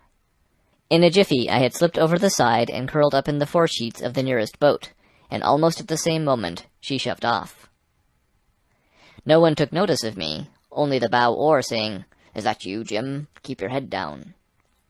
But Silver, from the other boat, looked sharply over and called out to know if that were me, and from that moment I began to regret what I had done. The crews raced for the beach, but the boat I was in, having some start, and being at once the lighter and the better manned, shot far ahead of her consort, and the bow had struck among the shoreside trees, and I had caught a branch and swung myself out, and plunged into the nearest thicket, while Silver and the rest were still 100 yards behind. "Jim! Jim!" I heard him shouting. But you may suppose I paid no heed. Jumping, ducking, and breaking through, I ran straight before my nose till I could run no longer. End of Chapter 13. Recorded November 9th, 2005, in Longmont, Colorado. Treasure Island by Robert Louis Stevenson. Chapter 14. The First Blow. I was so pleased at having given the slip to Long John that I began to enjoy myself and look around me with some interest on the strange land that I was in. I had crossed a marshy tract full of willows, bulrushes, and odd, outlandish, swampy trees, and I had now come out upon the skirts of an open piece of undulating, sandy country, about a mile long, dotted with a few pines and a great number of contorted trees, not unlike the oak in growth, but pale in the foliage like willows. On the far side of the open stood one of the hills, with two quaint, craggy peaks shining vividly in the sun. I now felt, for the first time, the joy of exploration. The isle was uninhabited. My shipmates I had left behind, and nothing lived in front of me but dumb brutes and fowls. I turned hither and thither among the trees. Here and there were flowering plants, unknown to me. Here and there I saw snakes, and one raised his head from a ledge of rock and hissed at me with a noise not unlike the spinning of a top. Little did I suppose that he was a deadly enemy, and that the noise was the famous rattle. Then I came to a long thicket of these oak-like trees, live or evergreen oaks I heard afterwards they should be called, which grew low along the sand like brambles, the boughs curiously twisted, the foliage compact like thatch. The thicket stretched down from the top of one of the sandy knolls, spreading and growing taller as it went, until it reached the margin of the broad, reedy fen, through which the nearest of the little rivers soaked its way into the anchorage. The marsh was steaming in the strong sun, and the outline of the spyglass trembled through the haze. All at once there began to go a sort of bustle among the bulrushes. A wild duck flew up with a quack, another followed, and soon over the whole surface of the marsh a great cloud of birds hung screaming and circling in the air. I judged at once that some of my shipmates must be drawing near along the borders of the fen. Nor was I deceived, for soon I heard the very distant and low tones of a human voice, which, as I continued to give ear, grew steadily louder and nearer. This put me in a great fear, and I crawled under cover of the nearest live oak and squatted there, hearkening, as silent as a mouse. Another voice answered, and then the first voice, which I now recognized to be Silver's, once more took up the story, and ran on for a long while in a stream, only now and again interrupted by the other. By the sound, they must have been talking earnestly, and almost fiercely, but no distinct word came to my hearing. At last the speakers seemed to have paused, and perhaps to have sat down, for not only did they cease to draw any nearer, but the birds themselves began to grow more quiet and to settle again to their places in the swamp. And now I began to feel that I was neglecting my business, that since I had been so foolhardy as to come ashore with these desperadoes, the least I could do was to overhear them at their councils, and that my plain and obvious duty was to draw as close as I could manage under the favorable ambush of the crouching trees. I could tell the direction of the speakers pretty exactly, not only by the sound of their voices, but by the behavior of the few birds that still hung in alarm above the heads of the intruders. Crawling on all fours, I made steadily but slowly towards them, till at last, raising my head to an aperture among the leaves, I could see clear down into a little green dell beside the marsh, and closely set about with trees, where Long John Silver and another of the crew stood face to face in conversation. The sun beat full upon them. Silver had thrown his hat beside him on the ground, and his great, smooth, blond face, all shining with heat, was lifted to the other man's in a kind of appeal. "Mate," he was saying, "it's because I thinks gold dust of you. Gold dust, and you may lay to that. If I hadn't took to you like pitch, do you think I'd have been here a warning of you? All's up. You can't make nor mend. It's to save your neck that I'm a-speaking, and if one of the wild uns knew it, where'd I be, Tom? Now tell me, where'd I be?" "Silver," said the other man, and I observed he was not only red in the face, but spoke as hoarse as a crow, and his voice shook, too, like a taut rope. "Silver," says he, "you're old, and you're honest, or has the name for it, and you've money, too, which lots of poor sailors hasn't, and you're brave, or I'm mistook. And will you tell me you'll let yourself be led away with that kind of a mess of swabs? Not you. As sure as God sees me, I'd sooner lose my hand. If I turn agin my duty—" And then, all of a sudden, he was interrupted by a noise. I had found one of the honest hands. Well, here, at that same moment, came news of another. Far away, out in the marsh, there arose, all of a sudden, a sound like the cry of anger, then another on the back of it, and then one horrid, long-drawn scream. The rocks of the spyglass re-echoed it a score of times. The whole troop of marsh birds rose again, darkening heaven with a simultaneous horror, and long after that death yell was still ringing in my brain, silence had re-established its empire, and only the rustle of the redescending birds and the boom of the distant surges disturbed the languor of the afternoon. Tom had leaped at the sound, like a horse at the spur, but Silver had not winked an eye. He stood where he was, resting lightly on his crutch, watching his companion like a snake about to spring. "John!" said the sailor, stretching out his hand. "Hands off!" cried Silver, leaping back a yard, as it seemed to me, with the speed and security of a trained gymnast. "Hands off if you like, John Silver," said the other. "It's a black conscience that can make you feared of me. But in heaven's name, tell me, what was that?"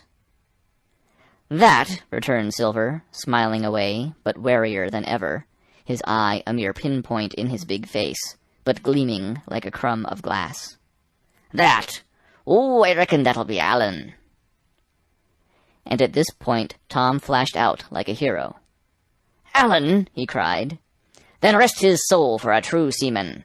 And as for you, John Silver, long you've been a mate of mine, but you're mate of mine no more. If I die like a dog, I'll die in my duty. You've killed Allen, have you?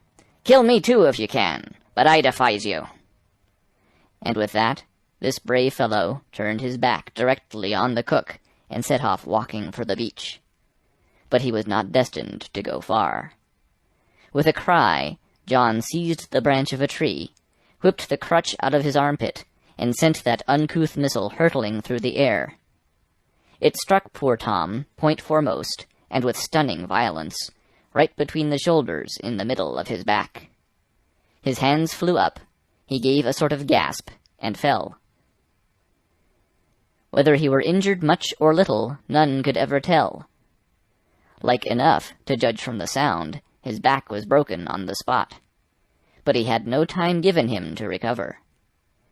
Silver, agile as a monkey, even without leg or crutch, was on the top of him next moment, and had twice buried his knife up to the hilt in that defenseless body.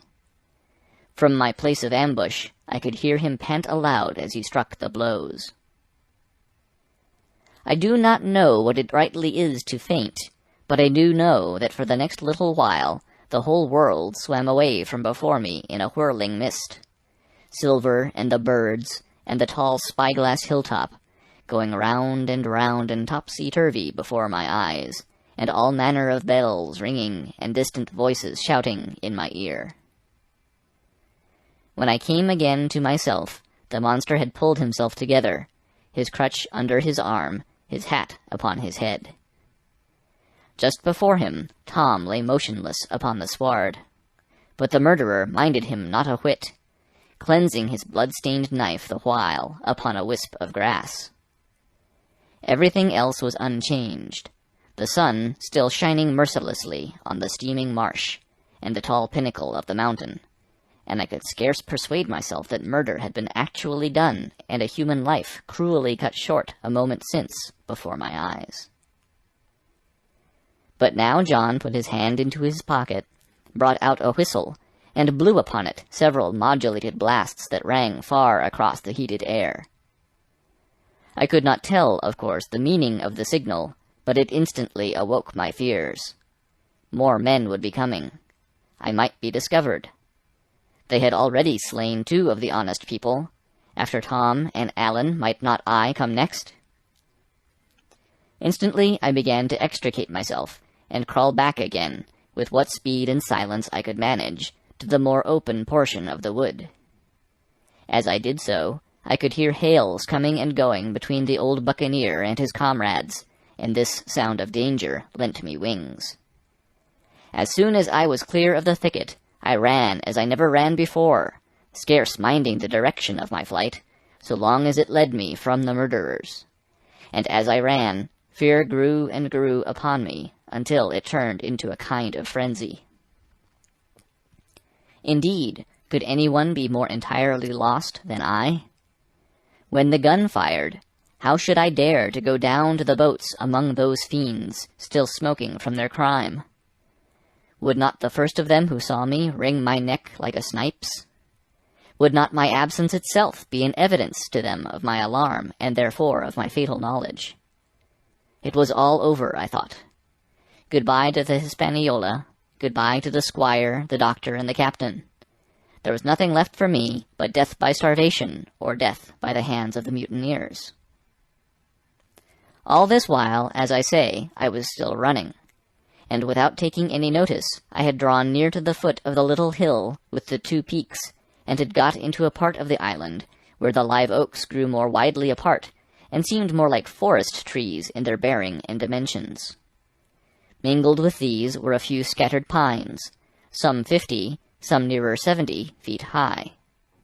The air, too, smelt more freshly than down beside the marsh. And here a fresh alarm brought me to a standstill with a thumping heart.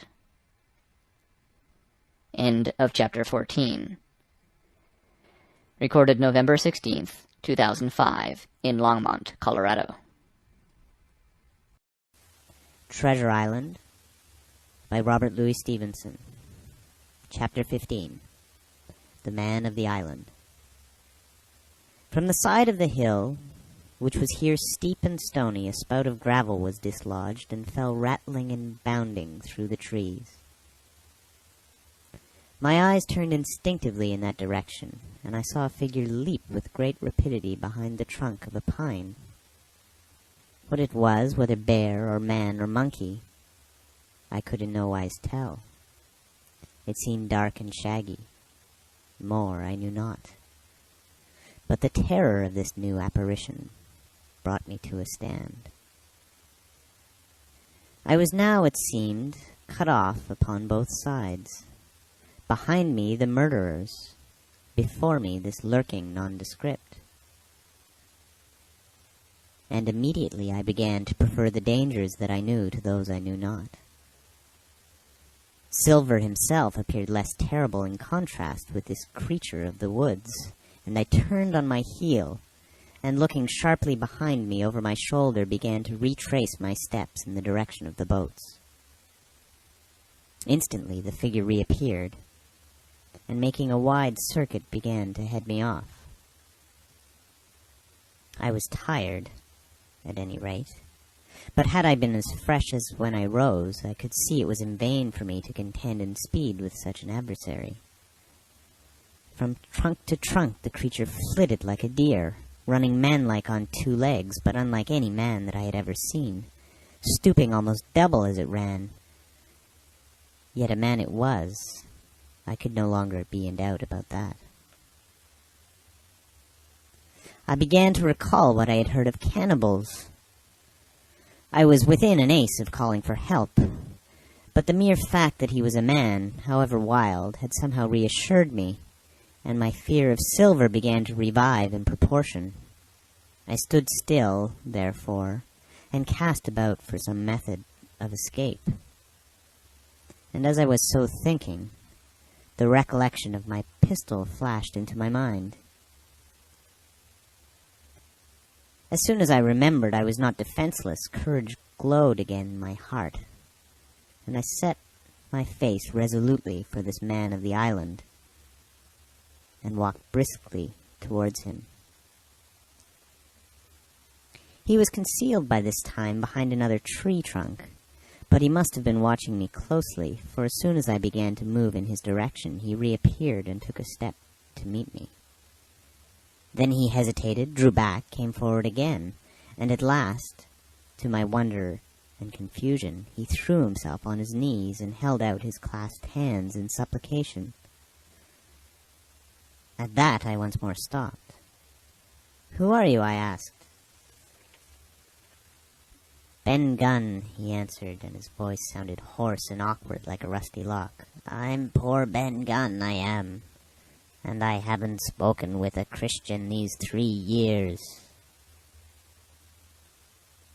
I could now see that he was a white man like myself, and that his features were even pleasing. His skin, wherever it was exposed, was burnt by the sun. Even his lips were black, and his fair eyes looked quite startling in so dark a face.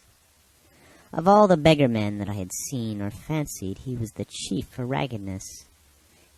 He was clothed with tatters of old ship's canvas and old sea cloth, and this extraordinary patchwork was all held together by a system of the most various and incongruous fastenings, brass buttons, bits of stick, and loops of tarry gaskin. About his waist he wore an old brass-buckled leather belt, which was one thing solid in his whole accoutrement. 3 years, I cried. Were you shipwrecked? Nay, mate, said he, marooned. I had heard the word, and I knew it stood for a horrible kind of punishment common enough among the buccaneers, in which the offender is put ashore with a little powder and shot, and left behind on some desolate and distant island.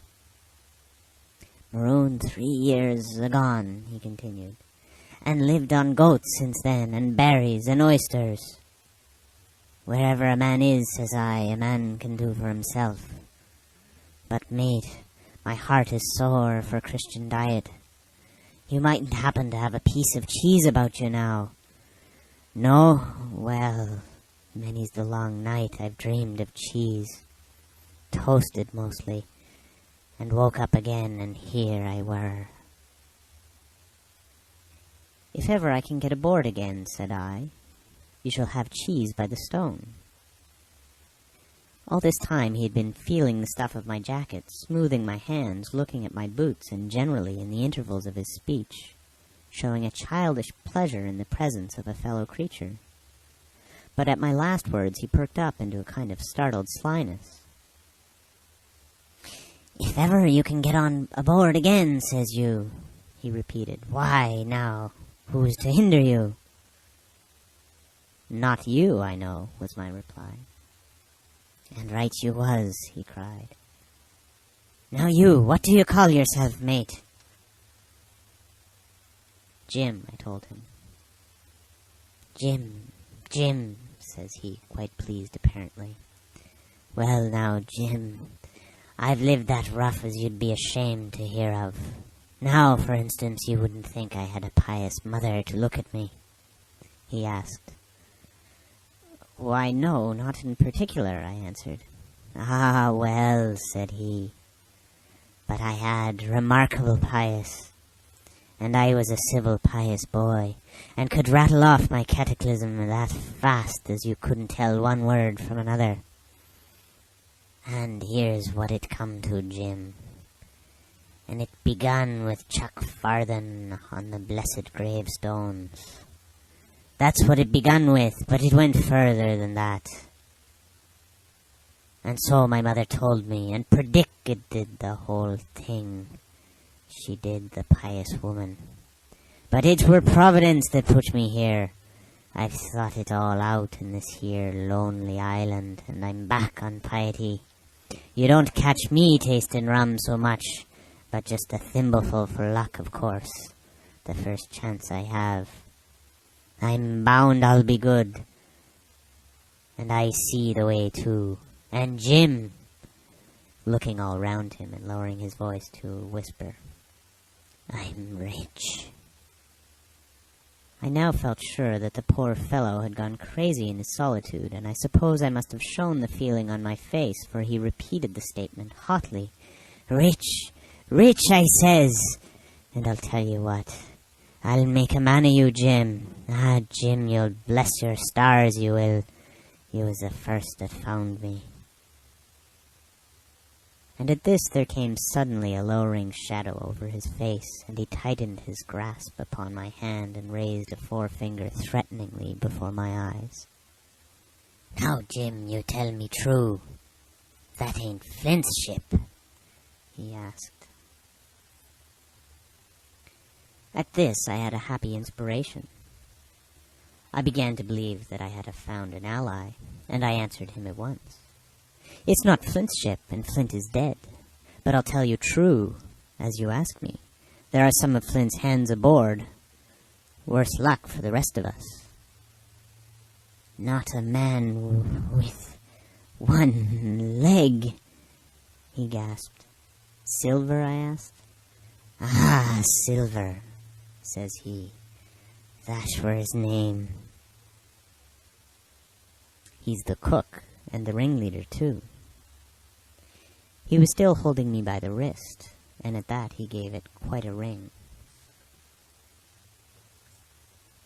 If you was sent by Long John, says he, I'm as good as pork, and I know it.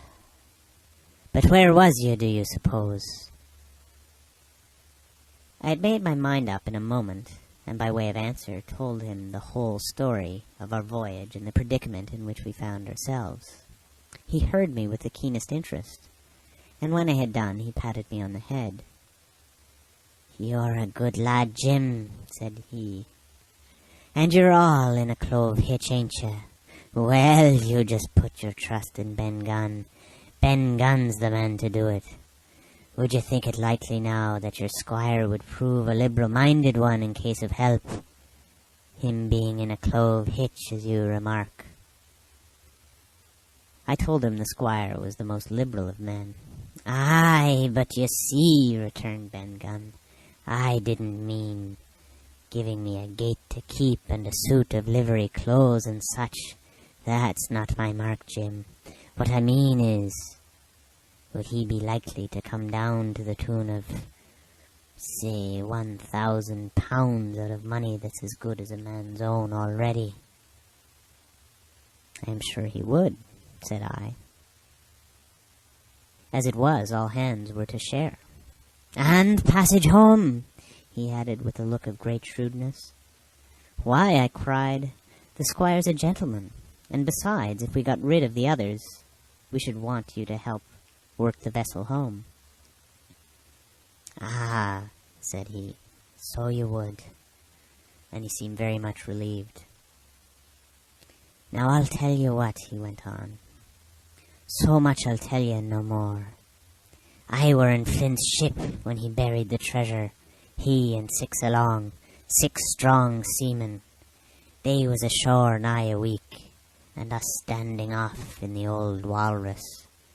One fine day up went the signal, and here come Flint by himself in a little boat, and his head done up in a blue scarf.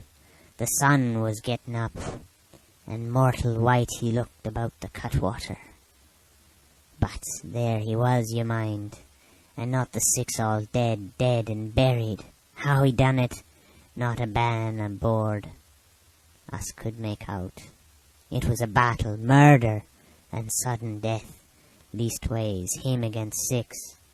Billy Bones was the mate. Long John, he was the quartermaster.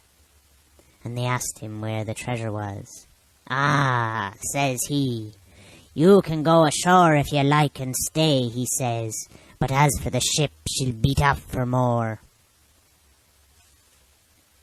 By thunder, that's what he said. Well, I was in another ship 3 years back, and we sighted this island. Boys, said I, here's Flint's treasure. Let's land and find it. But the captain was displeased at that. But my messmates were all of a mind and landed. 12 days they looked for it, and every day they had worse word of me. Until one fine morning all hands went aboard. As for you, Benjamin Gunn, says they, here's a musket, they says, and a spade and a pickaxe. You can stay here and find Flint's money for yourself, they says. Well, Jim, 3 years have I been here, and not a bite of Christian diet from that day to this. But now you look here, look at me. Do I look like a man before the mast? No, says you. No, I weren't neither, I says. And with that he winked and pinched me hard. Just you mention them words to your squire, Jim, he went on. Nor he weren't neither, that's the words. 3 years he were the man of this island, light and dark, fair and rain. And sometimes he would maybe think upon a prayer, says you, and sometimes he would maybe think of his old mother. So be as she's alive, you'll say. But the most part of Gunn's time, this is what you'll say, the most part of his time was took up with another matter. And then you'll give him a nip like I do. And he pinched me again in the most confidential manner. Then, he continued, then you'll up when you'll say this. Gunn is a good man, you'll say, and he puts a precious sight more confidence. Precious sight, mind that, in a gentleman born than in these gentlemen, of fortune having been one himself. Well, I said, I don't understand one word that you've been saying, but that's neither here nor there. For how am I to get on board? Ah, said he, that's the hitch for sure. Well, there's my boat, that I made with my 2 hands. I keep her under the white rock. If the worst come to the worst, we might try that after dark. Hi! He broke out. What's that? For just then, although the sun had still an hour or 2 to run, all the echoes of the island awoke and bellowed to the thunder of a cannon. They've begun to fight, I cried. Follow me! And I began to run towards the anchorage. My terrors all forgotten, while close at my side the maroon man in his goatskins trotted easily and lightly. Left, left, says he. Keep to your left hand, mate Jim. Under the trees with you. There's where I killed my first goat. They don't come down here now. They're all mast-headed on them mountings for fear of Benjamin Gunn. Ah, and there's the Setemary. Cemetery, he must have meant. You see them mounds? I come here and prayed now and then, when I thought maybe a Sunday would be about due. It weren't quite a chapel, but it seemed more solemn-like. And then, says you, Ben Gunn was short-handed, no chaplain, no so much as a Bible and a flag, you says. So he kept talking as I ran, neither expecting nor receiving an answer. The cannon shot was followed, after a considerable interval, by a volley of small arms. Another pause, and then, not a quarter of a mile in front of me, I beheld the Union Jack flutter in the air above a wood. End of chapter 15. Treasure Island by Robert Louis Stevenson. Part 4. Chapter 16. The Stockade. The narrative is continued by the Doctor. How the ship was abandoned. It was about 1:30, 3 bells in the sea phrase, that the 2 boats went ashore from the Hispaniola. The captain, the squire, and I were taking matters over in the cabin. Had there been a breath of wind, we should have fallen on the 6 mutineers who were left aboard with us, slipped our cable, and away to sea. But the wind was wanting, and to complete our helplessness, down came Hunter with the news that Jim Hawkins had slipped into a boat and was gone ashore with the rest. It never occurred to us to doubt Jim Hawkins, but we were alarmed for his safety. With the men in the temper they were in, it seemed an even chance if we should see the lad again. We ran on deck. The pitch was bubbling in the seams. The nasty stench of the place turned me sick. If ever a man smelt fever and dysentery, it was in that abominable anchorage. The 6 scoundrels were sitting grumbling under a sail in the forecastle. Ashore we could see the gigs made fast, and a man sitting in each, hard by where the river runs in. One of them was whistling Lily Bolero. Waiting was a strain, and it was decided that Hunter and I should go ashore with the jolly boat in quest of information. The gigs had leaned to their right, but Hunter and I pulled straight in the direction of the stockade upon the chart. The two who were left guarding their boats seemed in a bustle at our appearance. Lily Bolero stopped off, and I could see the pair discussing what they ought to do. Had they gone and told Silver, all might have turned out differently. But they had their orders, I suppose, and decided to sit quietly where they were and hark back again to Lily Bolero. There was a slight bend in the coast, and I steered so as to put it between us. Even before we landed, we had thus lost sight of the gigs. I jumped out and came as near running as I durst, with a big silk handkerchief under my hat for coolness' sake, and a brace of pistols ready primed for safety. I had not gone 100 yards when I reached the stockade. This was how it was. A spring of clear water rose almost at the top of a knoll. Well, on the knoll and enclosing the spring they had clapped a stout log house, fit to hold 20 of people in a pinch, and loopholed for musketry on either side. All around this they had cleared a wide space, and then the thing was completed by a paling 6 feet high, without door or opening, too strong to pull down without time and labor, and too open to shelter the besiegers. The people in the log house had them in every way. They stood quiet in shelter and shot the others like partridges. All they wanted was a good watch and food. For short of a complete surprise, they might have held the place against a regiment. What particularly took my fancy was the spring, for though we had a good enough place of it in the cabin of the Hispaniola, with plenty of arms and ammunition, and things to eat, and excellent wines, there had been one thing overlooked. We had no water. I was thinking this over when there came ringing over the island the cry of a man at the point of death. I was not new to violent death. I have served His Royal Highness the Duke of Cumberland and got a wound myself at Fontenoy. But I know my pulse went dot and carry one.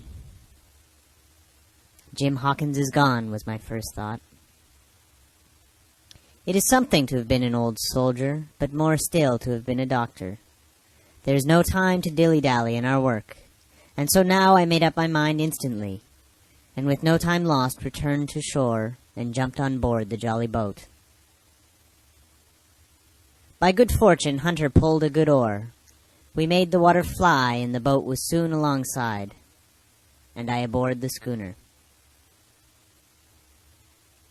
I found them all shaken, as was natural. The squire was sitting down, as white as a sheet, thinking of the harm he had led us to, the good soul. And one of the 6 forecastle hands was a little better. "There's a man," says Captain Smollett, nodding towards him, "new to his work. He came nigh hand, fainting, Doctor, when he heard the cry. Another touch of the rudder and that man would join us." I told my plan to the captain, and between us we settled on the details of its accomplishment. We put old Redruth in the gallery between the cabin and the forecastle, with 3 or 4 loaded muskets and a mattress for protection. Hunter brought the boat round under the stern port, and Joyce and I set to work loading her with powder tins, muskets, bags of biscuits, kegs of pork, a cask of cognac, and my invaluable medicine chest. In the meantime, the squire and the captain stayed on deck, and the latter hailed the coxswain, who was the principal man aboard. "Mr. Hands," he said, "here are 2 of us with a brace of pistols each. If any one of you 6 make a signal of any description, that man's dead." They were a good deal taken aback, and after a little consultation, one and all tumbled down the fore companion, thinking no doubt to take us on the rear. But when they saw Redruth waiting for them in the sparred galley, they went about ship at once, and head popped out again on deck. "Down, dog!" cries the captain.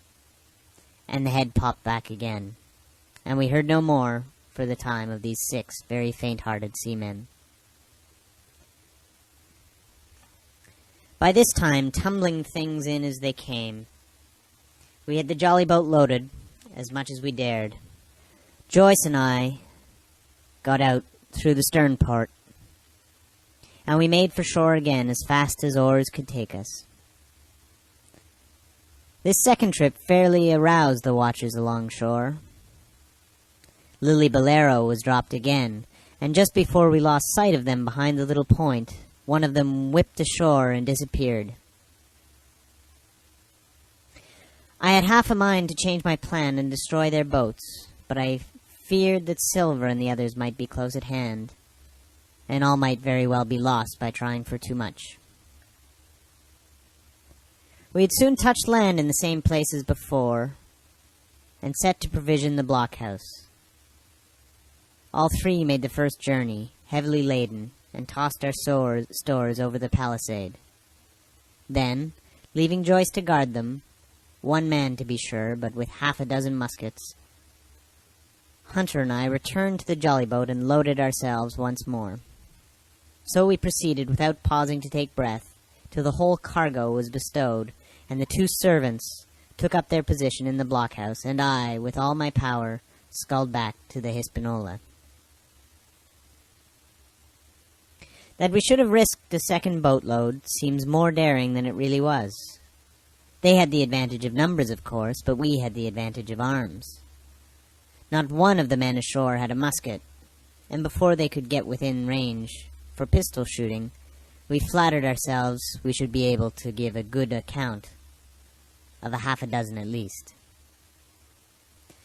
The squire was waiting for me at the stern window, all his faintness gone from him. He caught the painter and made it fast, and we fell to loading the boat for our very lives. Pork, powder, and biscuit was the cargo, with only a musket and a cutlass apiece for the squire and me, and Redruth and the captain. The rest of the arms and powder we dropped overboard in 2 fathoms and a half of water, so that we could see the bright steel shining far below us in the sun on the clean, sandy bottom. By this time the tide was beginning to ebb, and the ship was swinging round to her anchor. Voices were heard faintly hallooing in the direction of the 2 gigs, and though this reassured us for Joyce and Hunter, who were well to the eastward, it warned our party to be off. Redruth retreated from his place in the gallery and dropped into the boat, which we then brought round to the ship's counter to be handier for Captain Smollett. "Now, men," said he, "do you hear me?" There was no answer from the forecastle. "It's to you, Abraham Gray. It's to you I am speaking." Still no reply. "Gray," resumed Mr. Smollett a little louder, "I'm leaving the ship, and I order you to follow your captain. I know you are a good man at bottom, and I dare say not one of the lot of you's as bad as he makes out. I have my watch here in my hand. I give you 30 seconds to join me in." There was a pause. "Come, my fine fellow," continued the captain. "Don't have so long in stays. I'm risking my life and the lives of these good gentlemen every second." There was a sudden scuffle, a sound of blows, and out burst Abraham Gray with a knife cut on the side of his cheek, and came running to the captain like a dog to the whistle. "I'm with you, sir," said he, and the next moment he and the captain had dropped aboard of us, and we shoved off and given way.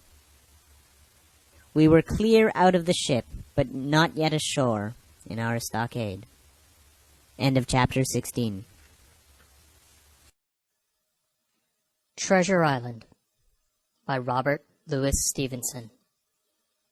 Chapter 17. Narrative continued by the Doctor. The Jolly Boat's last trip.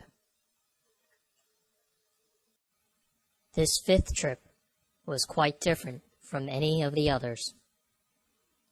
In the first place, the little gallipot of a boat that we were in was gravely overloaded. 5 grown men, and 3 of them, Trelawney, Redruth, and the captain, over 6 feet high, was already more than she was meant to carry. Add to that the powder, pork, and bread bags. The gunwale was lipping astern. Several times we shipped a little water, and my breeches and the tails of my coat were all soaking wet before we had gone 100 yards. The captain made us trim the boat, and we got her to lie a little more evenly. All the same, we were afraid to breathe. In the second place, the ebb was now making a strong, rippling current running westward through the basin, and then southward and seaward down the straits by which we had entered in the morning. Even the ripples were a danger to our overloaded craft, but the worst of it was that we were swept out of our true course and away from our proper landing place behind the point. If we let the current have its way, we should come ashore beside the gigs, where the... "I cannot keep her head for the stockade, sir," said I to the captain. I was steering, while he and Redruth, 2 fresh men, were at the oars. "The tide keeps washing her down. Could you pull a little stronger?" "Not without swamping the boat," said he. "You must bear up, sir. If you please, bear up until you see you're gaining."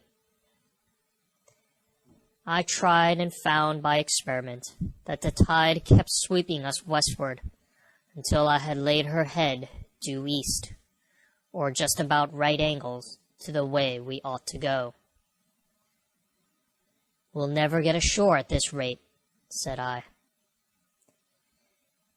"If it's the only course that we can lie, sir, we must even lie it," returned the captain. "We must keep upstream.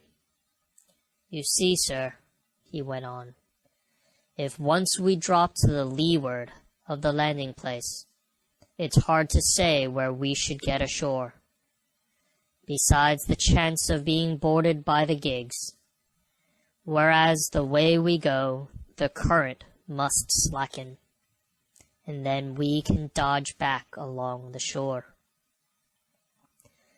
"The current's less already, sir," said the man Gray, who was sitting in the foresheets. "You can ease her off a bit." "Thank you, my man," said I, quite as if nothing had happened, for we had all quietly made up our minds to treat him like one of ourselves. Suddenly the captain spoke up again, and I thought his voice was a little changed. "The gun," said he. "I have thought of that," said I, for I made sure he was thinking of a bombardment of the fort. "They could never get the gun ashore, and if they did, they could never haul it through the woods." "Look astern, Doctor," replied the captain. We had entirely forgotten the long nine, and there, to our horror, were the 5 rogues busy about her, getting off her jacket, as they called the stout tarpaulin cover under which she sailed. Not only that, but it flashed into my mind at the same moment that the round shot and the powder for the gun had been left behind, and a stroke with an axe could put it all into the possession of the evil ones aboard. "Israel was Flint's gunner," said Gray hoarsely. At any risk, we put the boat's head direct for the landing place. By this time, we had got so far out of the run of the current that we kept steerage way even at our necessarily gentle rate of rowing, and I could keep her steady for the goal. But the worst of it was that with the course I now held, we turned our broadside instead of our stern, to the Hispaniola and offered a target like a barn door.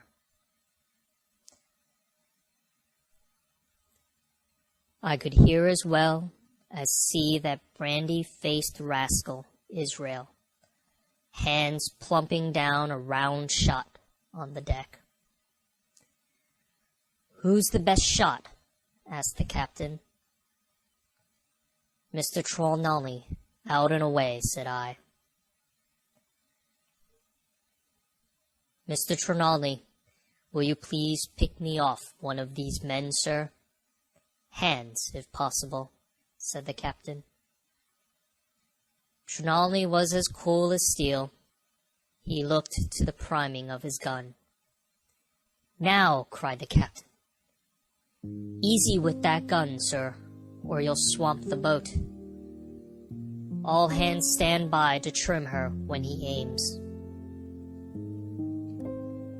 The squire raised his gun, the rowing ceased, and we leaned over to the other side to keep the balance. And all was so nicely contrived that we did not ship a drop.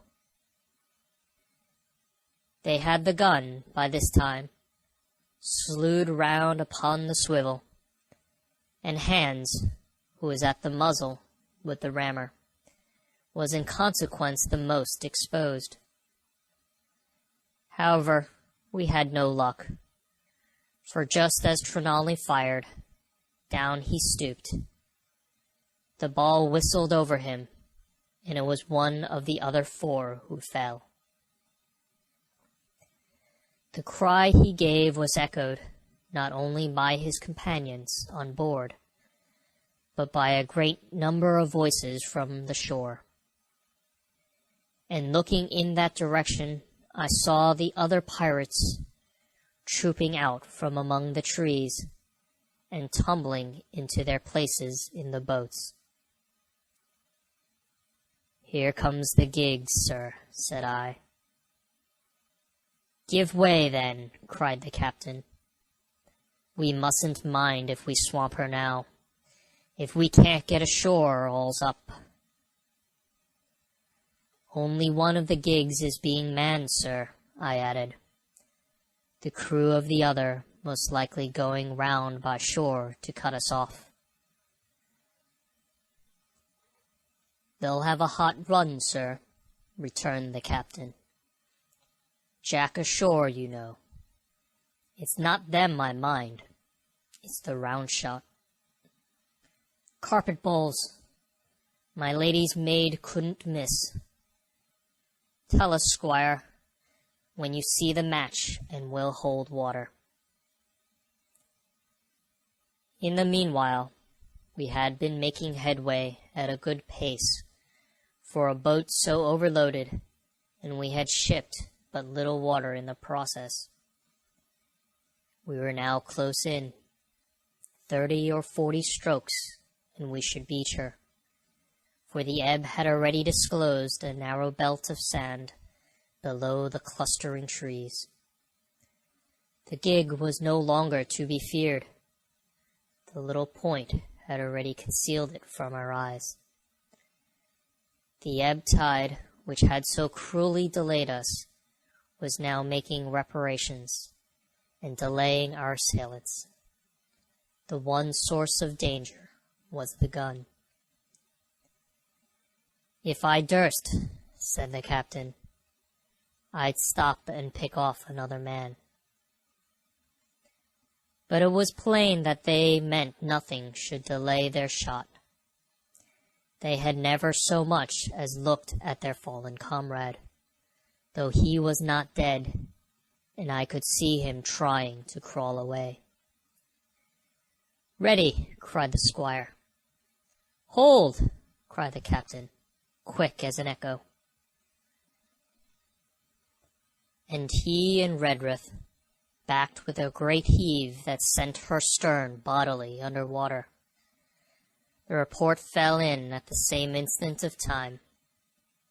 This was the first that Jim heard, the sound of the squire's shot not having reached him. Where the ball passed, Not one of us precisely knew, but I fancy it must have been over our heads, and that the wind of it may have contributed to our disaster. At any rate, the boat sank by the stern, quite gently, in 3 feet of water, leaving the captain and myself facing each other on our feet. The other 3 took complete headers and came up again, drenched and bubbling. So far there was no great harm. No lives were lost, and we could wade ashore in safety.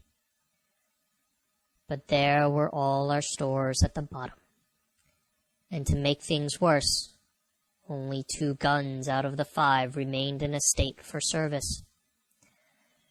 Mine I had snatched from my knees and held over my head by a sort of instinct.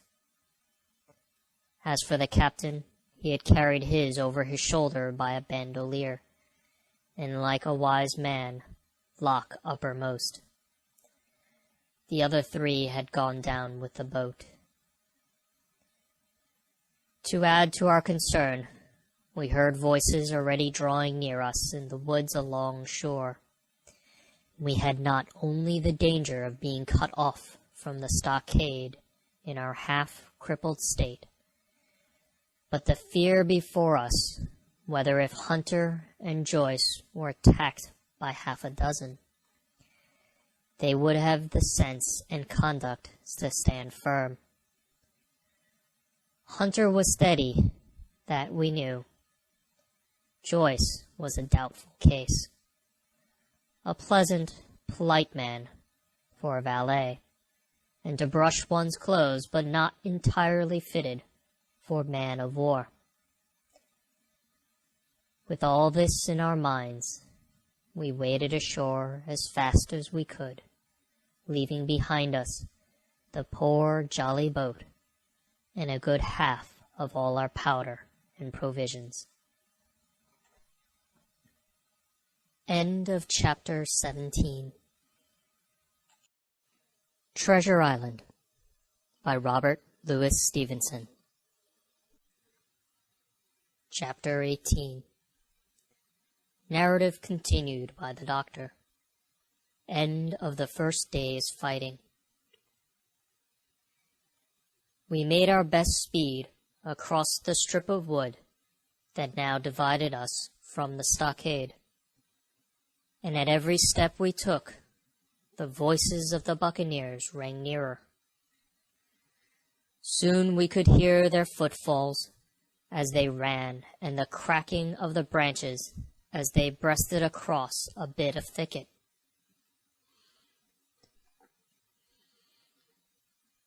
I began to see we should have a brush for it in earnest, and looked to my priming. "Captain," said I, "Trelawney is the dead shot.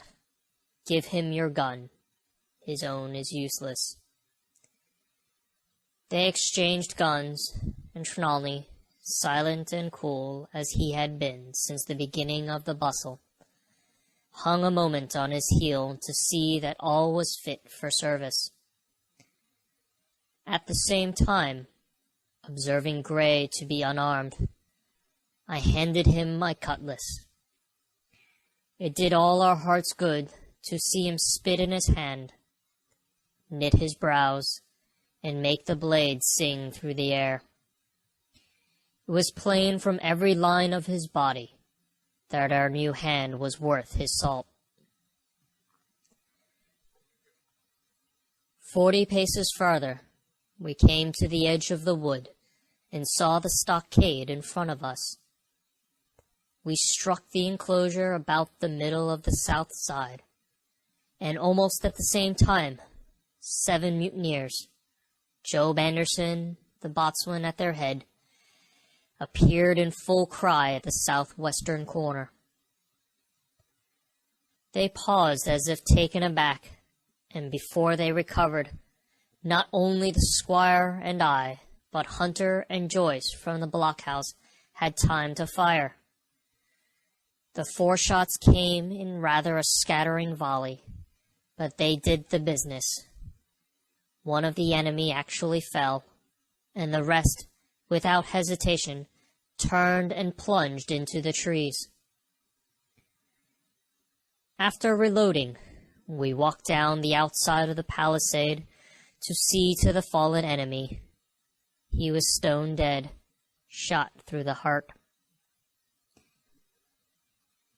We began to rejoice over our good success, when just at that moment a pistol cracked in the bush. A ball whistled close past my ear, and poor Tom Rudrith stumbled and fell his length on the ground. Both the squire and I returned the shot, but as we had nothing to aim at, it is probable we only wasted powder. Then we reloaded and turned our attention to poor Tom. The captain and Gray were already examining him, and I saw with half an eye that all was over. I believe the readiness of our return volley had scattered the mutineers once more, for we were suffered without further molestation to get the poor old gamekeeper hoisted over the stockade and carried, groaning and bleeding, into the log house. Poor old fellow! He had not uttered one word of surprise, complaint, fear, or even acquiescence from the very beginning of our troubles till now, when we had laid him down in the log house to die. He had lain like a Trojan behind his mattress in the gallery. He had followed every order silently, doggedly, and well. He was the oldest of our party by a score of years, and now, sullen, old, serviceable servant, it was he that was to die. The squire dropped down beside him on his knees and kissed his hand, crying like a child. "Be I going, doctor?" he asked. "Tom, my man," said I, "you're going home." "I wish I had a lick at them with the gun first," he replied. "Tom," said the squire, "say you forgive me, won't you?" "Would that be respectful like, from me to you, squire?" was the answer. "Howsoever, so be it. Amen." After a little while of silence, he said he thought somebody might read a prayer. "It is the custom, sir," he added apologetically. And not long after, without another word, he passed away. In the meantime, the captain, whom I had observed to be wonderfully swollen about the chest and pockets, had turned out a great many various stores. The British colours, a Bible, a coil of stoutish rope, pen, ink, the logbook, and pounds of tobacco. He had found a longish fir tree, lying felled and trimmed in the enclosure, and with the help of Hunter, he had set it up at the corner of the log house, where the trunks crossed and made an angle. Then, climbing on the roof, he had with his own hand bent and run up the colours. This seemed mightily to relieve him. He re-entered the log house and set about counting up the stores as if nothing else existed.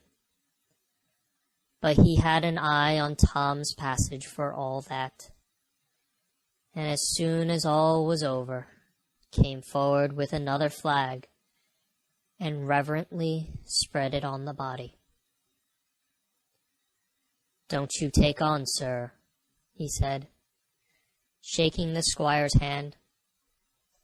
"All's well with him. No fear for a hand that's been shot down in his duty to captain and owner. It mayn't be good divinity, but it's a fact.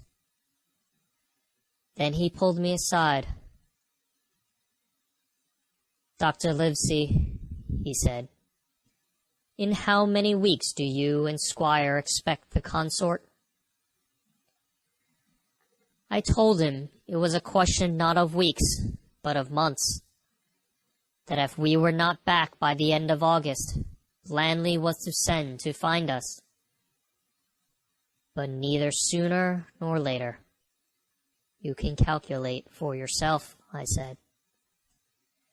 Why, yes, returned the captain, scratching his head, and making a large allowance, sir, for all the gifts of Providence. I should say we were pretty close-hauled. How do you mean? I asked. It's a pity, sir, we lost that second load. That's what I mean, replied the captain. As for powder and shot will do. The rations are short, very short. So short, Dr. Livesey, that we're perhaps as well without that extra mouth. And he pointed to the dead body under the flag. Just then, with a roar and a whistle, a round shot passed high above the roof of the log house and plumped far beyond us in the wood. "Oh ho!" said the captain. "Blaze away! You've little enough powder already, my lads."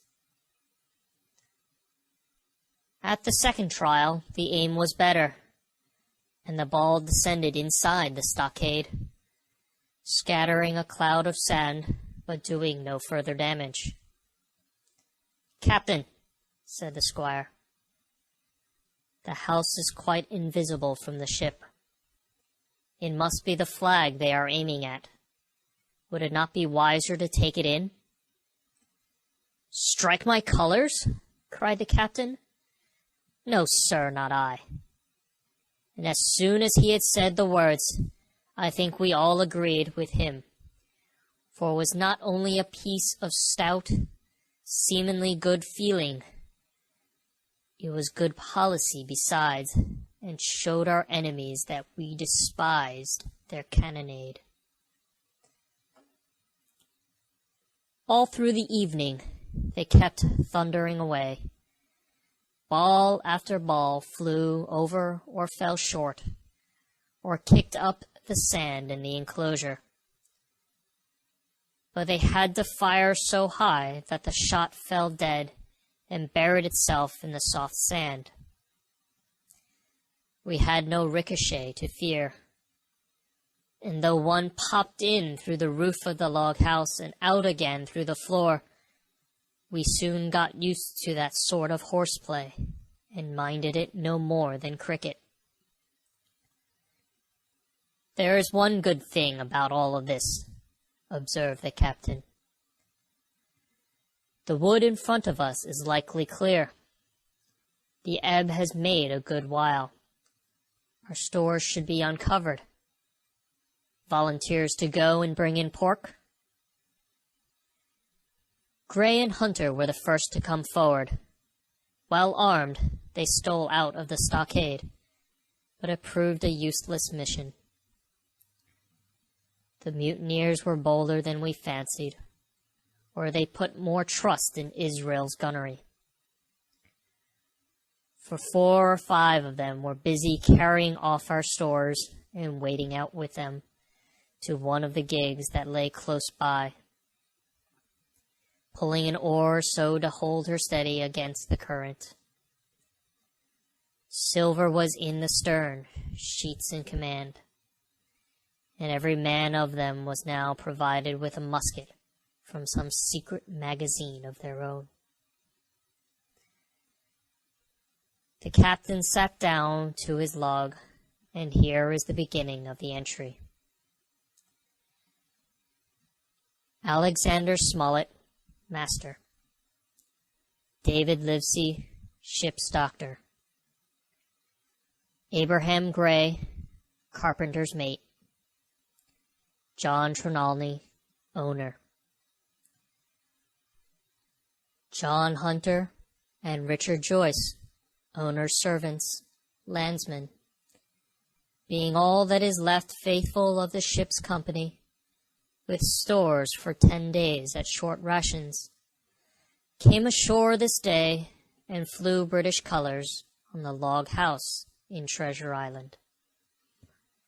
Thomas Redruth, owner's servant, landsman, shot by the mutineers. James Hawkins, cabin boy. And at the same time, I was wondering over poor Jim Hawkins's fate. A hail on the land side. "Somebody's hailing us," said Hunter, who was on guard. "Doctor! Squire! Captain!" "Hello, Hunter! Is that you?" came the cries. And I ran to the door in time to see Jim Hawkins, safe and sound, come climbing over the stockade. End of chapter 18. Treasure Island by Robert Louis Stevenson. Chapter 19. Narrative resumed by Jim Hawkins, The Garrison in the Stockade. As soon as Ben Gunn saw the colours, he came to a halt, stopped me by the arm, and sat down. "Now," said he, "there's your friends sure enough." "Far more likely it's the mutineers," I answered. "That!" he cried. "Why, in a place like this, where nobody puts in but gentlemen of fortune, silver would fly the Jolly Roger. You don't make no doubt of that. No, that's your friends. There's been blows too, and I reckon your friends has had the best of it, and here they are ashore in the old stockade, as was made years and years ago by Flint. Ah, he was the man to have a headpiece, was Flint. Barring rum, his match were never seen. He were afraid of none, not he, only silver. Silver was that genteel." "Well," said I, "that may be so, and so be it. All the more reason that I should hurry on and join my friends." "Nay, mate," returned Ben, "not you. You're a good boy, or I'm mistook. But you're only a boy, all told. Now Ben Gunn is fly. Rum wouldn't bring me there where you're going. Not rum wouldn't, till I see you're born gentleman and gets on his word of honour. And you won't forget my words. A precious sight, that's what you'll say. A precious sight more confidence, and then nips him." And he pinched me the third time with the same air of cleverness. "And when Ben Gunn is wanted, you know where to find him, Jim, just where you found him today. And him that comes is to have a white thing in his hand, and he's to come alone. Oh, and you'll say this, Ben Gunn, says you, has reasons of his own." "Well," said I believe I understand. You have something to propose, and you wish to see the squire or the doctor, and you're to be found where I found you. Is that all?" "And when, says you," he added. "Why, from about noon observation to about 6 bells." "Good," said I. "And now may I go?" "You won't forget?" he inquired anxiously. "Precious sight and reasons of his own, says you. Reasons of his own, that's the mainstay, as between man and man. Well then," still holding me, "I reckon you can go, Jim. And Jim, if you was to see silver, you wouldn't go for to sell Ben Gunn? Wild horses wouldn't draw it from you?" "No," says you. "And if them pirates came ashore, Jim, what would you say but there'd be widows in the morning?" Here he was interrupted by a loud report, and a cannonball came tearing through the trees and pitched into the sand not 100 yards from where we two were talking. The next moment each of us had taken to his heels in a different direction. For a good hour to come, frequent reports shook the island, and the balls kept crashing through the woods. I moved from hiding place to hiding place, always pursued, or so it seemed to me, by these terrifying missiles. But towards the end of the bombardment, though I still durst not venture in the direction of the stockade, where the balls fell off nest, I had begun, in a manner, to pluck up my heart again, and after a long detour to the east, crept along among the shoreside trees. The sun had just set. The sea breeze was rustling and tumbling in the woods, and ruffling the grey surface of the anchorage. The tide, too, was far out, and great tracts of sand lay uncovered. The air, after the heat of the day, chilled me through my jacket. The Hispaniola still lay where she had anchored, but sure enough, there was the Jolly Roger, the black flag of piracy, flying from her peak. Even as I looked, there came another red flash, and another report that sent the echoes clattering, and one more round shot whistled through the air. It was the last of the cannonade. I lay for some time watching the bustle which succeeded the attack.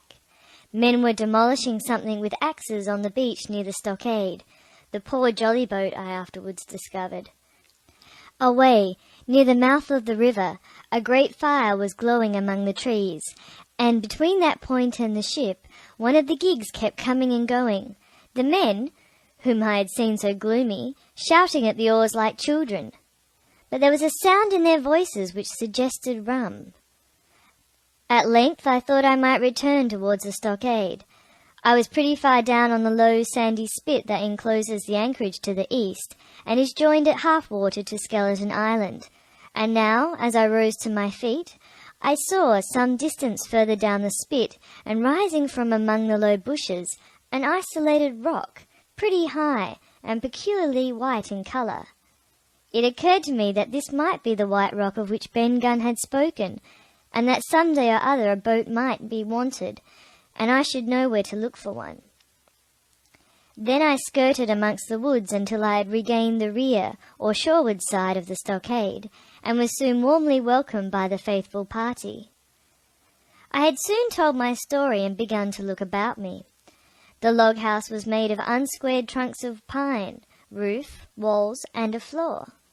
The latter stood in several places as much as a foot or a foot and a half above the surface of the sand. There was a porch at the door, and under this porch a little spring welled up into an artificial basin of a rather odd kind, no other than a great ship's kettle of iron with the bottom knocked out, and sunk to her bearings, as the captain said, among the sand. Little had been left besides the framework of the house, but in one corner there was a stone slab laid down by way of a hearth, and an old rusty iron basket to contain the fire. The slopes on the knoll, and all the inside of the stockade, had been cleared of timber to build the house, and we could see by the stumps what a fine and lofty grove had been destroyed. Most of the soil had been washed away or buried in drift after the removal of the trees. Only where the streamlet ran down from the kettle, a thick bed of moss and some ferns and some little creeping bushes were still green among the sand. Very close to the stockade, too close for defence, they said, the wood still flourished high and dense, all of fir on the land side, but towards the sea with a large admixture of live oaks. The cold evening breeze, of which I have spoken, whistled through every chink of the rude building, and sprinkled the floor with a continual rain of fine sand. There was sand in our eyes, sand in our teeth, sand in our suppers, sand dancing in the spring at the bottom of the kettle, for all the world like porridge beginning to boil. Our chimney was a square hole in the roof. It was but a little part of the smoke that found its way out. The rest eddied about the house and kept us coughing and piping in the eye. Add to this that Gray, the new man, had his face tied up in a bandage for a cut that he had got in breaking away from the mutineers, and that poor old Tom Redruth, still unburied, lay along the wall, stiff and stark, under the Union Jack. If we had been allowed to sit idle, we should have all fallen into the blues, but Captain Smollett was never the man for that. All hands were called up before him, and he divided us into watches. The doctor and Gray and I for one, the squire, Hunter, and Joyce upon the other. Tired though we all were, 2 were sent out for firewood, 2 more were set to dig a grave for Redruth. The doctor was named Cook. I was put sentry at the door, and the captain himself went from one to another, keeping up our spirits and lending a hand wherever it was wanted. From time to time the doctor came to the door for a little air, and to rest his eyes, which were almost smoked out of his head, and whenever he did so he had a word for me. "That man Smollett," he said once, "is a better man than I am. And when I say that, it means a deal, Jim." Another time he came and was silent for a while. Then he put his head on one side and looked at me. "Is this Ben Gunn a man?" he asked. "I do not know, sir," said I. "I am not very sure whether he is sane." "If there's any doubt about that matter, he is," returned the doctor. "A man who has been 3 years biting his nails on a desert island, Jim, can't expect to appear as sane as you or me. It doesn't lie in human nature. Was it cheese you said he had a fancy for?" "Yes, sir, cheese," I answered. "Well, Jim," says he, "just see the good stuff that comes out of being dainty in your food. You've seen my snuff box, haven't you? And you never saw me take snuff. The reason being that in my snuff box I carry a piece of Parmesan cheese, a cheese made in Italy, very nutritious. Well, that's for Ben Gunn." Before supper was eaten, we buried old Tom in the sand and stood round him for a while, bareheaded in the breeze. A good deal of firewood had been got in, but not enough for the captain's fancy, and he shook his head over it and told us we must get back to this tomorrow rather livelier. Then, when we had eaten our pork, and each had a good stiff glass of brandy grog, the 3 chiefs got together in a corner to discuss our prospects. It appears they were at their wits' end what to do, the stores being so low that we must have been starved into surrender long before help came. But our best hope, it was decided, was to kill off the buccaneers until they either hauled down their flag or ran away with the Hispaniola. From 19 they were already reduced to 15. 2 others were wounded, and at least one, the man beside the gun, severely wounded if he were not dead. Every time we had a crack at them, we were to take it, saving our own lives with the extremest care. And besides that, we had 2 able allies, rum and the climate. As for the first, though we were about half a mile away, we could hear them roaring and singing late into the night, and as for the second, the doctor staked his wig that, camped where they were in the marsh, and unprovided with remedies, the half of them would be on their backs before a week. "So," he added, "if we are not all shot first, they'll be glad to be packing in the schooner. It's always a ship, and they can get to buccaneering again, I suppose." "First ship that I ever lost," said Captain Smollett. I was dead tired, as you may fancy, and when I got to sleep, which was not after a great deal of tossing, I slept like a log of wood.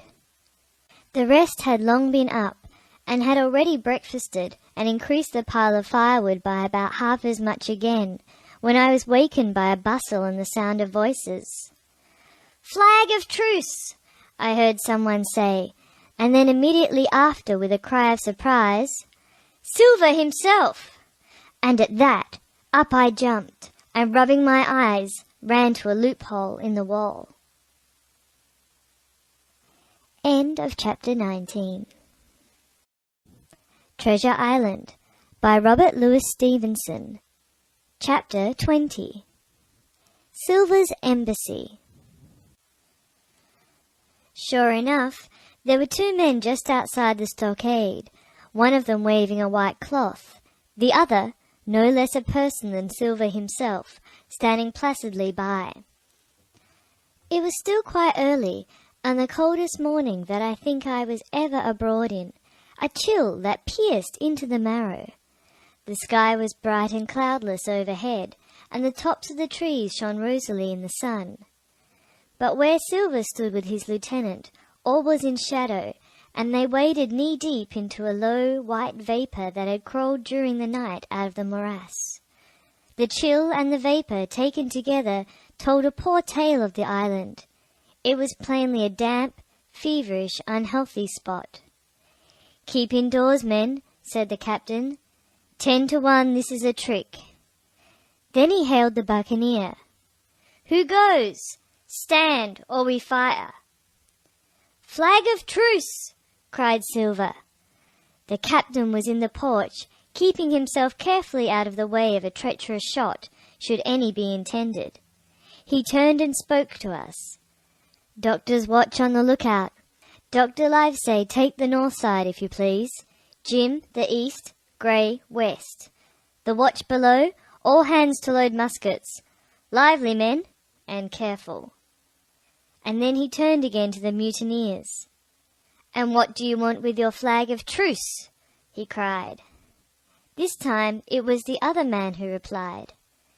"Captain Silver, sir, to come on board and make terms," he shouted. "Captain Silver? Don't know him? Who's he?" cried the captain, and we could hear him adding to himself, "Captain, is it? My heart, and here's promotion." Long John answered for himself. "Me, sir. These poor lads have chosen me captain, after your desertion, sir," laying a particular emphasis upon the word desertion. "We're willing to submit, if we can come to terms, and no bones about it. All I ask is your word, Captain Smollett, to let me safe and sound out of this here stockade, and 1 minute to get our shot before a gun is fired." "My man," said Captain Smollett, "I have not the slightest desire to talk to you. If you wish to talk to me, you can come, that's all. If there's any treachery, it'll be on your side, and the Lord help you." "That's enough, Captain," shouted Long John cheerily. "A word's from you's enough.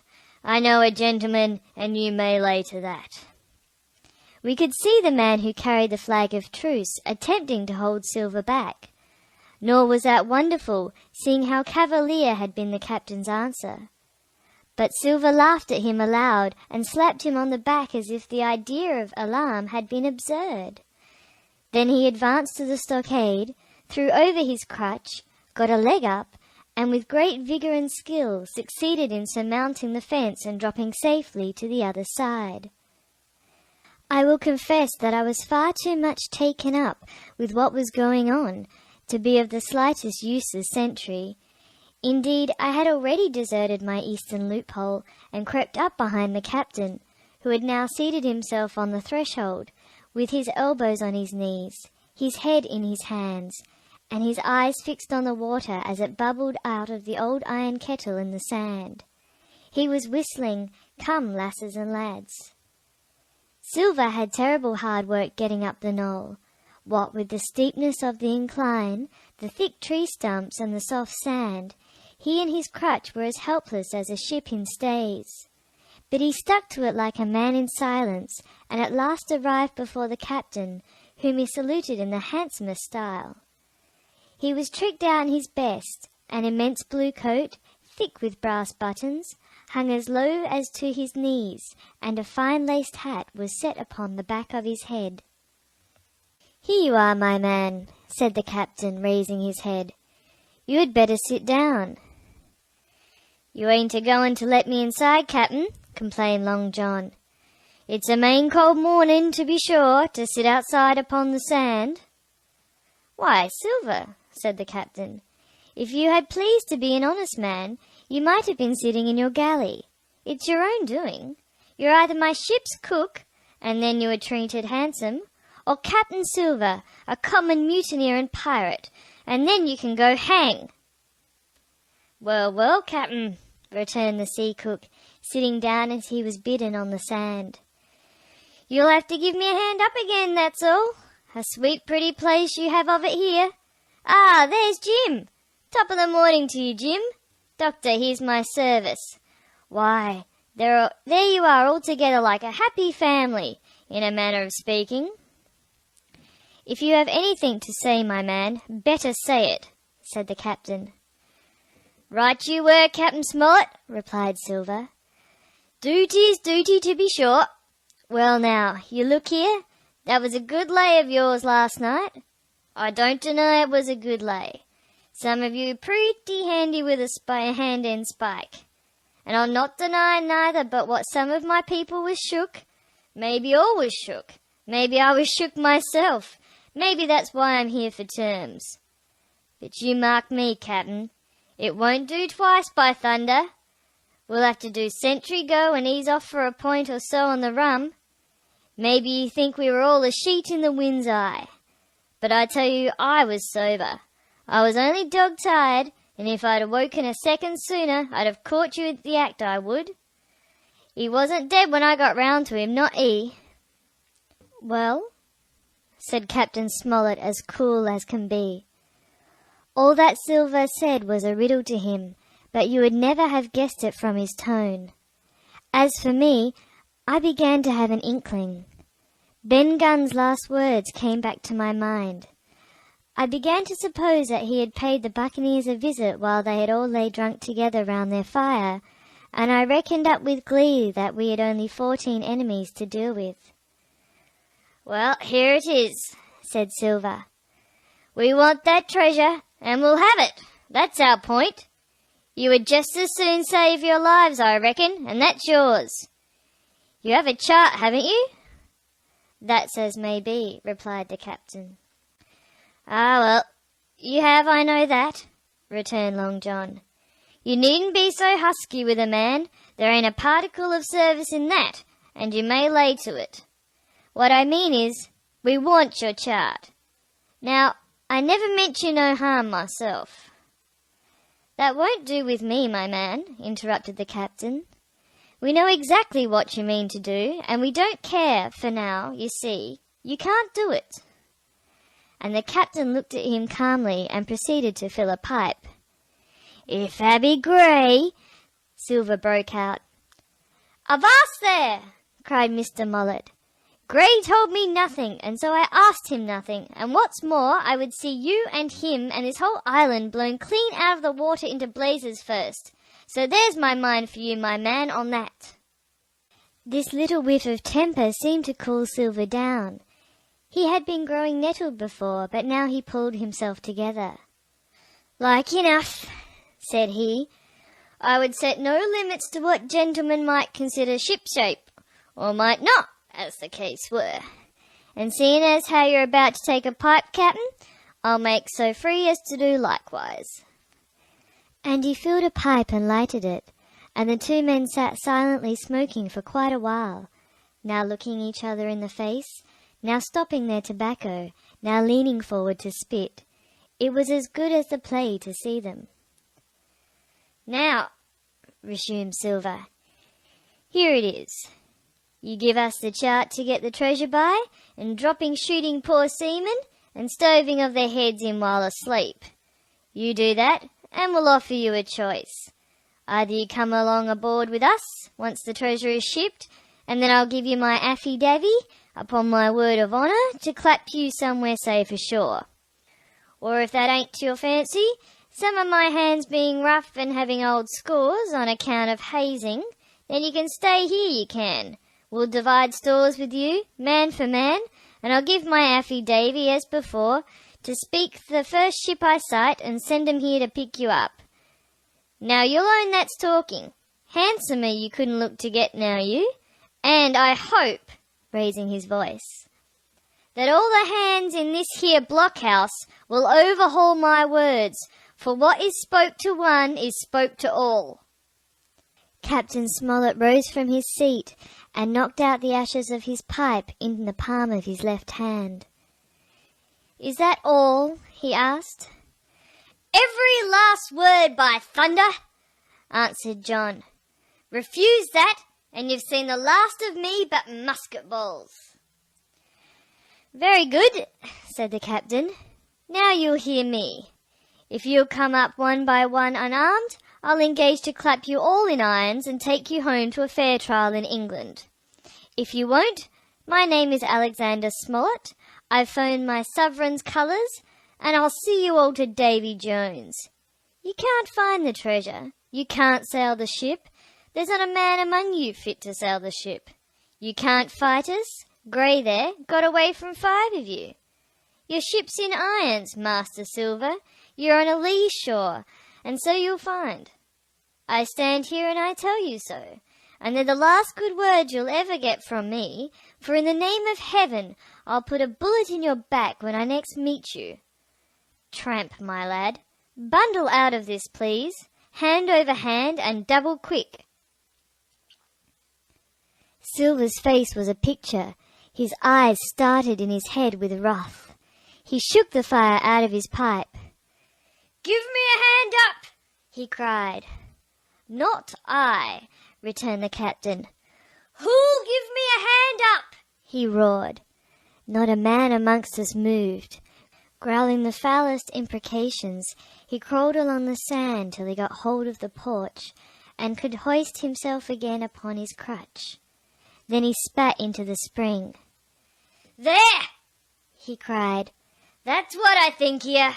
Before an hour's out, I'll stove in your old blockhouse like a rum puncheon.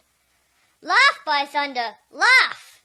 Before an hour's out, you'll laugh upon the other side. Them that'll die'll be the lucky ones."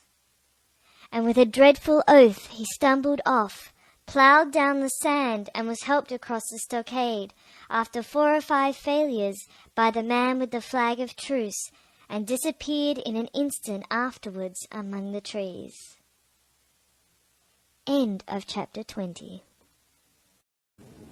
Treasure Island by Robert Louis Stevenson. Chapter 21. The Attack. As soon as Silver disappeared, the captain, who had been closely watching him, turned towards the interior of the house, and found not a man of us at his post but Grey. It was the first time we'd ever seen him angry. "Quarters!" he roared.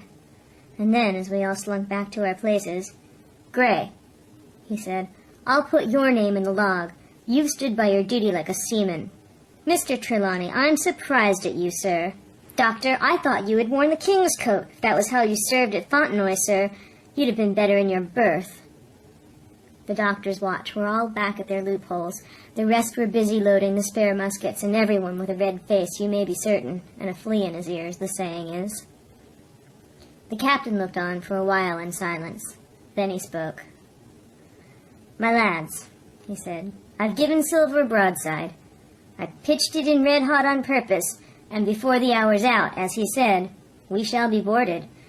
We're outnumbered, I needn't tell you that, but we fight in shelter, and a minute ago I should have said we fought with discipline. I've no manner of doubt that we can drub them, if you choose." Then he went the rounds and saw, as he said, that all was clear. On the 2 short sides of the house, east and west, there were only 2 loopholes. On the south side, where the porch was, 2 again, and on the north side, 5. There was a round score of muskets for the 7 of us. The firewood had been built into 4 piles, tables, you might say, one about the middle of each side, and on each of these tables some ammunition and 4 loaded muskets were laid ready to the hand of the defenders. In the middle, the cutlasses lay ranged. "Toss out the fire," said the captain. "The chill is past, and we mustn't have smoke in our eyes." The iron fire basket was carried bodily out by Mr. Trelawney, and the embers smothered among the sand. "Hawkins hasn't had his breakfast. Hawkins, help yourself. Back to your post to eat it," continued Captain Smollett. "Lively now, my lad. You'll want it before you've done. Hunter, serve out a round of brandy to all hands." And while this was going on, the captain completed in his own mind the plan of defense. "Doctor, you will take the door," he resumed. "See and don't expose yourself. Keep within and fire through the porch. Hunter, take the east side there. Joyce, you stand by the west, my man. Mr. Trelawney, you're the best shot. You and Grey will take this long north side with the 5 loopholes. It's there the danger is. If they can get up to it and fire in upon us through our own ports, things would begin to look dirty. Hawkins, neither you nor I are much account at the shooting. We'll stand by to load and bear a hand." As the captain had said, the chill was past. As soon as the sun had climbed above our girdle of trees, it fell with all its force upon the clearing and drank up the vapors at a draught. Soon the sand was baking, and the resin melting in the logs of the blockhouse. Jackets and coats were flung aside, shirts thrown open at the neck and rolled up to the shoulders, and we stood there, each at his post, in a fever of heat and anxiety. an hour passed away. "Hang them," said the captain. "This is as dull as the doldrums. Gray, whistle for a wind." And just at that moment came the first news of the attack. "If you please, sir," said Joyce, "if I see anyone, am I to fire?" "I told you so," cried the captain. "Thank you, sir," returned Joyce with the same quiet civility.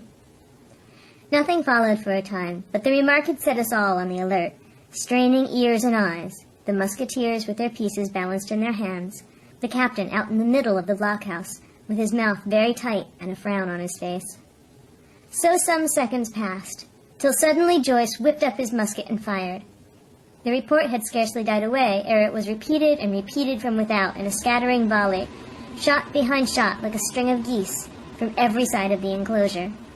Several bullets struck the log house, but not one entered, and as the smoke cleared away and vanished, the stockade and the woods around it looked as quiet and empty as before. Not a bough waved, not the gleam of a musket barrel betrayed the presence of our foes. "Did you hit your man?" asked the captain. "No, sir," replied Joyce. "I believe not, sir." "Next best thing, to tell the truth," muttered Captain Smollett.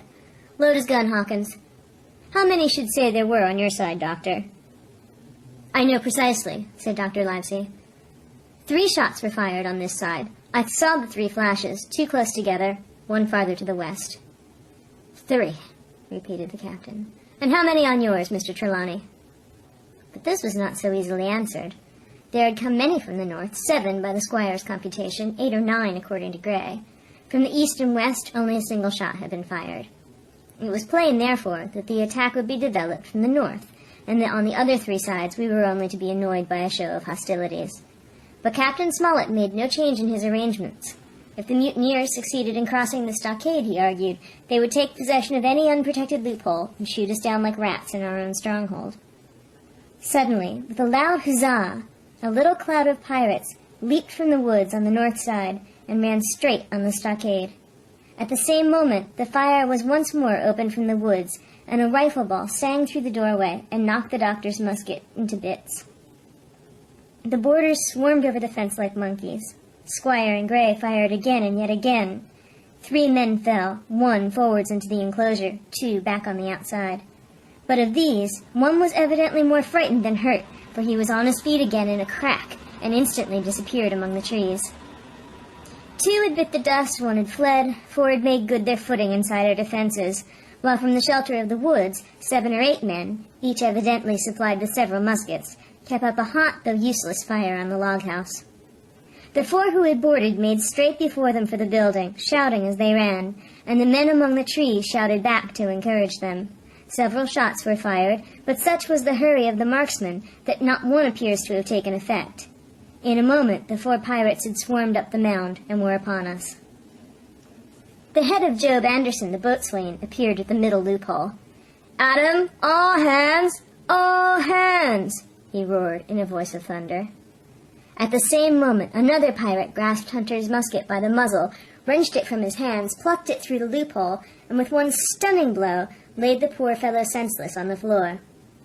Meanwhile, a 3rd, running unharmed all around the house, appeared suddenly in the doorway and fell with his cutlass on the doctor. Our position was utterly reversed. A moment since we were firing under cover at an exposed enemy, now it was we who lay uncovered and could not return a blow. The log house was full of smoke, to which we owed our comparative safety. Cries and confusion, the flashes and reports of pistol shots, and one loud groan rang in my ears. "Out, lads, out, and fight 'em in the open! Cutlasses!" cried the captain. I snatched a cutlass from the pile, and someone, at the same time snatching another, gave me a cut across the knuckles which I hardly felt. I dashed out of the door into the clear sunlight. Someone was close behind, I knew not whom. Right in front, the doctor was pursuing his assailant down the hill, just as my eyes fell upon him, beat down his guard, and sent him sprawling on his back with a great slash across his face. "Round the house, lads, round the house!" cried the captain, and even in the hurly-burly, I perceived a change in his voice. Mechanically I obeyed, turned eastwards, and with my cutlass raised, ran around the corner of the house. Next moment I was face to face with Anderson. He roared aloud, and his hanger went up above his head, flashing in the sunlight. I had not time to be afraid. but as the blow still hung impending, leaped in a trice upon one side, and missing my foot in the soft sand, rolled headlong down the slope. When I had first sallied from the door, the other mutineers had been already swarming up the palisade to make an end of us. One man, in a red nightcap, with a cutlass in his mouth, had even gotten upon the top and thrown a leg across. Well, so short had been the interval that when I found my feet again, all was in the same posture. The fellow with the red nightcap still halfway over, another still just showing his head above the top of the stockade.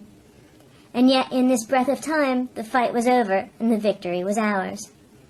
Gray, following close behind me, had cut down the big boatswain ere he had time to recover from his last blow. Another had been shot at a loophole in the very act of firing into the house, and now lay in agony, the pistol still smoking in his hand. A third, as I had seen, the doctor had disposed of at a blow. Of the 4 who had scaled the palisade, only one remained unaccounted for, and he, having left his cutlass on the field, was now clambering out again, with the fear of death upon him. "Fire! Fire from the house!" cried the doctor. "And you, lads, back into cover!"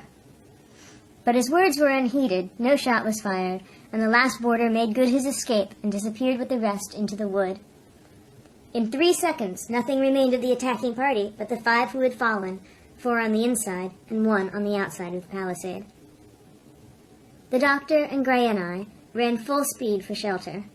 The survivors would soon be back where they'd left their muskets, and at any moment the fire might recommence. The house was by this time somewhat cleared of smoke, and we saw at a glance the price we'd paid for victory. Hunter lay beside his loophole stunned. Joyce by his shot through the head, never to move again. While in the center, the squire was supporting the captain, one as pale as the other.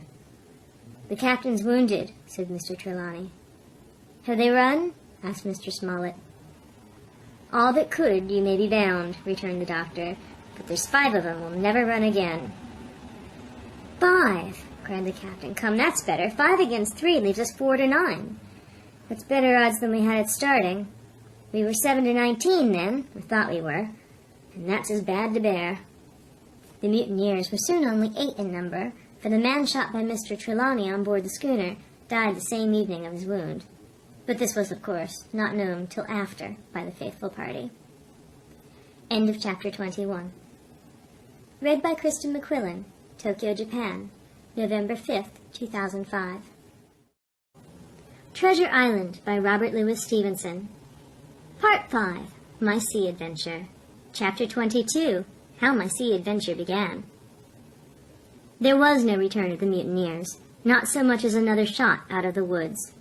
They had got their rations for that day, as the captain put it, and we had the place to ourselves, and a quiet time to overhaul the wounded and get dinner.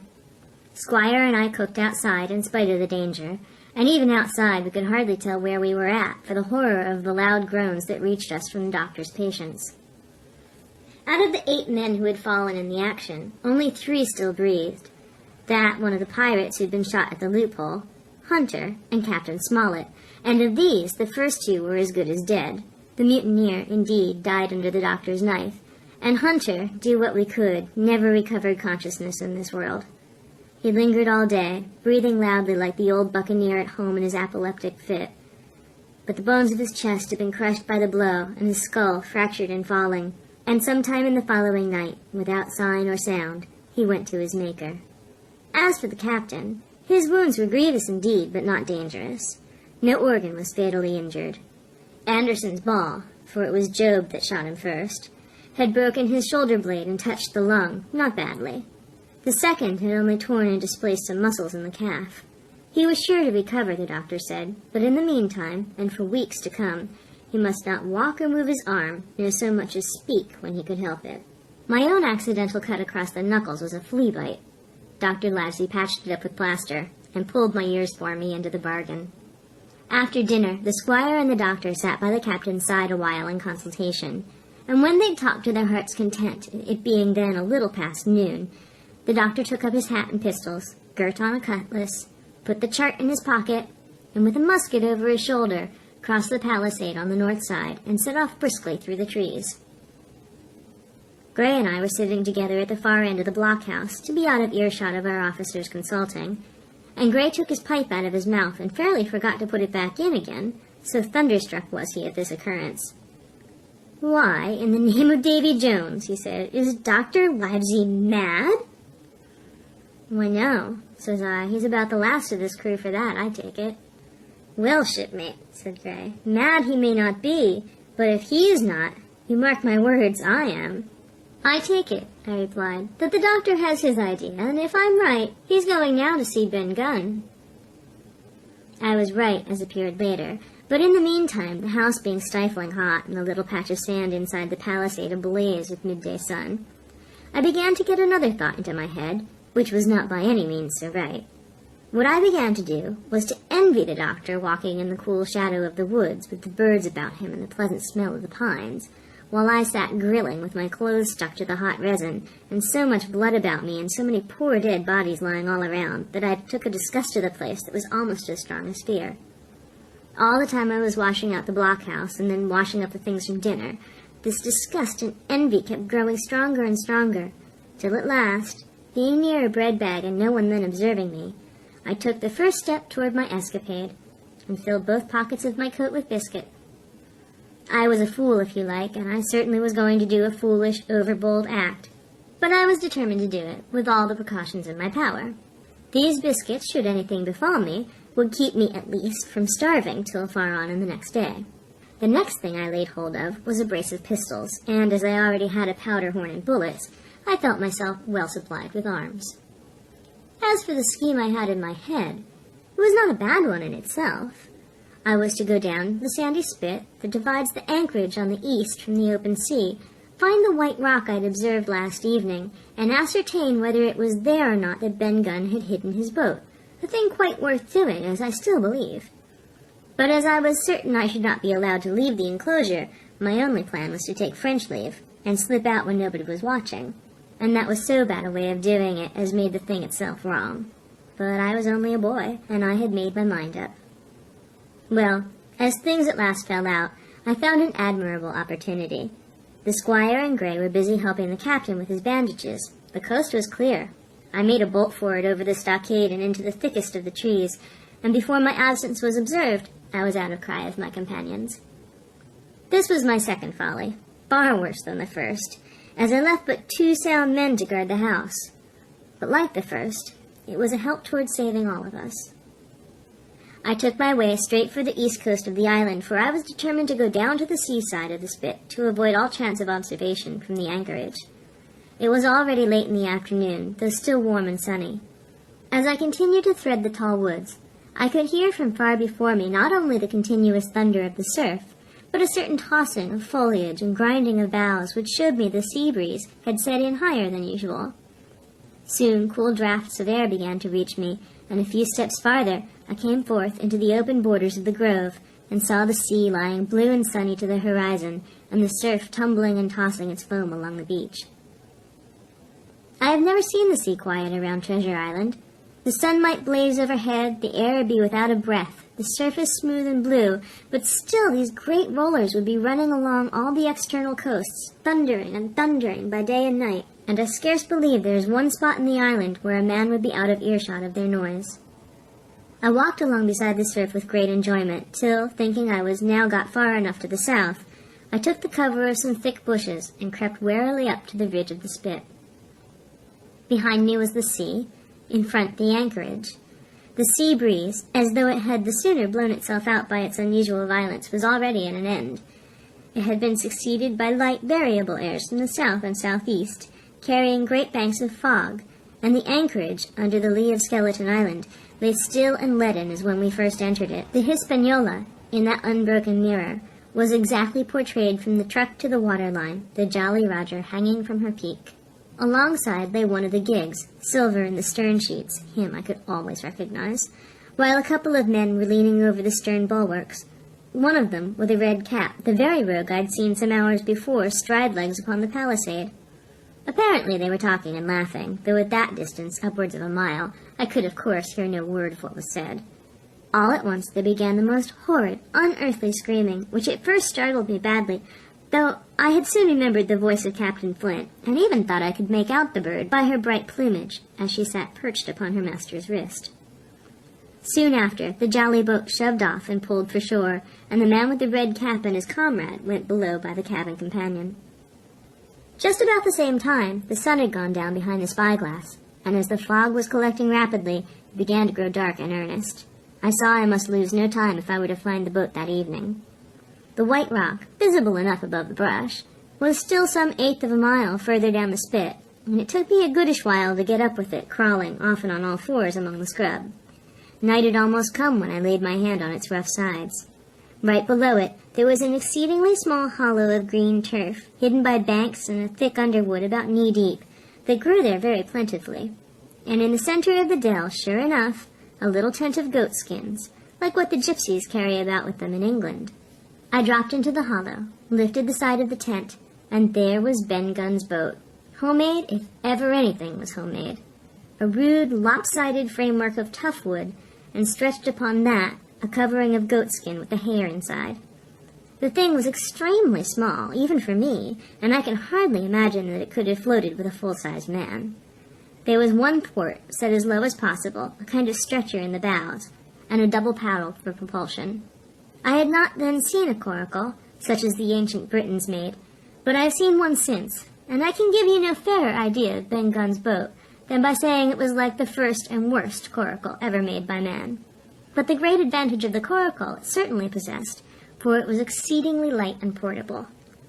Well, now that I had found the boat, you would have thought I'd had enough of truantry for once. But in the meantime, I had taken another notion, and become so obstinately fond of it, that I would have carried it out, I believe, in the teeth of Captain Smollett himself.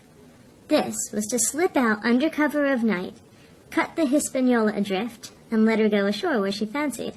I had quite made up my mind that the mutineers, after their repulse of the morning, had nothing nearer their hearts than to up anchor and away to sea. This, I thought, it would be a fine thing to prevent. And now that I had seen how they left their watchmen unprovided with a boat, I thought it might be done with a little risk. Down I sat to wait for darkness, and made a hearty meal of biscuit. It was a night out of 10,000 for my purpose. The fog had now buried all heaven. As the last rays of daylight dwindled and disappeared, absolute blackness settled down on Treasure Island.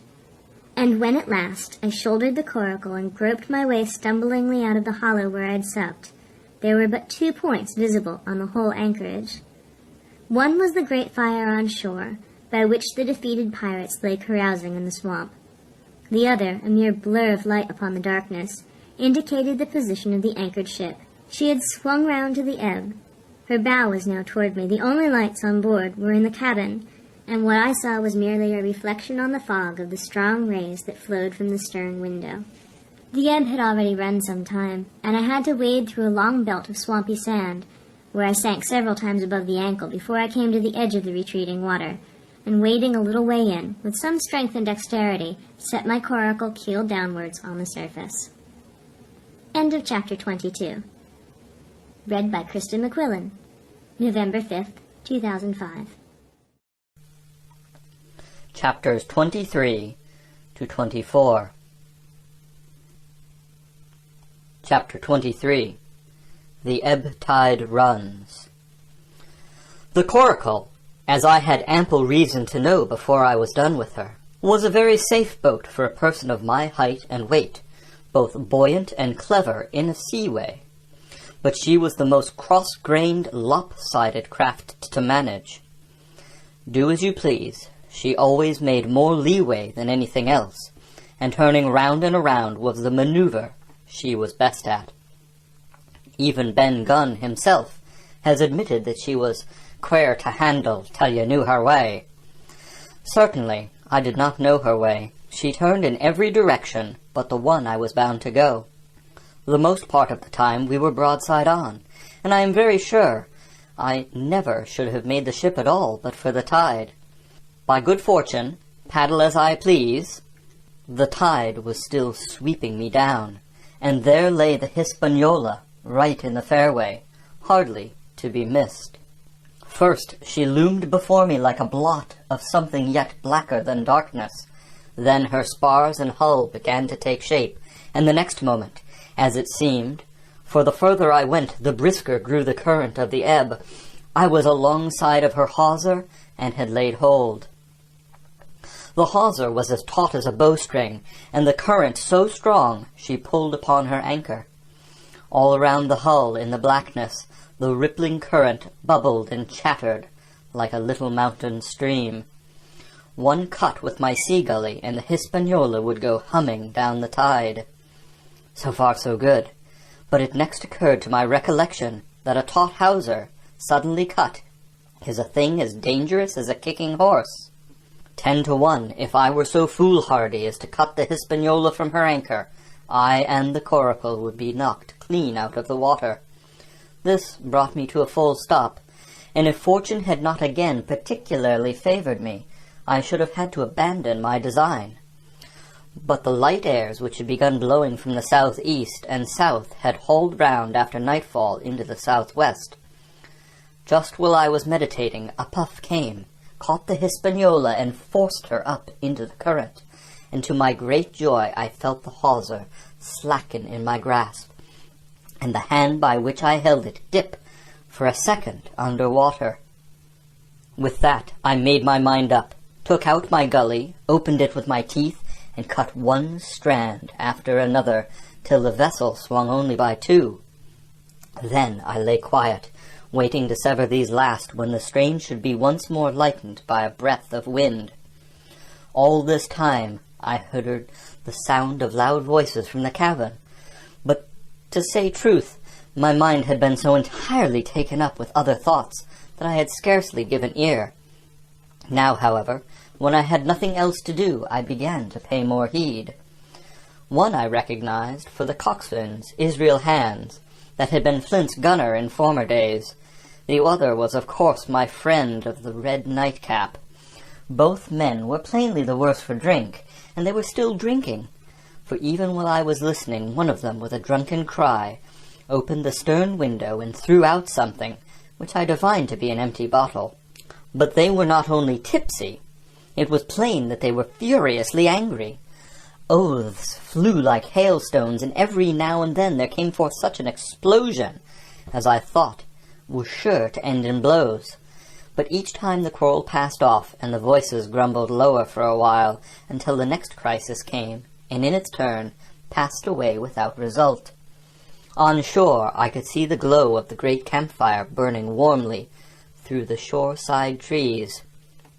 Someone was singing a dull old droning sailor's song, with a droop and a quaver at the end of every verse, and seemingly no end to it at all, but the patience of the singer. I heard it on the voyages more than once, and remember these words, "But one man of her crew alive, what put to sea with 75."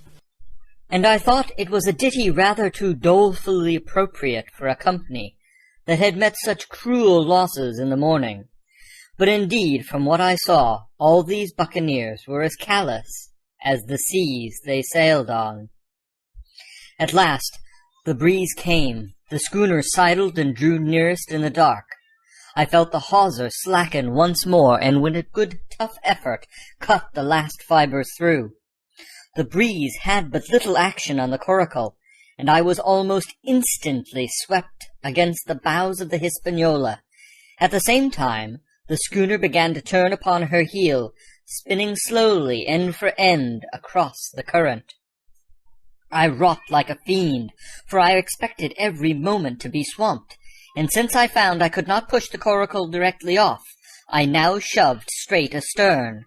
At length I was clear of my dangerous neighbour, and just as I gave the last impulsion, my hands came across a light cord that was trailing overboard, across the stern bulwarks. Instantly I grasped it. Why I should have done so I can hardly say. It was at first mere instinct, but once I had it in my hands, and found it fast, curiosity began to get the upper hand, and I determined I should have one look through the cabin window. I pulled in hand over hand on the cord, and when I judged myself near enough, rose at infinite risk to about half my height, and thus commanded the roof and a slice of the interior of the cabin. By this time the schooner and her little consort were gliding pretty swiftly through the water. Indeed, we had already fetched up level with the campfire. The ship was talking, as sailors say, loudly, treading the innumerable ripples with an incessant weltering splash. and until I got my eye above the window-sill I could not comprehend why the watchman had taken no alarm. One glance, however, was sufficient, and it was only one glance that I durst take from that unsteady skiff. It showed me Hans and his companions locked together in deadly wrestle, each with a hand upon the other's throat. I dropped upon the thwart again, none too soon, for I was near overboard. I could see nothing for the moment but these two furious and crimson faces swaying together under the smoky lamp, and I shut my eyes to let them grow once more familiar with the darkness. The endless ballad had come to an end at last, and the whole diminished company about the campfire had broken into the chorus I had heard so often. 15 men on a dead man's chest, yo-ho-ho, and a bottle of rum. Drink and the devil had done for the rest, yo-ho-ho, and a bottle of rum. I was just thinking how busy drink and the devil were at that very moment in the cabin of the Hispaniola when I was surprised by a sudden lurch of the coracle. At the same moment she yawed sharply and seemed to change her course. The speed in the meantime had strangely increased. I opened my eyes at once. All around me were little ripples, combing over with a sharp, bristling sound and slight phosphorescence. The Hispaniola herself, a few yards in whose wake I was still being whirled along, seemed to stagger in her course, and I saw her spars toss a little against the blackness of the night. Nay, as I looked longer, I made sure she was also wheeling to the southward. I glanced over my shoulder, and my heart jumped against my ribs. There, right behind me, was the glow of the campfire. The current had turned at right angles, sweeping round along with it the tall schooner and the little dancing coracle. Ever quickening, ever bubbling higher, ever muttering louder, it went spinning through the narrows for the open sea. Suddenly the schooner in front of me gave a violent yaw, turning, perhaps, through 20 degrees, and almost at the same moment one shout followed another from on board. I could hear feet pounding on the companion ladder, and I knew that the two drunkards had at last been interrupted in their quarrel and awakened to a sense of their disaster. I lay down flat in the bottom of that wretched skiff and devoutly recommended my spirit to its Maker. At the end of the straits I made sure we must fall off into some bar of raging breakers, where all my troubles would be ended speedily, and though I could perhaps bear to die, I could not bear to look upon my fate as it approached. So I must have lain for hours, continually beaten to and fro upon the billows, now and again wetted with flying sprays, and never ceasing to expect death at the next plunge. Gradually weariness grew upon me, a numbness, an occasional stupor fell upon my mind even in the midst of my terrors, until sleep at last supervened, and in my sea-tossed coracle I lay and dreamed of home and the old Admiral Benbow. End of Chapter 23. Chapter 24. The Cruise of the Coracle. It was broad day when I awoke and found myself tossing at the southwest end of Treasure Island. The sun was up, but was still hid from me behind the great bulk of the spyglass, which on this side descended almost to the sea in formidable cliffs. Haulbowline Head and Mizzenmast Hill were at my elbow, the hill bare and dark, the head bound with cliffs 40 or 50 feet high and fringed with great masses of fallen rock. I was scarce a quarter of a mile to seaward, and it was my first thought to paddle in and land. The notion was soon given over. Among the fallen rocks the breakers spouted and bellowed. Loud reverberations, heavy sprays flying and falling, succeeded one another from second to second, and I saw myself, if I ventured nearer, dashed to death upon the rough shore, or spending my strength in vain to scale the beetling crags. Nor was that all, for crawling together on the flat tables of rock, or letting themselves drop into the sea with loud reports, I beheld huge, slimy monsters, soft snails, as it were, of incredible bigness, 2 or 3 score of them together, making the rocks to echo with their barkings. I have understood since that they were sea lions and entirely harmless, but the look of them, added to the difficulty of the shore and the high running of the surf, was more than enough to disgust me of that landing place. I felt willing rather to starve at sea than to confront such perils. In the meantime, I had a better chance, as I supposed, before me.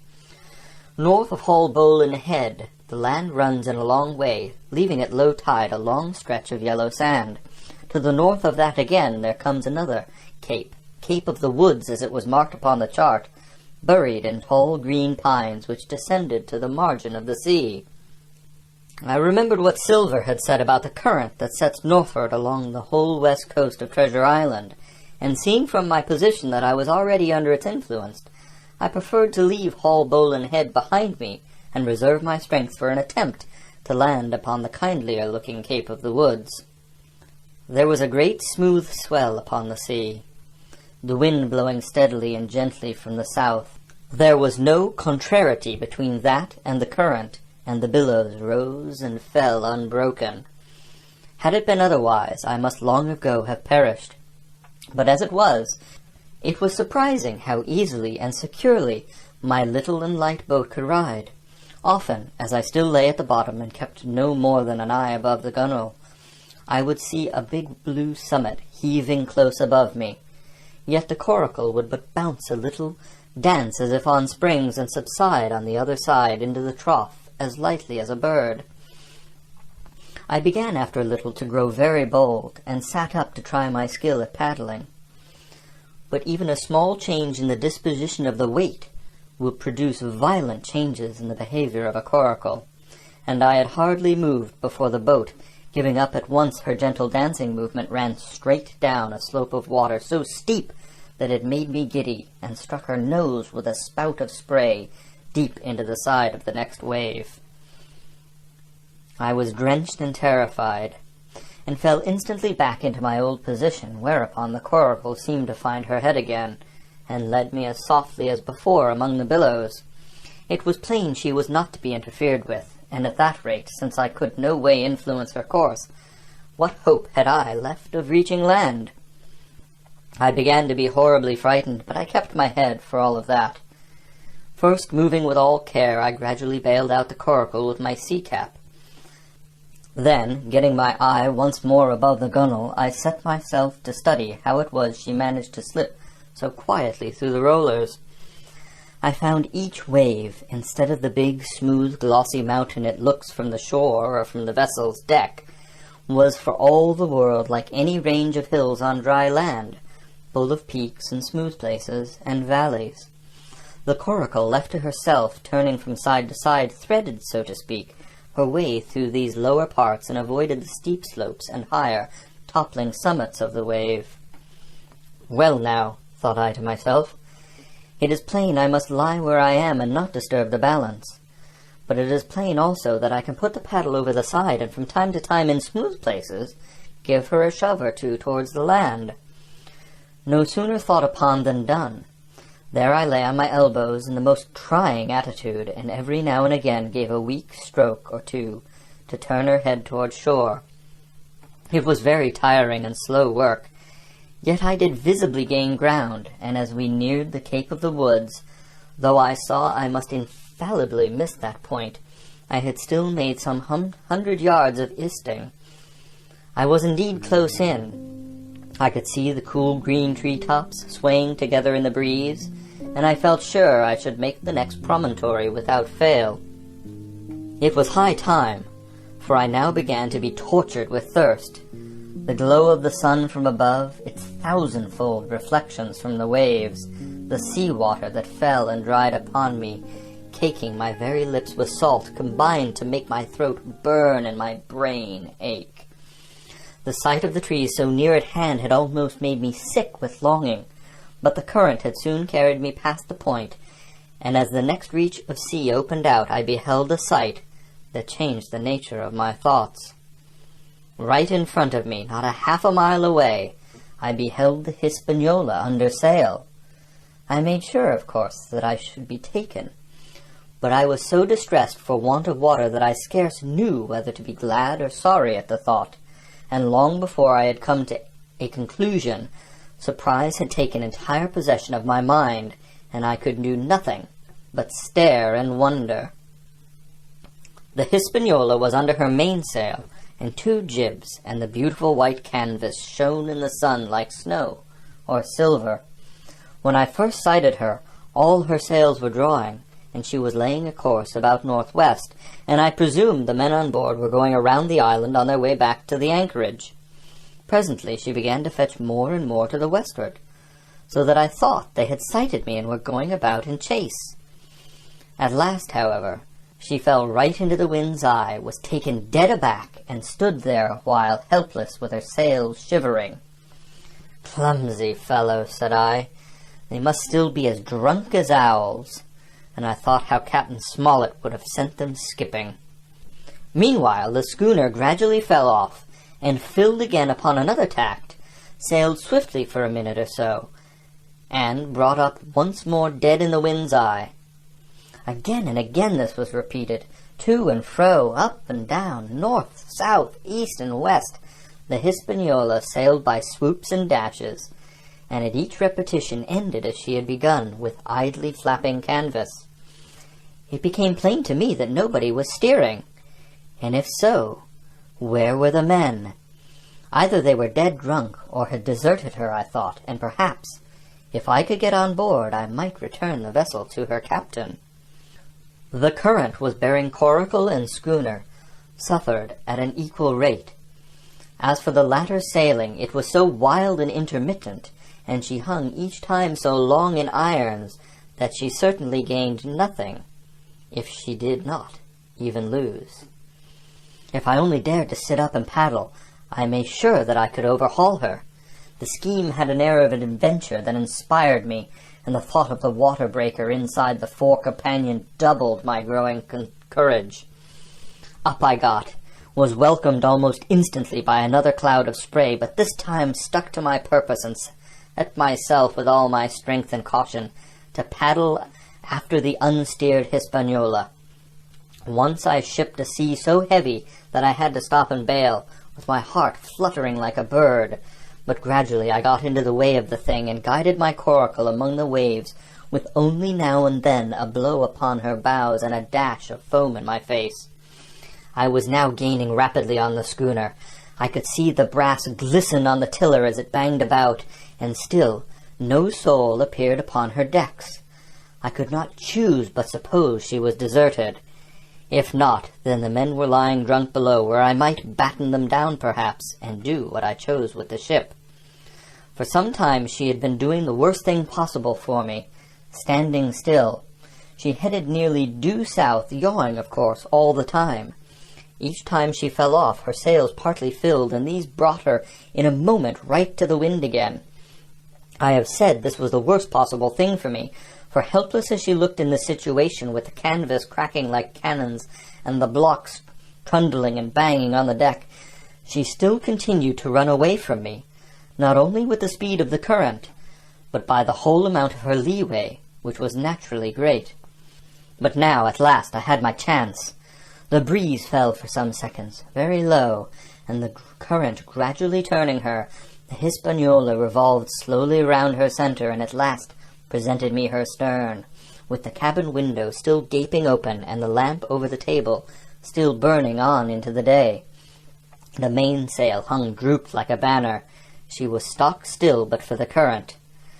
For the last little while I had even lost, but now, redoubling my efforts, I began once more to overhaul the chase. I was not 100 yards from her when the wind came up again in a clap. She filled on the port tack and was off again, stooping and skimming like a swallow. My first impulse was one of despair, but my second was towards joy. She came round till she was broadside on to me, round still till she had covered a half, and then 2/3, and then 3/4 of the distance that separated us. I could see the waves boiling white under her forefoot. Immensely tall she looked to me from my low station in the coracle. And then, of a sudden, I began to comprehend. I had scarce time to think, scarce time to act and save myself. I was on the summit of one swell when the schooner came stooping over the next. The bowsprit was over my head. I sprang to my feet and leaped, stamping the coracle under water. With one hand I caught the jib boom while my foot was lodged between the stay and the brace, and as I still clung there panting, a dull blow told me that the schooner had charged down upon and struck the coracle, and I was left without retreat on the Hispaniola. End of Chapter 24. Treasure Island by Robert Louis Stevenson. Chapter 25. I Strike the Jolly Roger. I had scarce gained a position on the bowsprit when the flying jib flapped and filled upon the other tack with a report like a gun. The schooner trembled to her keel under the reverse, but next moment, the other sails still drawing, the jib flapped back again and hung idle. This had nearly tossed me off into the sea, and now I lost no time, crawled back along the bowsprit, and tumbled head foremost on the deck. I was on the lee side of the forecastle, and the mainsail, which was still drawing, concealed from me a certain portion of the afterdeck. Not a soul was to be seen. The planks, which had not been swabbed since the mutiny, bore the print of many feet, and an empty bottle, broken by the neck, tumbled to and fro like a live thing in the scuppers. Suddenly, the Hispaniola came right into the wind. The jibs behind me cracked aloud. The rudder slammed to. The whole ship gave a sickening heave and shudder, and at the same moment the main boom swung inboard, the sheet groaning in the blocks, and showed me the lee afterdeck. There were the two watchmen, sure enough, Redcap on his back, as stiff as a handspike, with his arms stretched out like those of a crucifix and his teeth showing through his open lips. Israel Hands propped against the bulwarks, his chin on his chest, his hands lying open before him on the deck, his face as white, under its tan, as a tallow candle. For a while, the ship kept bucking and sidling like a vicious horse, the sails filling, now on one tack, now on another, and the boom swinging to and fro, till the mast groaned aloud under the strain. Now and again, too, there would come a cloud of light sprays over the bulwark, and a heavy blow of the ship's bows against the swell. So much heavier weather was made of it by this great rigged ship than by my home-made lopsided coracle, now gone to the bottom of the sea. At every jump of the schooner, Redcap slipped to and fro, but, what was ghastly to behold, neither his attitude nor his fixed teeth-disclosing grin was any way disturbed by this rough usage. At every jump, too, Hands appeared still more to sink into himself and settle down upon the deck, his feet sliding ever the farther out, and the whole body canting towards the stern, so that his face became, little by little, hid from me, and at last I could see nothing beyond his ear and the frayed ringlet of one whisker. At the same time I observed, around both of them, splashes of dark blood upon the planks, and began to feel sure that they had killed each other in their drunken wrath. While I was thus looking and wondering in a calm moment, when the ship was still, Israel Hands turned partly round, and with a low moan writhed himself back to the position in which I had seen him first. The moan, which told of pain and deadly weakness, and the way in which his jaw hung open, went right to my heart. But when I remembered the talk I had overheard from the apple barrel, all pity left me. I walked aft until I reached the mainmast. "Come aboard, Mr. Hands," I said ironically. He rolled his eyes round heavily, but he was too far gone to express surprise. All he could do was to utter one word: "Brandy." It occurred to me there was no time to lose, and dodging the boom as it once more lurched across the deck, I slipped aft and down the companion stairs into the cabin. It was such a scene of confusion as you can hardly fancy. All the lock-fast places had been broken open in the quest of the chart. The floor was thick with mud, where ruffians had sat down to drink or consult after wading in the marshes round their camp. The bulkheads, all painted in clear white and beaded round with gilt, bore a pattern of dirty hands. Dozens of empty bottles clinked together in corners to the rolling of the ship. One of the doctor's medical books lay open on the table, half of the leaves gutted out, I suppose, for pipe lights. In the midst of all this, the lamp still cast a smoky glow, obscure and brown as umber. I went into the cellar. All the barrels were gone, and of the bottles a most surprising number had been drunk out and thrown away. Certainly, since the mutiny began, not a man of them could ever have been sober. Foraging about, I found a bottle with some brandy left, for Hans, and for myself I routed out some biscuit, some pickled fruits, a great bunch of raisins, and a piece of cheese. With these I came on deck, put down my own stock behind the rudder head, and well out of the coxswain's reach, went forward to the water breaker, and had a good deep drink of water, and then, and not till then, gave Hans the brandy. He must have drunk a gill before he took the bottle from his mouth. "Aye," said he, "by thunder, but I wanted some of that." I had sat down already in my own corner and begun to eat. "Much hurt?" I asked him. He grunted, or rather I might say he barked. "If that doctor was aboard," he said, "I'd be right enough in a couple of turns. But I don't have no manner of luck, you see, and that's what's the matter with me. As for that swab, he's good and dead, he is," he added, indicating the man with the red cap. "He weren't no seaman anyhow. And where mout you have come from?" "Well," said I, "I've come aboard to take possession of this ship, Mr. Hans, and you'll please regard me as your captain until further notice." He looked at me sourly enough, but said nothing. Some of the color had come back into his cheeks, though he still looked very sick, and still continued to slip out and settle down as the ship banged about. "By the by," I continued, "I can't have these colors, Mr. Hans, and by your leave I'll strike 'em. Better none than these."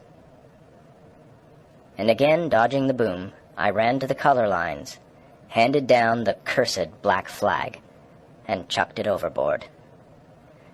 "God save the king," said I, waving my cap, "and there's an end to Captain Silver." He watched me keenly and slyly, his chin all the while on his breast. "I reckon," he said at last, "I reckon, Cap'n Hawkins, you'll kind of want to get ashore now. Suppose we talks?" "Why, yes," says I, "with all my heart, Mr. Hans. Say on." And I went back to my meal with a good appetite. "This man," he began, nodding feebly at the corpse. "O'Brien were his name, a rank Irelander. This man and me got the canvas on her, meaning for to sail her back. Well, he's dead now, he is, as dead as bilge, and who's to sail this ship I don't see. Without I gives you a hint, you ain't that man as far as I can tell. Now look here, you gives me food and drink and an old scarf or ankacher to tie my wound up, you do. And I'll tell you how to sail her, and that's about square all round, I take it." "I'll tell you one thing," says I. "I'm not going back to Captain Kidd's anchorage. I mean to get into North Inlet and beach her quietly there." "To be sure you did," he cried. "Why, I ain't sich an infernal lubber after all. I can see, can't I? I've tried my fling, I have, and I've lost. And it's you has the wind of me. North Inlet. Why, I haven't no choice, not I. I'd help you sail her up to Execution Dock, by thunder, so I would. Well, as it seemed to me, there was some sense in this. We struck our bargain on the spot. In 3 minutes I had the Hispaniola sailing easily before the wind along the coast of Treasure Island, with good hopes of turning the northern point ere noon, and beating down again as far as North Inlet before high water, when we might beach her safely, and wait till the subsiding tide permitted us to land. Then I lashed the tiller and went below to my own chest, where I got a soft silk handkerchief of my mother's. With this, and with my aid, Hans bound up the great bleeding stab he had received in the thigh. And after he had eaten a little, and had a swallow or two more of the brandy, he began to pick up visibly, sat straighter up, spoke louder and clearer, and looked in every way another man. The breeze served us admirably.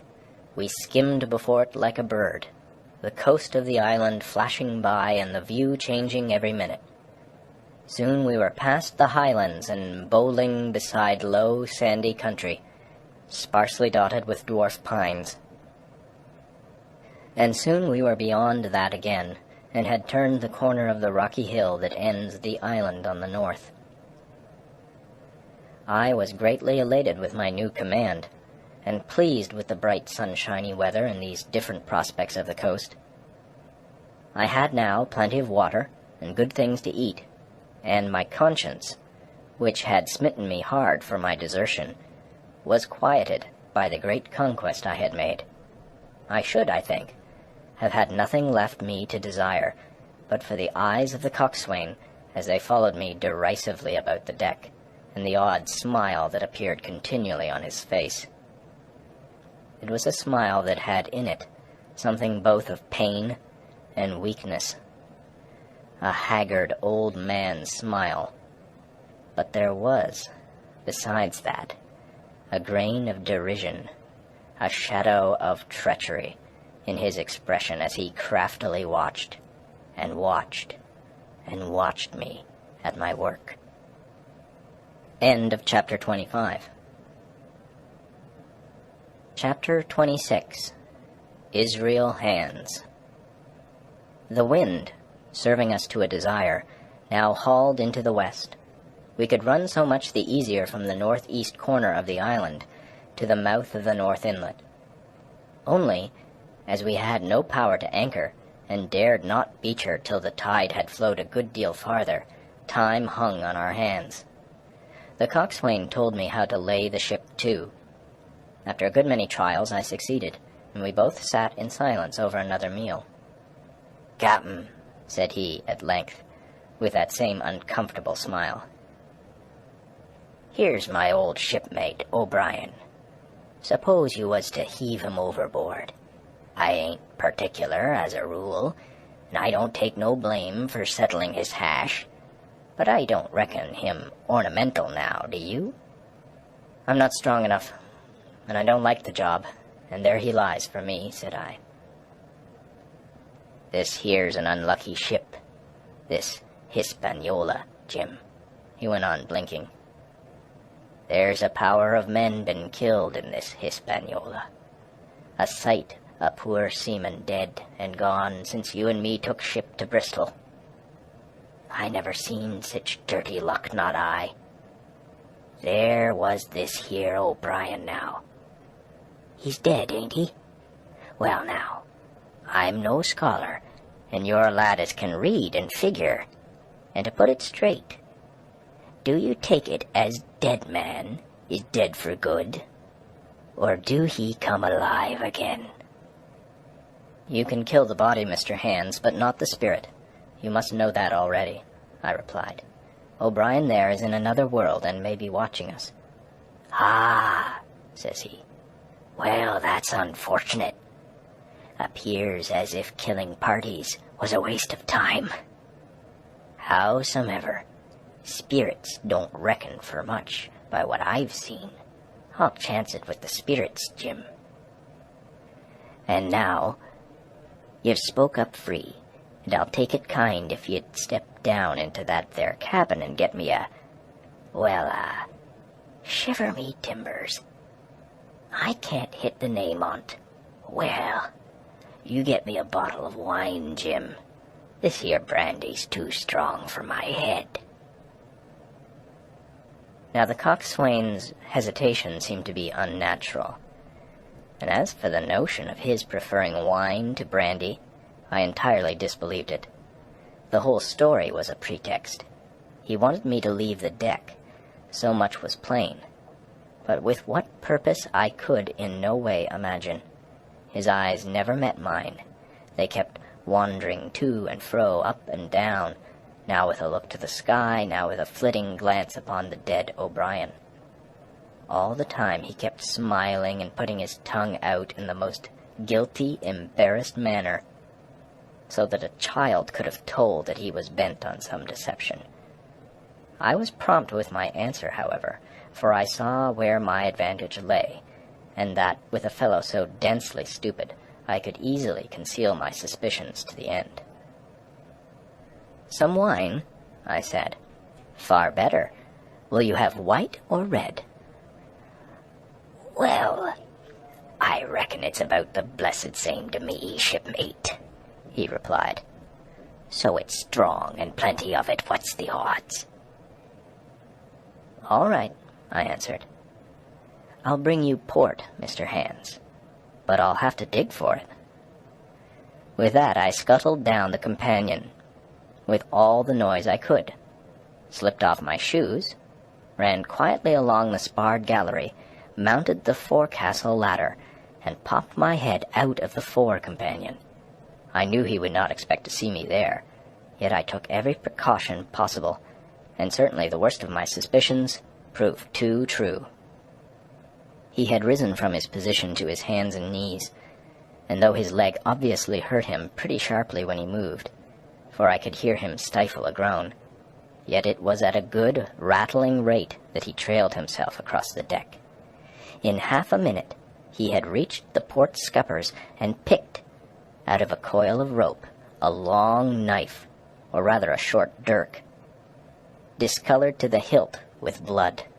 He looked upon it for a moment, thrusting forth his underjaw, tried the point upon his hand, and then, hastily concealing it in the bosom of his jacket, trundled back again into his old place against the bulwark. This was all that I required to know. Israel could move about.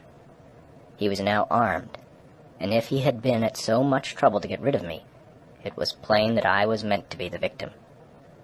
What he would do afterwards, whether he would try to crawl right across the island from North Inlet to the camp among the swamps, or whether he would fire Long Tom, trusting that his own comrades might come first to help him, was of course more than I could say. Yet I felt sure that I could trust him in one point, since in that our interests jumped together, and that was in the disposition of the schooner, we both desired to have her stranded safe enough, in a sheltered place, and so that when the time came, she could be got off again with as little labor and danger as might be. And until that was done, I considered that my life would certainly be spared. While I was thus turning the business over in my mind, I had not been idle with my body.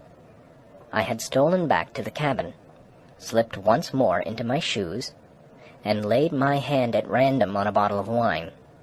And now, with this for an excuse, I made my reappearance on the deck.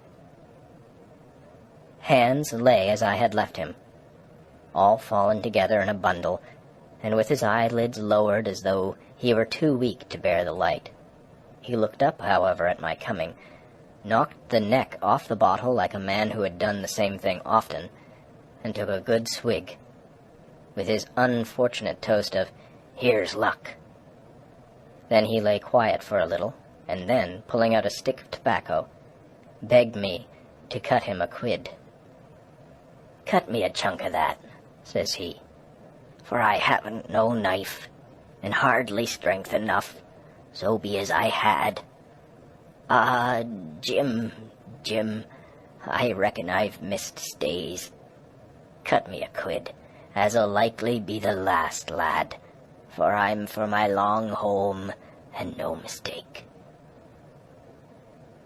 "Well," said I, "I'll cut you some tobacco, but if I was you and thought myself so badly, I would go to my prayers, like a Christian man." "Why?" said he. "Now you tell me why." "Why?" I cried. "You were asking me just now about the dead. You've broken your trust. You've lived in sin and lies and blood. There's a man you killed lying at your feet this moment, and you ask me why? For God's mercy, Mr. Hands, that's why." I spoke with a little heat, thinking of the bloody dirk he had hidden in his pocket and designed, in his ill thoughts, to end me with.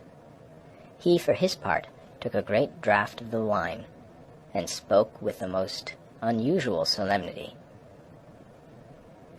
"For 30 years, he said, I've sailed the seas, and seen good and bad, better and worse, fair weather and foul, provisions running out, knives going, and what not. Well, now, I tell you, I never seen good come o' goodness yet. Him as strikes first is my fancy. Dead men don't bite. That's my views. Amen, so be it. And now you look here," he added, suddenly changing his tone. "We've had about enough of this foolery. The tide's made good enough by now. You just take my orders, Captain Hawkins, and we'll sail slap in and be done with it." All told, we had scarce 2 miles to run, but the navigation was delicate. The entrance to this northern anchorage was not only narrow and shoal, but lay east and west, so that the schooner must be nicely handled to be got in. I think I was a good, prompt subaltern, and I am very sure that Hands was an excellent pilot, for we went about and dodged in, shaving the banks with a certainty and a neatness that were a pleasure to behold. Scarcely had we passed the heads before the land closed around us. The shores of North Inlet were as thickly wooded as those of the southern anchorage, but the space was longer and narrower, and more like, what in truth it was, the estuary of a river. Right before us, at the southern end, we saw the wreck of a ship in the last stages of dilapidation. It had been a great vessel of 3 masts, but had lain so long exposed to the injuries of the weather that it was hung about with great webs of dripping seaweed, and on the deck of it shore bushes had taken root, and now flourished thick with flowers.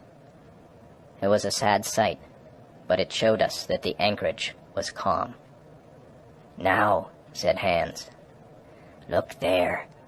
There's a pet bit for to beach a ship in. Fine flat sand, never a cat's paw. Trees all around of it, and flowers a-blowing like a guarding on that old ship." "And once beached," I inquired, "how shall we get her off again?" "Why so," he replied. "You take a line ashore, there on the other side at low water. Take a turn about one of them big pines. Bring it back, take a turn around the capstan, and lie to for the tide. Come high water, all hands take a pull upon the line, and off she comes, as sweet as nature. And now, boy, you stand by. We're near the bit now. She's too much way on her. Starboard a little. So, steady. Starboard. Larboard a little. Steady. Steady." So he issued his commands, which I breathlessly obeyed, till, all of a sudden, he cried, "Now, my hearty, luff!" and I put the helm hard up, and the Hispaniola swung round rapidly and ran stem on for the low wooded shore. The excitement of these last maneuvers had somewhat interfered with the watch I had kept hitherto, sharply enough upon the coxswain.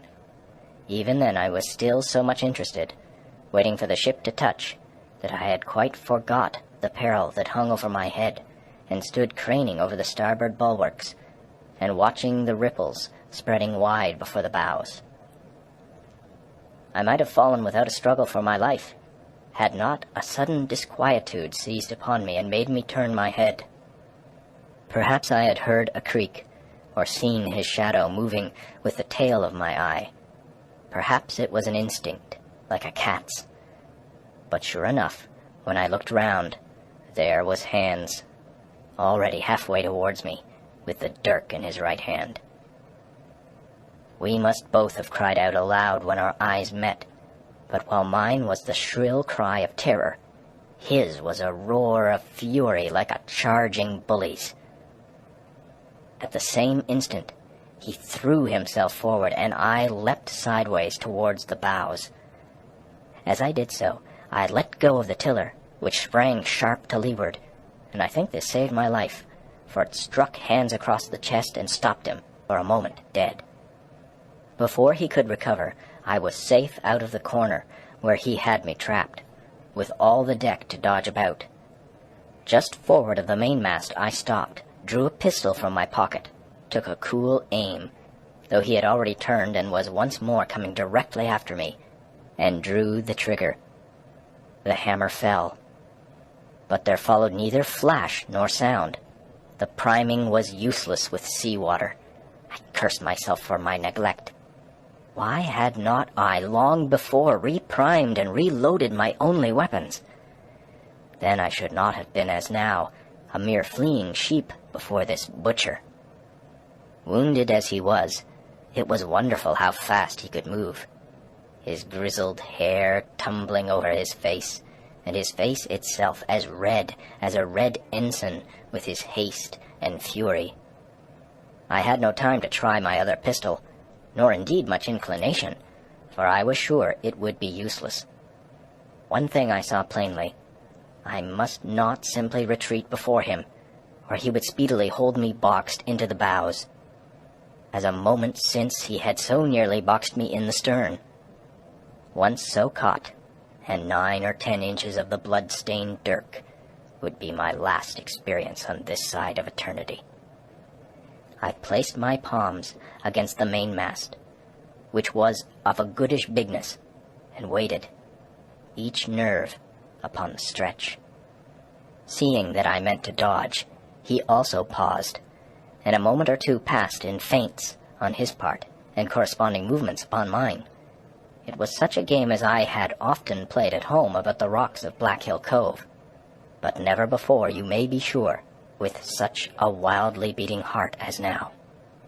Still, as I say, it was a boy's game, and I thought I could hold my own at it against an elderly seaman with a wounded thigh.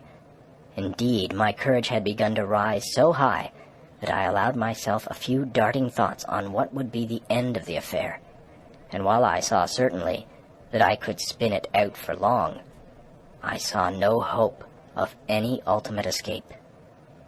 Well, while things stood thus, suddenly the Hispaniola struck, staggered, ground for an instant in the sand, and then, swift as a blow, canted over to the port side till the deck stood at an angle of 45 degrees, and about a puncheon of water splashed into the scupper holes and lay in a pool between the deck and bulwark.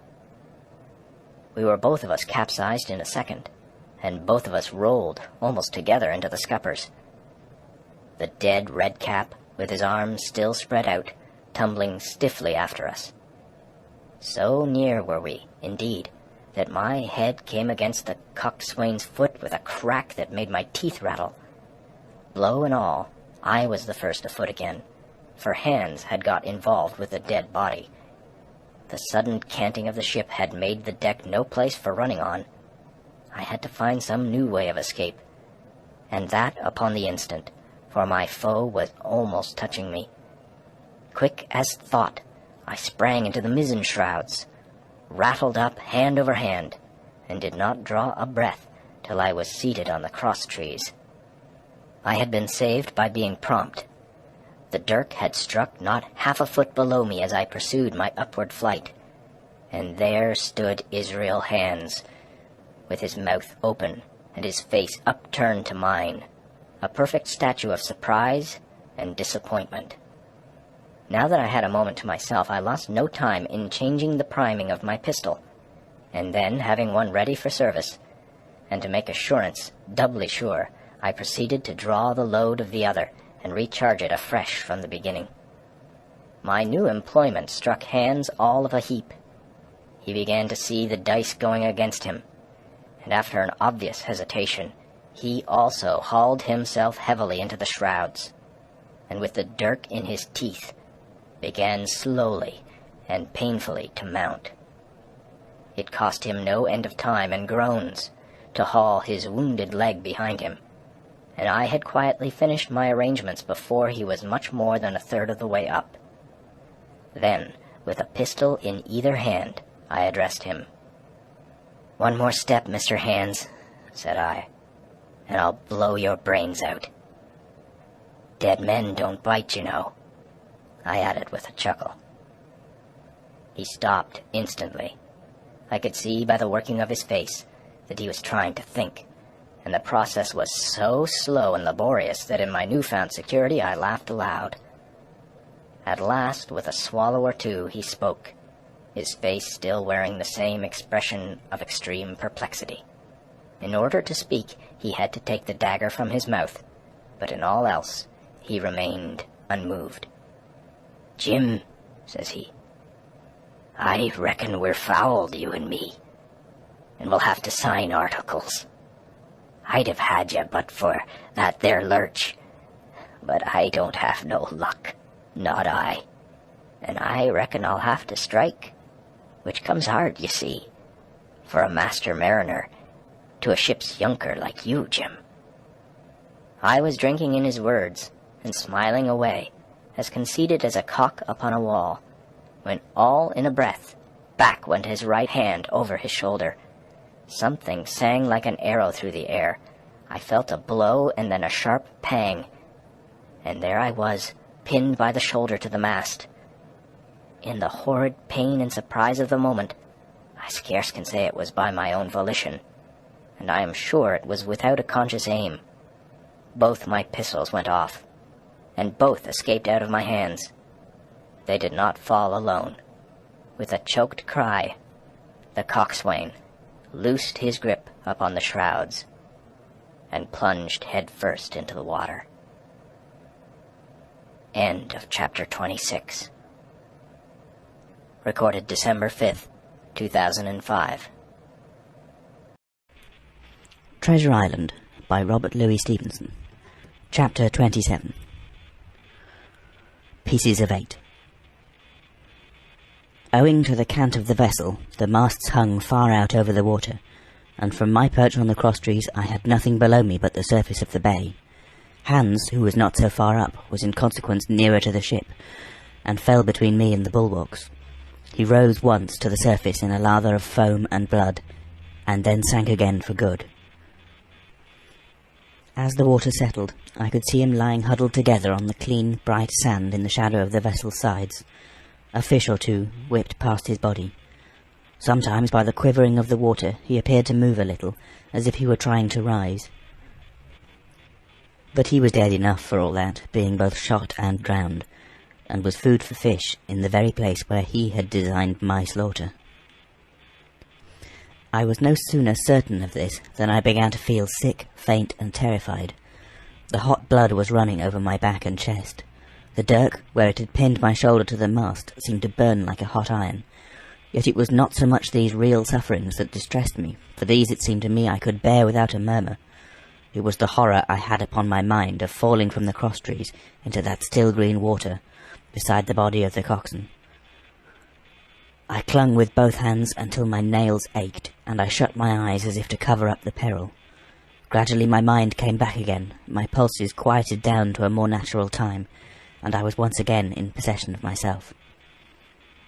It was my first thought to pluck forth the dirk, but either it stuck too hard or my nerve failed me, and I desisted with a violent shudder. Oddly enough, that very shudder did the business. The knife, in fact, had come the nearest in the world to missing me altogether, It held me by a mere pinch of skin, and this the shudder tore away. The blood ran down the faster, to be sure, but I was my own master again, and only tacked to the mast by my coat and shirt. These last I broke through with a sudden jerk, and then regained the deck by the starboard shrouds. For nothing in the world would I have again ventured, shaken as I was, upon the overhanging port shrouds from which Israel had so lately fallen. I went below and did what I could for my wound. It pained me a good deal and still bled freely, but it was neither deep nor dangerous, nor did it greatly gall me when I used my arm. Then I looked around me, and as the ship was now in a sense my own, I began to think of clearing it from its last passenger, the dead man O'Brien.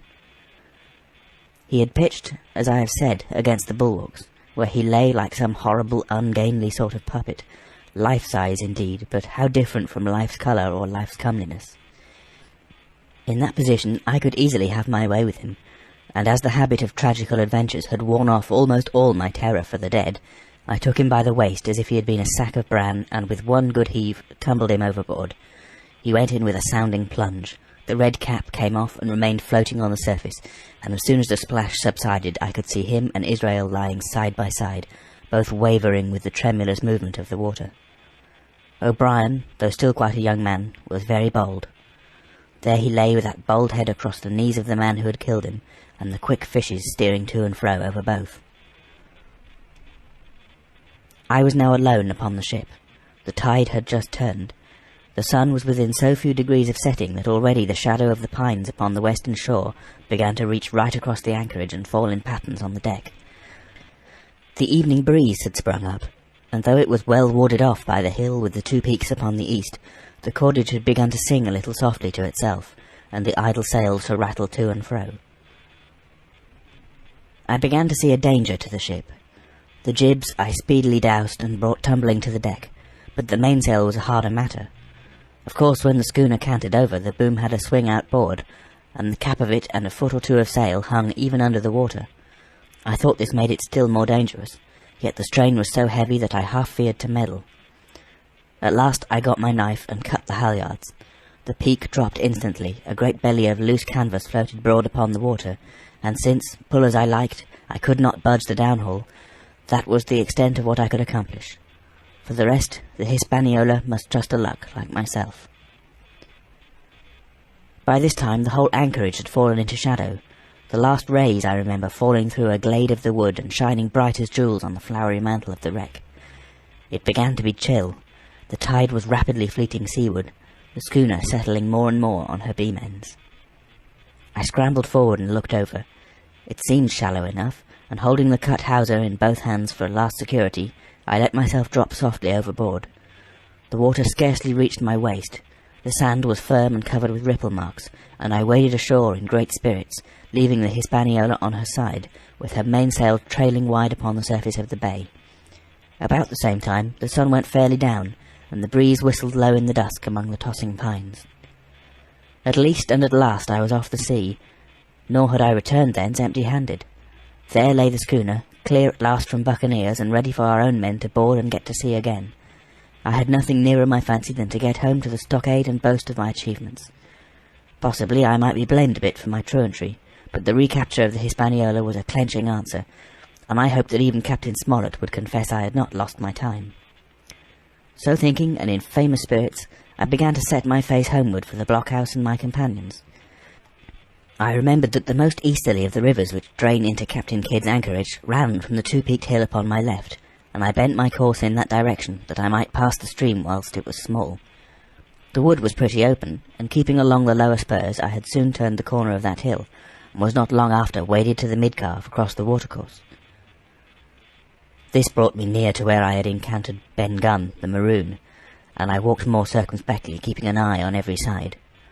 The dusk had come nigh hand completely, and as I opened out the cleft between the two peaks, I became aware of a wavering glow against the sky, where, as I judged, the man of the island was cooking his supper before a roaring fire. And yet I wondered in my heart that he should show himself so careless, for if I could see this radiance, might it not reach the eyes of Silver himself, where he camped upon the shore among the marshes? Gradually the night fell blacker. It was all I could do to guide myself even roughly towards my destination. The double hill behind me and the spyglass on my right hand loomed faint and fainter, The stars were few and pale, and in the low ground where I wandered, I kept tripping among bushes and rolling into sandy pits. Suddenly a kind of brightness fell about me. I looked up. A pale glimmer of moonbeams had alighted on the summit of the spyglass, and soon after I saw something broad and silvery moving low down behind the trees, and knew that the moon had risen. With this to help me, I passed rapidly over what remained to me of my journey, and sometimes walking, sometimes running, impatiently drew near to the stockade. Yet, as I began to thread the grove that lies before it, I was not so thoughtless but that I slacked my pace, and went a trifle warily. It would have been a poor end of my adventures to get shot down by my own party in mistake. The moon was climbing higher and higher. Its light began to fall here and there in masses through the more open districts of the wood, and right in front of me a glow of a different colour appeared among the trees. It was red and hot, and now and again it was a little darkened, as it were the embers of a bonfire smouldering. For the life of me, I could not think what it might be. At last I came right down upon the borders of the clearing. The western end was already steeped in moonshine. The rest, and the blockhouse itself, still lay in a black shadow checkered with long silvery streaks of light. On the other side of the house, an immense fire had burned itself into clear embers, and shed a steady, red reverberation contrasted strongly with the mellow paleness of the moon. There was not a soul stirring, nor a sound beside the noises of the breeze. I stopped, with much wonder in my heart, and perhaps a little terror also. It had not been our way to build great fires. We were, indeed, by the captain's orders, somewhat niggardly of firewood, and I began to fear that something had gone wrong while I was absent. I stole round by the eastern end, keeping close in shadow, and, at a convenient place where the darkness was thickest, crossed the palisade. To make assurance surer, I got upon my knees and hands and crawled without a sound towards the corner of the house. As I drew nearer, my heart was suddenly and greatly lightened. It is not a pleasant noise in itself, and I have often complained of it at other times, but just then it was like music to hear my friends snoring together so loud and peaceful in their sleep. The sea cry of the watch, that beautiful "all's well," never fell more reassuringly on my ear.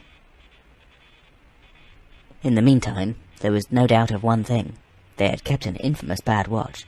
If it had been Silver and his lads that were now creeping in on them, not a soul would have seen daybreak. That was what it was, thought I, to have had the captain wounded, and again I blamed myself sharply for leaving them in that danger with so few to mount guard. By this time I had got to the door and stood up. All was dark within, so that I could distinguish nothing by the eye. As for sounds, there was the steady drone of the snorers, and a small occasional noise, a flickering or pecking that I could in no way account for. With my arms before me, I walked steadily in.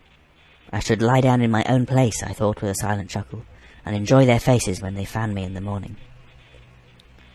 My foot struck something yielding. It was a sleeper's leg, and he turned and groaned, but without awaking. And then, all of a sudden, a shrill voice broke forth out of the darkness. "Pieces of 8! Pieces of 8! Pieces of 8! Pieces of 8! Pieces of 8! And so forth, without pause or change, like the clacking of a tiny mill. Silver's green parrot, Captain Flint. It was she whom I had heard pecking at a piece of bark. It was she keeping better watch than any human being, who thus announced my arrival with her wearisome refrain. I had no time left to me to recover. At the sharp, clipping tone of the parrot, the sleepers awoke and sprang up, and with a mighty oath the voice of Silver cried, "Who goes?" I turned to run, struck violently against one person, recoiled, and ran full into the arms of a second, who for his part closed upon and held me tight. "Bring a torch, Dick," said Silver when my capture was thus assured. And one of the men left the log-house, and presently returned with a lighted brand. End of chapter 27. Read by Alex Foster in Nottingham, England, the 13th of October 2005. www.alexfoster.me.uk. Treasure Island by Robert Louis Stevenson. Part 6. Captain Silver.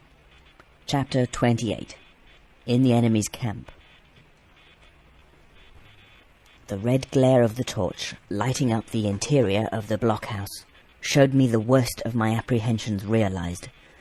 The pirates were in possession of the house and stores, There was the cask of cognac, there were the pork and bread, as before, and what tenfold increased my horror, not a sign of any prisoner.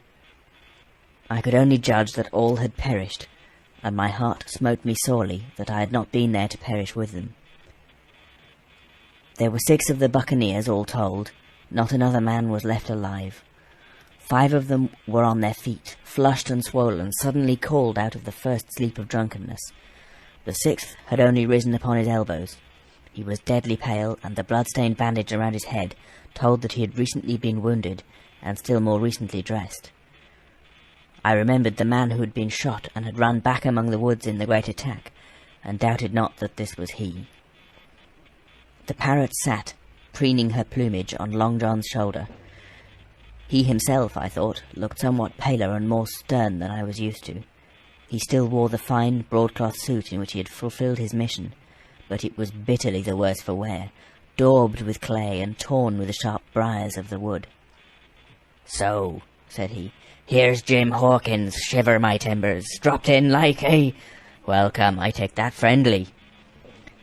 And thereupon he sat down across the brandy cask and began to fill a pipe. "Give me the loan of the link, Dick," said he, and then when he had a good light, "That'll do, lad," he added. "Stick the glim in the wood heap. And you gentlemen bring yourselves too. You needn't stand up for Mr. Hawkins, he'll excuse you, you may lay to that.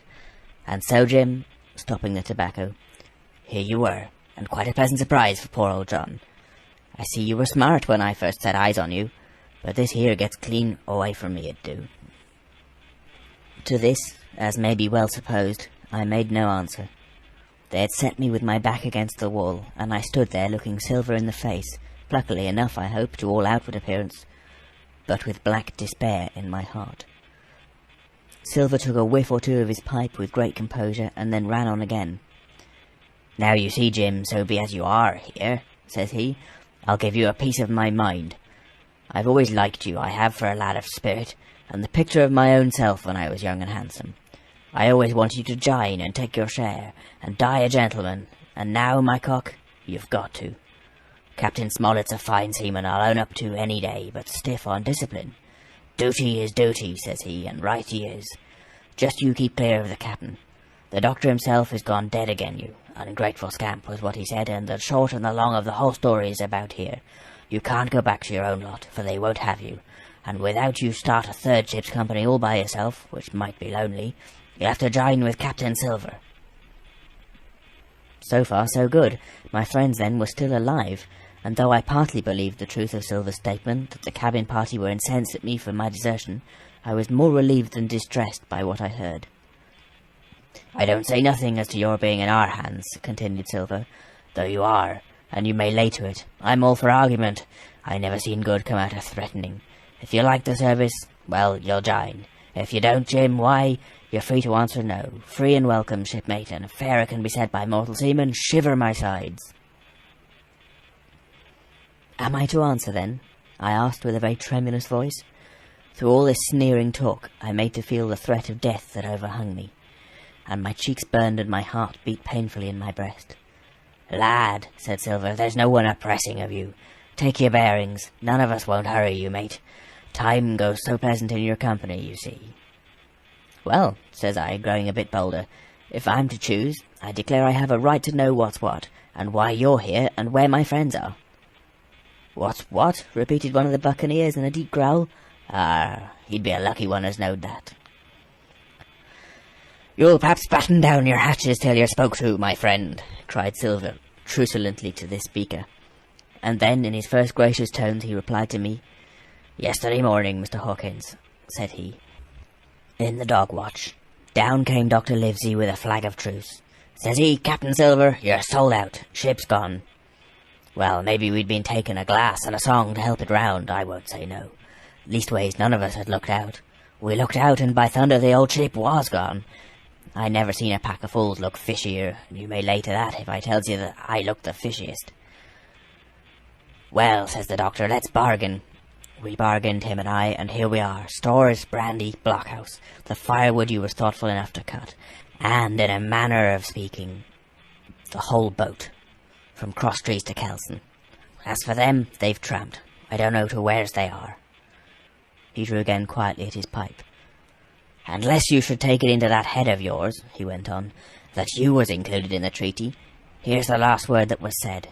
'How many of you are there,' says I, 'to leave?' 'Four,' says he, 4 and one of us wounded. As for that boy, I don't know where he is. Confound him,' says he. 'Nor I don't much care. We're about sick of him.' These was his words." "Is that all?" I asked. "Well, it's all that you're to hear, my son," returned Silver. "And now I am to choose?" "And now you are to choose, and you may lay to that," said Silver. "Well," said I am not such a fool, but I know pretty well what I have to look for. Let the worst come to the worst, it's little I care. I've seen too many die since I fell in with you. But there's a thing or two I have to tell you," I said, and by this time I was quite excited. "And the first is this. Here you are in a bad way. Ship lost, treasure lost, men lost, your whole business gone to wreck. And if you want to know who did it, it was I.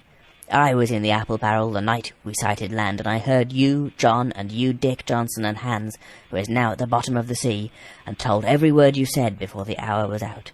And as for the schooner, it was I who cut her cable, and it was I that killed the men that you had aboard of her, and it was I who brought her where you'll never see her more, not one of you. The laugh's on my side. I've had the top of this business from the first. I no more fear you than I fear a fly. Kill me if you please, or spare me. But one thing I'll say, and no more.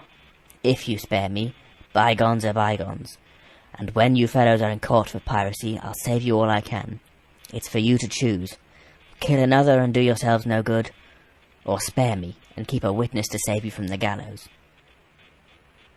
I stopped, for I will tell you I was out of breath, and to my wonder not a man of them moved, but all sat staring at me like as many sheep.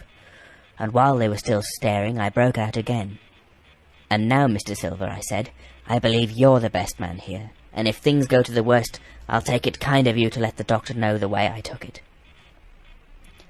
"I'll bear it in mind," said Silver with an accent so curious that I could not, for the life of me, decide whether he were laughing at my request, or had been favourably affected by my courage. "I'll put one to that," cried the old mahogany-faced seaman, Morgan by name, whom I had seen in Long John's public-house upon the quays of Bristol. "It was him that knowed Black Dog." "Well, and see here," added the sea-cook, "I'll put another again to that, by thunder, for it was this same boy that faked the chart from Billy Bones. First and last we've split on John Hawkins." "Then here goes," said Morgan with an oath, and he sprang up, drawing his knife as if he had been 20. "Avast there!" cried Silver. "Who are you, Tom Morgan? Maybe you thought you was captain here, perhaps, by the powers, but I'll teach you better. Cross me, and you'll go where many a good man's gone before you, first and last, these 30 year back, some to the yardarm, shiver my timbers, and some by the board, and all to feed the fishes. There's never a man looked me between the eyes and seen a good day afterwards, Tom Morgan, you may lay to that." Morgan paused, but a hoarse murmur rose from the others. "Tom's right," said one. "I stood hazing long enough from one," added another. "I'll be hanged if I'll be hazed by you, John Silver." "Did any of you gentlemen want to have it out with me?" roared Silver, bending far forward from his position on the keg, with his pipe still glowing in his right hand. "Put a name on what you're at. You ain't dumb, I reckon. Him that wants shall get it. Have I lived this many years, and a sum of a rum-puncheon cock, his hat athwart my house at the latter end of it. You know the way, you're all gentlemen of fortune by your account. Well, I'm ready. Take a cutlass, him that dares, and I'll see the colour of his inside, crutch and all, before that pipe's empty."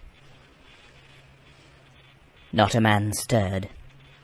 Not a man answered. "That's your sort, is it?" he added, returning his pipe to his mouth. "Well, you're a gay lot to look at, anyway. Not much worth to fight, you ain't. Perhaps you can understand King George's English. I'm captain here by 'lection.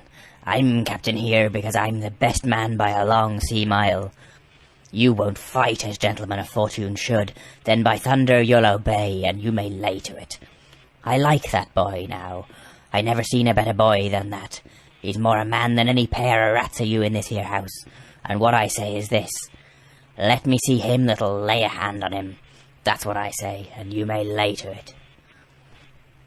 There was a long pause after this, I stood straight up against the wall, my heart still going like a sledgehammer, but with a ray of hope now shining in my bosom. Silver leant back against the wall, his arms crossed, his pipe in the corner of his mouth, as calm as though he had been in church. Yet his eye kept wandering furtively, and he kept the tail of it on his unruly followers.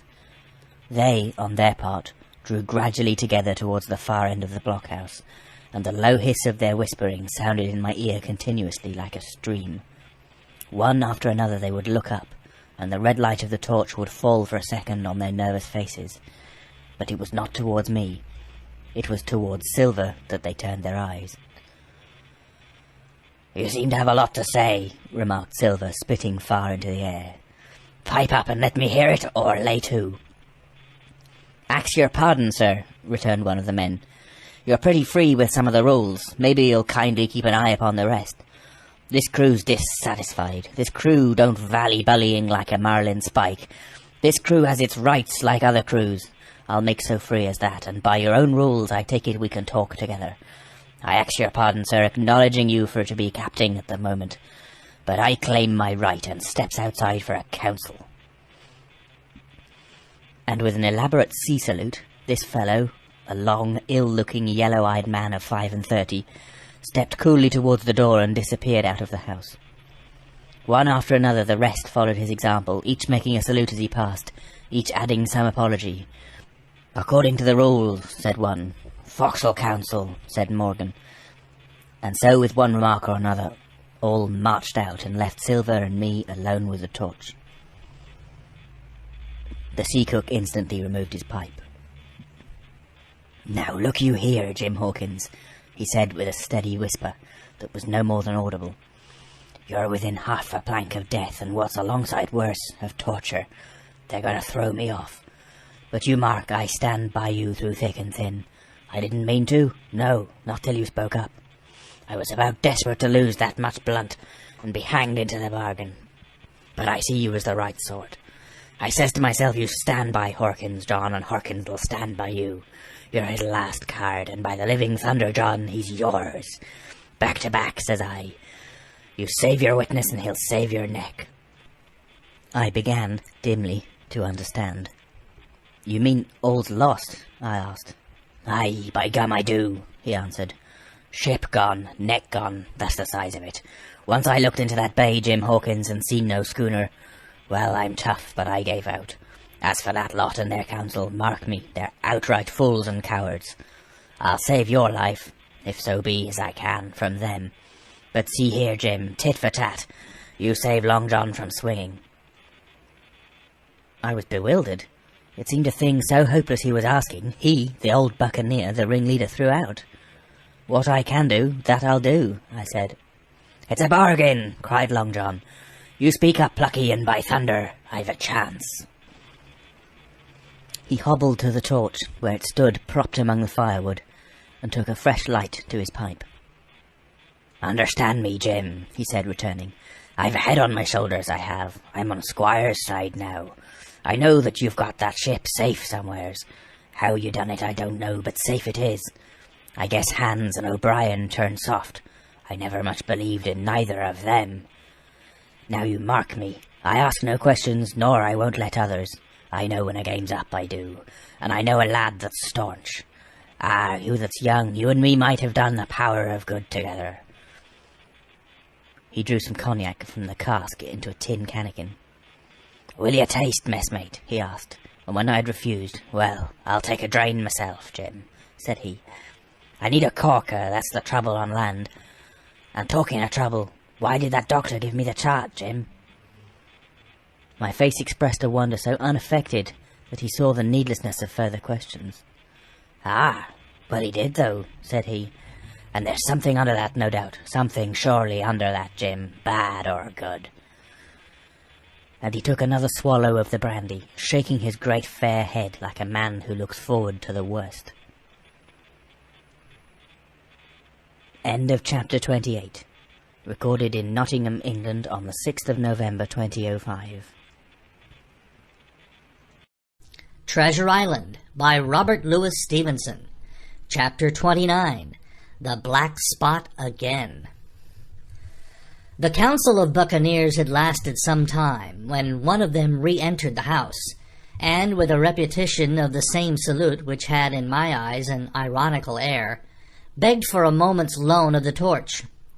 Silver briefly agreed, and this emissary retired again, leaving us together in the dark.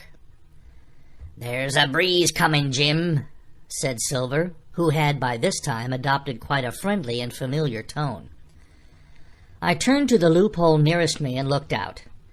The embers of the great fire had so far burned themselves out and now glowed so low and duskily that I understood why these conspirators desired a torch. About halfway down the slope to the stockade, they were collected in a group. One held the light, another was on his knees in their midst, and I saw the blade of an open knife shine in his hand, with varying colors in the moon and torchlight. The rest were all somewhat stooping, as though watching the maneuvers of this last. I could just make out that he had a book, as well as a knife in his hand, and was still wondering how anything so incongruous had come in their possession, when the kneeling figure rose once more to his feet, and the whole party began to move together towards the house. "Here they come," said I, and I returned to my former position, for it seemed beneath my dignity that they should find me watching them. "Well, let 'em come, lad, let 'em come," said Silver cheerfully. "I've still a shot in my locker." The door opened, and the 5 men, standing huddled together just inside, pushed one of their number forward. In any other circumstances it would have been comical to see his slow advance, hesitating as he set down each foot, but holding his closed right hand in front of him. "Step up, lad," cried Silver. "I won't eat ya. Hand it over, lubber. I know the rules, I do. I won't hurt your deputation."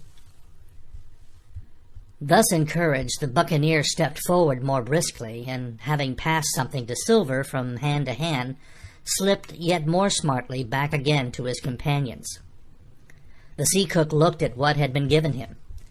"The black spot! I thought so," he observed. "Where might ye have got the paper? Why, hillo, look here now, this ain't lucky. You've gone and cut this out of a Bible. What fools cut a Bible?" "Ah, there," said Morgan, "there, what did I say? No good'll come of that, I said." "Well, you've about fixed it now among you," continued Silver. "You'll all swing now, I reckon. What soft-headed lubber had a Bible?" "It was Dick," said one. "Dick, was it? Then Dick can get to prayers," said Silver. "He's seen his slice of luck, has Dick, and you may lay to that." But here the long man with the yellow eyes struck in. "Belay that talk, Silver," he said. "This crew has tipped you the black spot in full council, as in duty bound. Just you turn it over, as in duty bound, and see what's wrote there. Then you can talk." "Thank ye, George," replied the sea cook. "You've always was brisk for business, and has the rules at heart, George, as I'm pleased to see. Well, what is it, anyway?" "Ah, deposed. That's it, is it? Very pretty wrote, to be sure. Like print, I swear. Your hand a right, George? Why, you was getting quite a leading man in this here crew. You'll be captain next, I shouldn't wonder. Just oblige me with that torch again, will you? This pipe don't draw." "Come now," said George, "you don't fool this crew no more. You're a funny man by your account, but you're over now, and you'll maybe step down off that barrel and help vote." "I thought you said you knowed the rules," returned Silver contemptuously. "Leastways, if you don't, I do, and I wait here, and I'm still your captain, mind, till you outs with your grievances, and I reply. In the meantime, your black spot ain't worth a biscuit. After that, we'll see." "Oh," replied George, "you don't be under no kind of apprehension. We're all square, we are. First, you've made a hash of this cruise. You'll be a bold man to say no to that. Second, you let the enemy out of this here trap for nothing. Why did they want out? I don't know, but it's pretty plain they wanted it. Third, you wouldn't let us go with them upon the march. Oh, we see through you, John Silver. You want to play booty, that's what's wrong with you. And then, fourth, there's this here boy. Is that all? Asked Silver quietly. Enough, too, retorted George. We'll all swing and sun-dry for your bungling. Well, now, look here, I'll answer these 4 pints, one after another I'll answer 'em. I made a hash of this cruise, did I? Well, now, you all know what I wanted, and you all know if that had been done, we'd have been aboard the Hispaniola this night as ever was. Every man of us alive and fit and full of good plum duff, and the treasure in the hold of her, by thunder. Well, who crossed me? Who forced my hand as was the lawful captain? Who tipped me the black spot the day we landed and began this dance? Ah, it's a fine dance, I'm with you there, and looks mighty like a hornpipe in a rope's end at Execution Dock by London town it does. But who done it? Why, it was Anderson, and Hans, and you, George Merry. And you're the last above board of that same meddlin' crew. And you have the Davy Jones insolence to up and stand for captain over me? You that sank the lot of us? By the powers, but this tops the stiffest yarn to nothing. Silver paused, and I could see by the faces of George and his late comrades that these words had not been said in vain. That's for number 1, cried the accused, wiping the sweat from his brow, for he had been talking with a vehemence that shook the house. Why, I give you my word, I'm sick to speak to you. You've neither sense nor memory, and I leave it to fancy where your mother's was that let you come to sea. Sea, gentlemen of fortune. I reckon tailors is your trade. Go on, John, said Morgan. Speak up to the others. Ah, the others, returned John. They're a nice lot, ain't they? You say this cruise is bungled? Ah, by gum, if you could understand how bad it's bungled, you would see. We're that near the gibbet that my neck's stiff with thinking on it. You've seen 'em, maybe, hanged in chains, birds about 'em, seamen planning 'em out as they go down with the tide. Who's that, says one. Why, that's John Silver. I knowed him well, said another. And you can hear the chains a jangle as you go about and reach for the other buoy. Now that's about where we are, every mother's son of us, thanks to him, and Hans and Anderson and other ruination fools of you. And if you want to know about number 4, that boy, why, shiver me timbers, isn't he a hostage? Are we a-going to waste a hostage? No, not us. He might be our last chance, and I wouldn't wonder. Kill that boy? Not me, mates. And number 3, well, there's a deal to say to number 3. Maybe you don't count it nothing to have a real college doctor to see you every day. You, John, with your head broke. Or you, George Merry, that had the og shakes about you not 6 hours agone, and has your eyes the color of lemon peel to this same moment of the clock. And maybe, perhaps, you didn't know there was a consort coming either. But there is, and not so long till then. And we'll see who'll be glad to have a hostage when it comes to that. And as for number 2, and why I made a bargain, well, you came crawling on your knees to me to make it. On your knees you came. You was downhearted, and you'd have starved, too, if I hadn't. But that's a trifle. You look there, that's why. And he cast down upon the floor a paper that I instantly recognized. None other than the chart on yellow paper with the 3 red crosses that I had found in the oilcloth at the bottom of the captain's chest. Why the doctor had given it to him was more than I could fancy. But if it were inexplicable to me, the appearance of the chart was incredible to the surviving mutineers. They leaped upon it like cats upon a mouse. It went from hand to hand, one tearing it from another, and by the oaths and the cries and the childish laughter with which they accompanied their examination, you would have thought not only were they fingering the very gold, but were at sea with it, besides, in safety. "Yes," said one, "that's Flint, sure enough. J.F. and a score below, with the clove hitched to it, so he done ever." "Mighty pretty," said George, "but how are we to get away with it, and us no ship?" Silver suddenly sprang up, and supporting himself with a hand against the wall. "Now I give you warning, George," he cried. "One more word of your sauce, and I'll call you down and fight you." "How? Why, how do I know? You would ought to tell me that, you and the rest that lost me my schooner with your interference, burn you. But not in you can't. You ain't got the invention of a cockroach. But civil you can speak and shall, George Mary, you may lay to that." "That's fair enough," said the old man Morgan. "Fair, I reckon so," said the sea cook. "You lost the ship, I found the treasure. Who's the better man at that? And now I resign, by thunder. Elect whom you please to be your captain now. I'm done with it." "Silver!" they cried. "Barbecue forever! Barbecue for captain!" "So that's the tune, is it?" cried the cook. "George, I reckon you'll have to wait another turn, friend, and lucky for you as I'm not a revengeful man, but that never was my way. And now, shipmates, this black spot, 'tain't much good now, is it? Dick's crossed his luck and spoiled his Bible, and that's about all." "It'll do to kiss the book on still, won't it?" growled Dick, who was evidently uneasy at the curse that he had brought upon himself. "A Bible with a bit cut out," returned Silver derisively. "Not it. It won't buy no more'n a ballad book." "Don't it, though?" cried Dick with a sort of joy.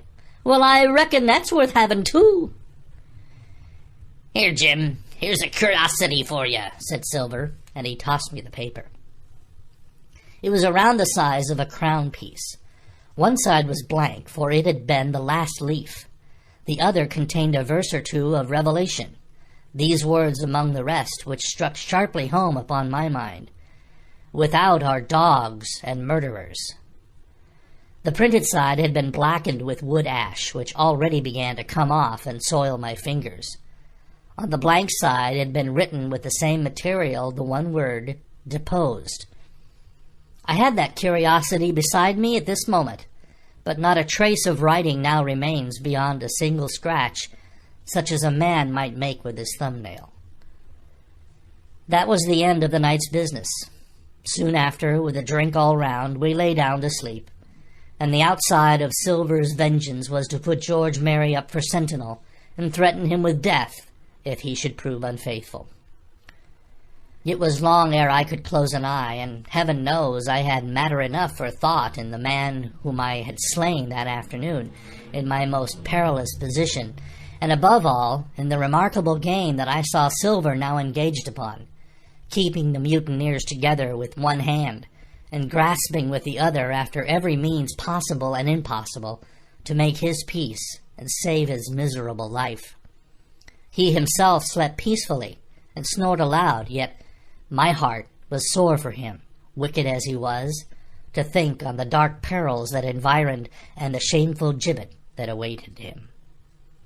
End of chapter 29. Treasure Island by Robert Louis Stevenson. Chapter 30. On Parole. I was wakened, indeed we were all wakened, for I could see even the sentinel shake himself together from where he had fallen against the doorpost, by a clear, hearty voice hailing us from the margin of the wood. "Blockhouse ahoy!" it cried. "Here's the doctor." And the doctor it was. Although I was glad to hear the sound, yet my gladness was not without admixture.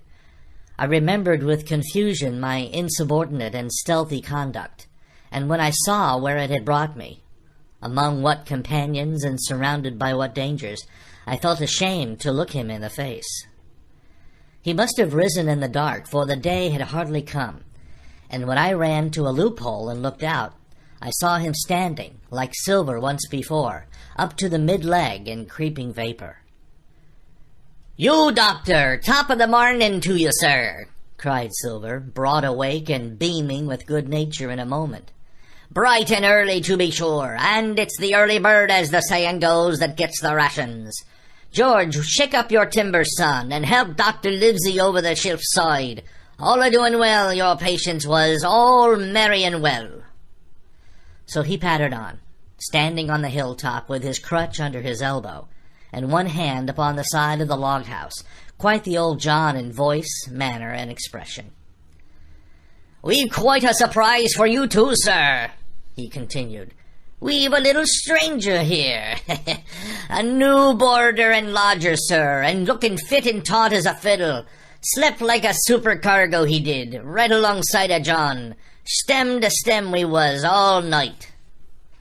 Dr. Livesey was by this time across the stockade and pretty near the cook, and I could hear the alteration in his voice as he said, "Not Jim?"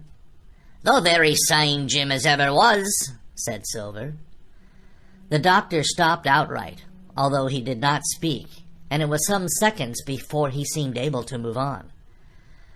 "Well, well," he said at last, "duty first and pleasure afterwards, as you might have said yourself, Silver. Let us overhaul these patients of yours." A moment afterwards he had entered the blockhouse, and with one grim nod to me, proceeded with his work among the sick. He seemed under no apprehension, though he must have known that his life among these treacherous demons depended on a hair, and he rattled on to his patients as if he were paying an ordinary professional visit in a quiet English family. His manner, I suppose, reacted on the men, for they all behaved to him as if nothing had occurred, as if he were still ship's doctor, and they were still faithful hands before the mast. "You're doing well, my friend," he said to the fellow with the bandaged head, "and if ever any person has a close shave, it was you. Your head must have been hard as iron. Well, George, how goes it? You're a pretty color, certainly. Why, your liverman is upside down. Did you take that medicine? Did he take that medicine, men?" "Aye, aye, sir, he took it sure enough," returned Morgan. "Because, you see, since I am mutineer's doctor, or prison doctor, as I prefer to call it," said Dr. Livesey, in his pleasantest way, "I make it a point of honor not to lose a man for King George, God bless him, and the gallows." The rogues looked at each other, but swallowed the home thrust in silence. "Dick don't feel well, sir," said one. "Don't he?" replied the doctor. "Well, step up here, Dick, and let me see your tongue." "No, I should be surprised if he did. The man's tongue is fit to frighten the French. Another fever." "Ah, there," said Morgan. "That comes of spilin' Bibles." "That comes, as you call it, of being arrant asses," retorted the doctor, "and not having sense enough to know honest air from poison, and the dry land from a vile pestiferous slough. I think it most probable, though of course it's only an opinion, that you'll all have the deuce to pay before you get that malaria out of your system. Camp in a bog, would you? Silver, I'm surprised at you. You're less of a fool than many, take you all around, but you don't appear to me to have the rudiments of a notion of the rules of health. Well," he added, after he had dosed them round, and they had taken his prescriptions with really laughable humility, more like charity school children than blood-guilty mutineers and pirates, "well, that's done for today. And now I should wish to have a talk with that boy, please." And he nodded his head in my direction carelessly. George Merry was at the door, spitting and spluttering over some bad-tasted medicine. But at the first word of the doctor's proposal, he swung round with a deep flush and cried, "No!" and swore. Silver struck the barrel with his open hand. "Silence!" he roared, and looked about him positively like a lion. "Doctor," he went on in his usual tones, "I was a-thinking of that, knowing as how you had a fancy for the boy. We're all humbly grateful for your kindness, and as you see, puts faith in you, and takes the drugs down like that much grog. And I take it I found your way as'll suit all. Hawkins, will you give me your word of honor as a young gentleman, for a young gentleman you are, although poor born, your word of honor not to slip your cable?" I readily gave the pledge required. "Then, doctor," said Silver, "you just step outside of that stockade, And once you're there, I'll bring the boy down on the inside, and I reckon you can yarn through the spars. Good day to you, sir, and all of our duties to the squire and Captain Smollett." The explosion of disapproval, which nothing but Silver's black looks had restrained, broke out immediately the doctor had left the house. Silver was roundly accused of playing double, of trying to make a separate peace for himself, of sacrificing the interests of his accomplices and victims, and, in one word, of the identical exact thing that he was doing. It seemed to me so obvious in this case that I could not imagine how he was to turn their anger. But he was twice the man the rest were, and his last night's victory had given him a huge preponderance on their minds. He called them all the fools and dotes you can imagine, said it was necessary that I should talk to the doctor, fluttered the charts in their very faces, asked them if they could afford to break the treaty that very day they were bound to treasure hunting. "No, by thunder!" he cried. "It's us must break the treaty when the time comes. Until then I'll gammon that doctor, if I have to ile his boots with brandy." And then he bade them to get the fire lit, and stalked out upon his crutch, with his hand on my shoulder, leaving them in a disarray, and silenced by his volubility rather than convinced. "Slow, lad, slow," he said. "They might round upon us in a twinkle of an eye if we was seen to hurry." Very deliberately, then, did we advance across the sand to where the doctor awaited us on the other side of the stockade, and as soon as we were within easy speaking distance, Silver stopped. "You'll make a note of this here also, doctor," he said, "and the boy'll tell you how I saved his life, and were deposed for it too, and you may lay to that.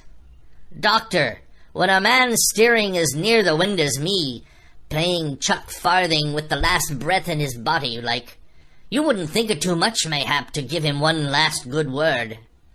You'll please bear in mind that it's not my life only now, it's that boy's into the bargain, and you'll speak me fair, doctor, and give me a bit of hope to go on for the sake of mercy." Silver was a changed man once he was out there and had his back to his friends in the blockhouse. His cheeks seemed to have fallen in, his voice trembled. Never was a soul more dead in earnest. "Why, John, you're not afraid?"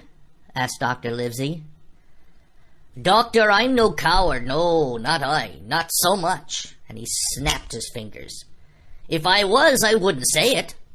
But I'll own up fairly, I've the shakes upon me for the gallows. You're a good man and a true, I never seen a better man.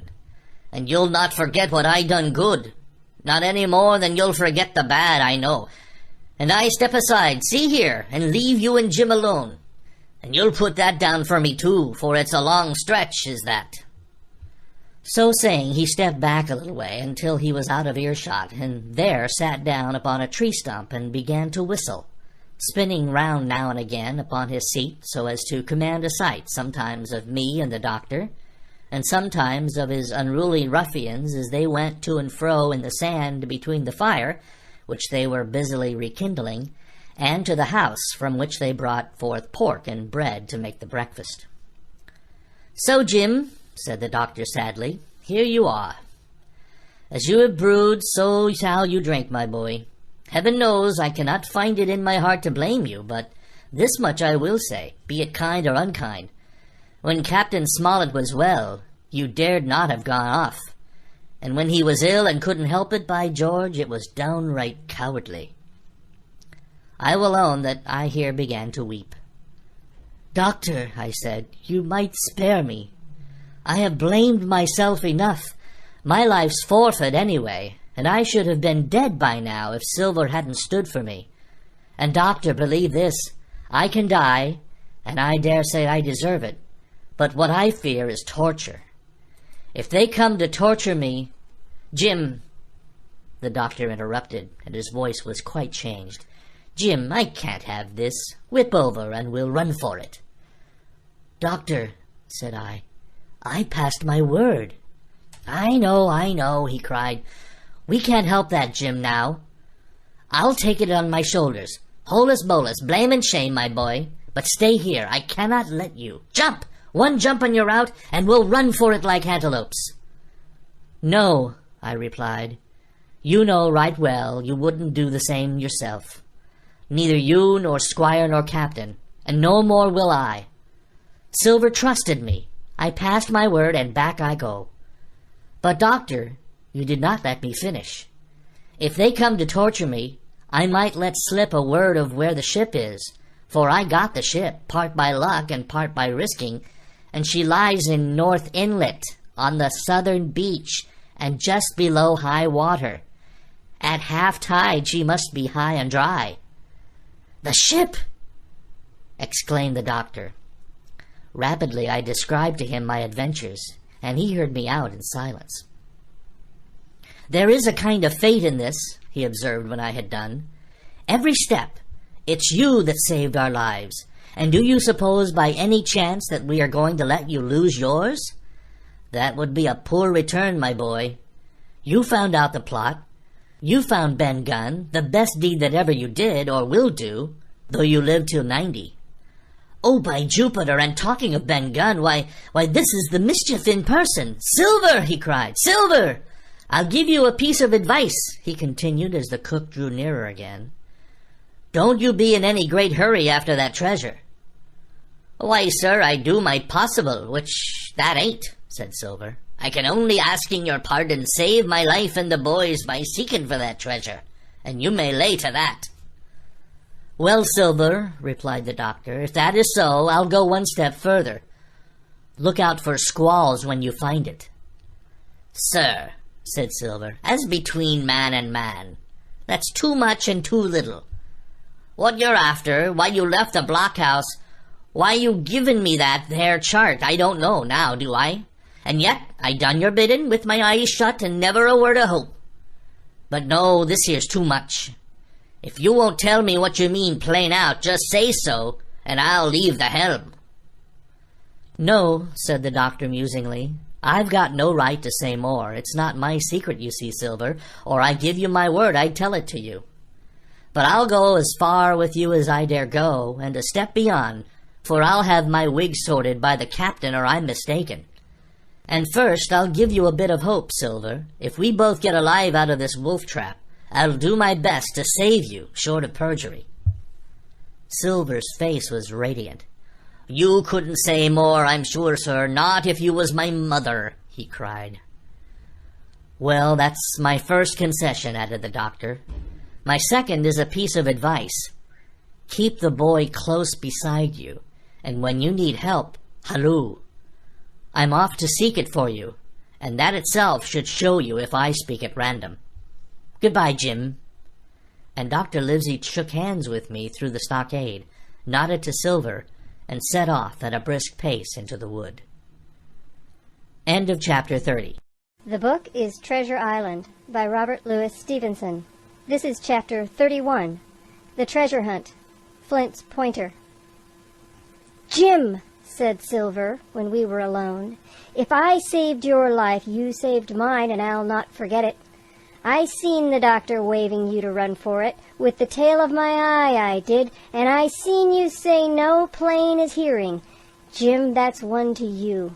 This is the first glint of hope I had since the attack failed, and I owe it to you. And now, Jim, we're to go in for this here treasure hunting, with sealed orders, too, and I don't like it.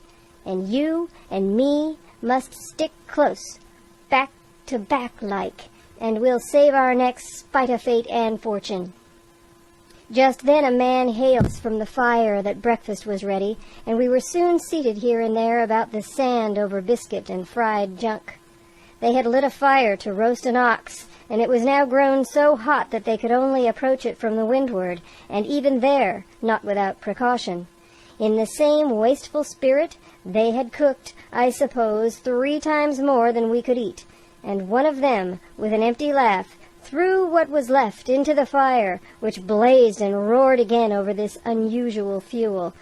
I never in my life saw men so careless of the morrow. Hand to mouth is the only word that can describe their way of doing, and what with wasted food and sleeping sentries, though they were bold enough for a brush and be done with it, I could see their entire unfitness for anything like a prolonged campaign. Even Silver, eating away with Captain Flint upon his shoulder, had not a word of blame for their recklessness, and this the more surprised me, for I thought he had never shown himself so cunning as he did then. "Aye, mates," said he, "it's lucky you have barbecue to think for you with this here head. I got what I wanted, I did, sure enough. They have the ship. Where they have it, I don't know yet, but once we hit the treasure, we'll have to jump about and find out. And then, mates, us that has the boats, I reckon, has the upper hand." Thus he kept running on with his mouth full of the hot bacon. Thus he restored their hope and confidence, and, I more than suspect, repaired his own at the same time. "As for hostage," he continued, "that's his last talk, I guess, with them that love so dear. I've got my piece of news, and thank ye to him for that. But it's over and done. I'll take him in a line when we go treasure hunting, for we'll keep him like so much gold, in case of accidents, you mark, and in the meantime, once we got the ship and treasure both, and off to sea like jolly companions, why, then we'll talk Mr. Hawkins over, we will, and we'll give him his share, to be sure, for all his kindness."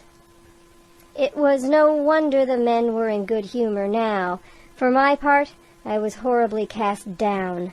Should the scheme he had now sketched prove feasible, Silver, already doubly a traitor, would not hesitate to adopt it.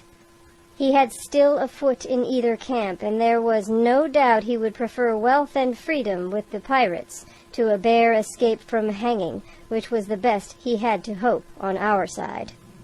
Nay, and even if things so fell out that he was forced to keep his faith with Dr. Livesey, even then what danger lay before us! What a moment that would be when the suspicions of his followers turned to certainty, and he and I should have to fight for dear life, he a cripple and I a boy, against 5 strong and active seamen. Add to this double apprehension the mystery that still hung over the behavior of my friends, their unexplained desertion of the stockade, their inexplicable cession of the chart, or harder still to understand, the doctor's last warning to Silver, "Look out for squalls when you find it," and you will readily believe how little taste I found in my breakfast, and with how uneasy a heart I set forth behind my captors on the quest for treasure. We made a curious figure, had anyone been there to see us, all in soiled sailor clothes, and all but me armed to the teeth. Silver had 2 guns slung about him, one before and one behind, besides the great cutlass at his waist, and a pistol in each pocket of his square-tailed coat. To complete this strange appearance, Captain Flint sat perched upon his shoulder, and gabbling odds and ends of purposeless sea talk. I had a line about my waist, and followed obediently after the sea cook, who held the loose end of the rope, now in his free hand, now between his powerful teeth. For all the world, I was led like a dancing bear. The other men were variously burthened, some carrying picks and shovels, for that had been the very first necessary they brought ashore from the Hispaniola, others laden with pork, bread, and brandy for the midday meal. All the stores, I observed, came from our stock, and I could see the truth of Silver's words the night before. Had he not struck a bargain with the doctor, he and his mutineers, deserted by the ship, must have been driven to subsist on clear water and the proceeds of their hunting. Water would have been little to their taste. A sailor is not usually a good shot, and besides all that, when they were so short of eatables, it was not likely they would be very flush of powder. Well, thus equipped, we all set out, even the fellow with the broken head, who certainly should have kept in shadow, and straggled, one after another, to the beach, where the 2 gigs awaited us. Even these bore trace of the drunken folly of the pirates, one in a broken thwart, and both in their muddy and unbaled condition. Both were to be carried along with us for the sake of safety, and so, with our numbers divided between them, we set forth upon the bosom of the anchorage. As we pulled over, there was some discussion on the chart. The Red Cross was, of course, far too large to be a guide, and the terms of the note on the back, as you will hear, admittedly of some ambiguity. They ran, the reader may remember, thus: Tall tree, spy-glass shoulder, bearing a point to the N of NNE, Skeleton Island, ESE, and by E, 10 feet. A tall tree was thus the principal mark. Now, right before us, the anchorage was bounded by a plateau from 200 to 300 feet high, adjoining on the north the sloping southern shoulder of the Spyglass, and rising again toward the south to the rough, cliffy eminence called Mizzenmast Hill. The top of the plateau was dotted thickly with pine trees of varying height. Every here and there one of a different species rose 40 or 50 feet clear above its neighbors, and which of these was the particular tall tree of Captain Flint could only be decided on the spot and by readings of the compass. Yet, although that was the case, every man on board the boats had picked a favorite of his own, ere we were halfway over, Long John alone shrugging his shoulders and bidding them wait till they were there. We pulled easily by Silver's directions, not to weary the hands prematurely, and after quite a long passage, landed at the mouth of the second river, that which runs down a woody cleft of the Spyglass. Thence, bending to our left, we began to ascend the slope towards the plateau. At the first outset, heavy, miry ground and a matted, marish vegetation greatly delayed our progress, but by little and little the hill began to steepen and become stony underfoot, and the wood to change its character and to grow in a more open order. It was, indeed, a most pleasant portion of the island that we were now approaching. A heavy-scented broom and many flowering shrubs had almost taken the place of grass. Thickets of green nutmeg trees were dotted here and there with the red columns and the broad shadow of the pines, and the first mingled their spice with the aroma of the others. The air, besides, was fresh and stirring, and this, under the sheer sunbeams, was a wonderful refreshment to our senses. The party spread itself abroad in a fan shape, shouting and leaping to and fro. About the center and a good way behind the rest, Silver and I followed, I tethered by my rope, he plowing with deep pants among the sliding gravel. From time to time, indeed, I had to lend him a hand, or he must have missed his footing and fallen backward down the hill. We had thus proceeded for about half a mile, and were approaching the brow of the plateau, when the man upon the farthest left began to cry aloud as if in terror. Shout after shout came from him, and the others began to run in his direction. "He can't have found the treasure," said old Morgan, hurrying past us from the right, "for that's clean atop." Indeed, we found when we also reached the spot it was something very different. At the foot of a pretty big pine, and involved in a green creeper, which had even partly lifted some of the smaller bones, a human skeleton lay, with a few shreds of clothing on the ground. I believe a chill struck for a moment to every heart. "He was a seaman," said George Merry, who, bolder than the rest, had gone up close and was examining the rags of clothing. "Leastways, this is good sea cloth." "Aye, aye," said Silver, "like enough. You wouldn't look to find a bishop here, I reckon. But what sort of a way is that for bones to lie? 'Tain't in nature." Indeed, on a second glance, it seemed impossible to fancy that the body was in a natural position. But for some disarray, the work perhaps of the birds that had fed upon him, or of the slow-growing creeper that had gradually enveloped his remains, the man lay perfectly straight, his feet pointing in one direction, his hands raised above his head like a diver's, pointing directly in the opposite. "I've taken a notion into my old numbskull," observed Silver. "Here's the compass. There's the tip-top point to Skeleton Island sticking out like a tooth. Just take a bearing, will you, along the line of them bones."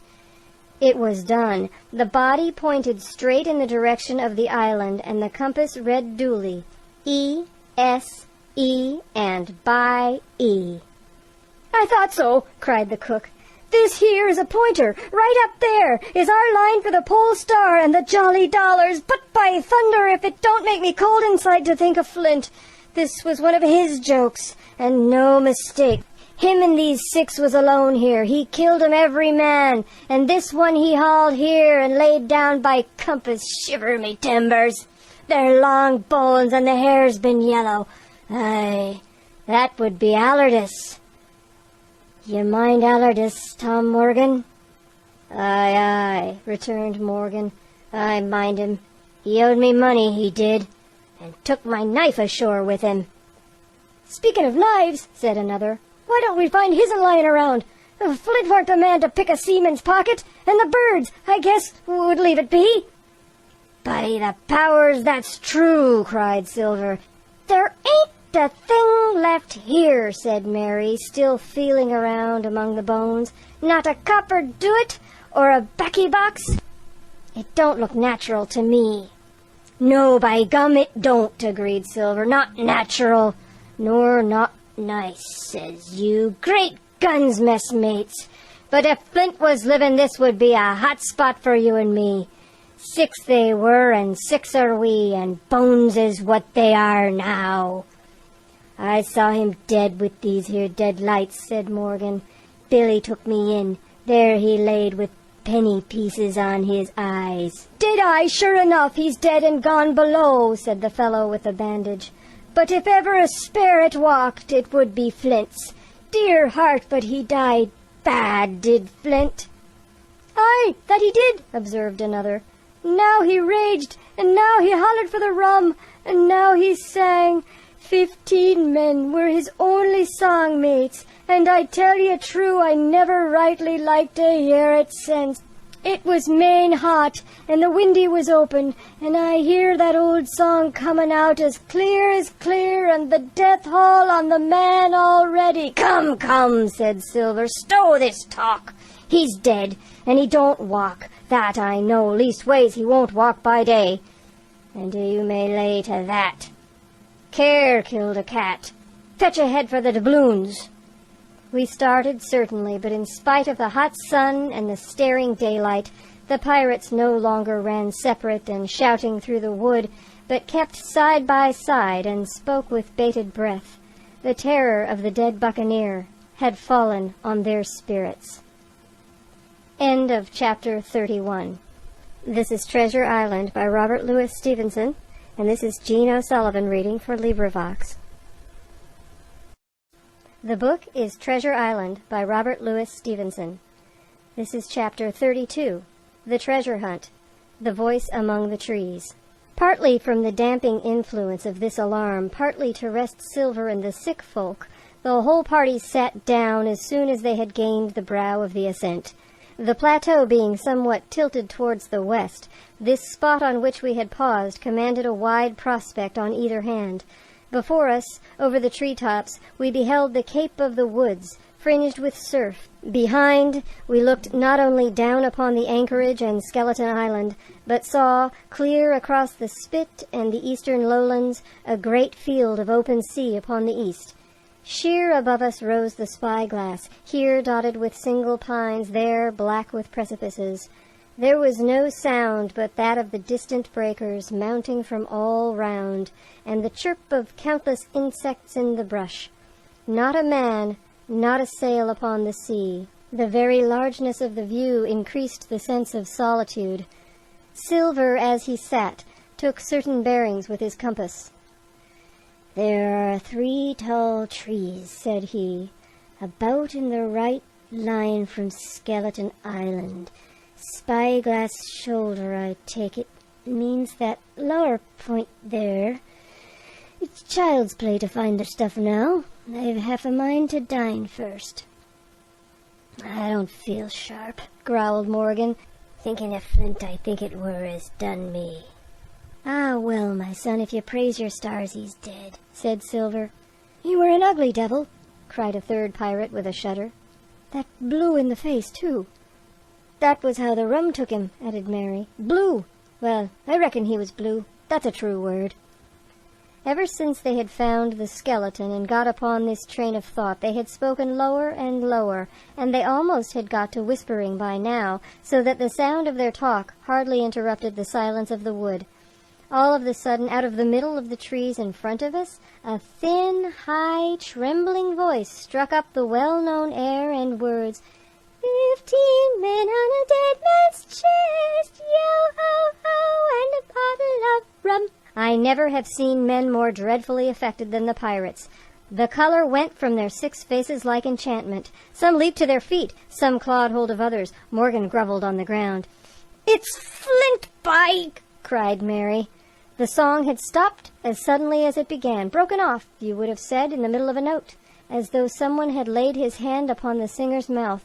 Coming through the clear, sunny atmosphere among the green tree-tops, I thought it had sounded airily and sweetly, and the effect on my companions was the stranger. "Come," said Silver, struggling with his ashen lips to get the word out. "This won't do. Stand by to go about. This is a rum start, and I can't name the voice, but it's someone skylarking, someone that's flesh and blood, and you may lay to that." His courage had come back as he spoke, and some of the color to his face along with it. Already the others had begun to lend an ear to this encouragement, and were coming a little to themselves when the same voice broke out again, not this time singing, but in a faint, distant hail that echoed yet fainter among the clefts of the spyglass. "Darby McGraw!" it wailed, for that is the word that best describes the sound. "Darby McGraw! Darby McGraw!" Again and again, and then rising a little higher, and with an oath that I leave out, "Fetch after the rum, Darby!" The buccaneers remained rooted to the ground, their eyes starting from their heads. Long after the voice had died away, they still stared in silence, dreadfully, before them. "That fixes it!" gasped one. "Let's go!" "They were his last words," moaned Morgan. "His last words above board." Dick had his Bible out and was praying volubly. He had been well brought up, had Dick, before he came to sea and fell among bad companions. Still, Silver was unconquered. I could hear his teeth rattle in his head, but he had not yet surrendered. "Nobody in this here island ever heard of Darby," he muttered. "Not one but us that's here." And then, making a great effort, "Shipmates," he cried, "I'm here to get that stuff, and I'll not be beat by man or devil. I never was afeard of Flint in his life, and by the powers I'll face him dead. There's 700,000 not a quarter mile from here. When did ever a gentleman of fortune show his stern to that much dollars for a boozy old seaman with a blue mug, and him dead too?" But there was no sign of reawakening courage in his followers, rather indeed of growing terror at the irreverence of his words. "Belay there, John," said Mary. "Don't you cross a spirit."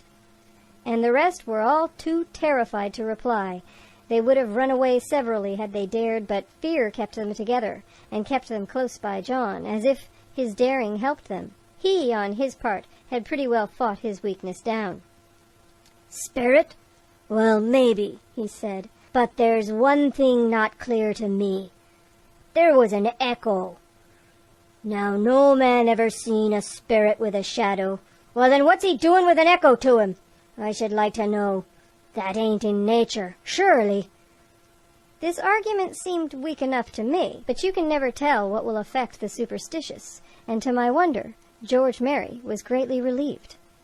"Well, that's so," he said. "You've a head upon your shoulders, John, and no mistake. 'Bout shipmates! This here crew is on a wrong tack, I do believe, and, come to think of it, it was like Flint's voice, I grant you, but not just so clear away like it after all. It was liker somebody else's voice now. It was liker—" "By the powers, Ben Gunn!" roared Silver.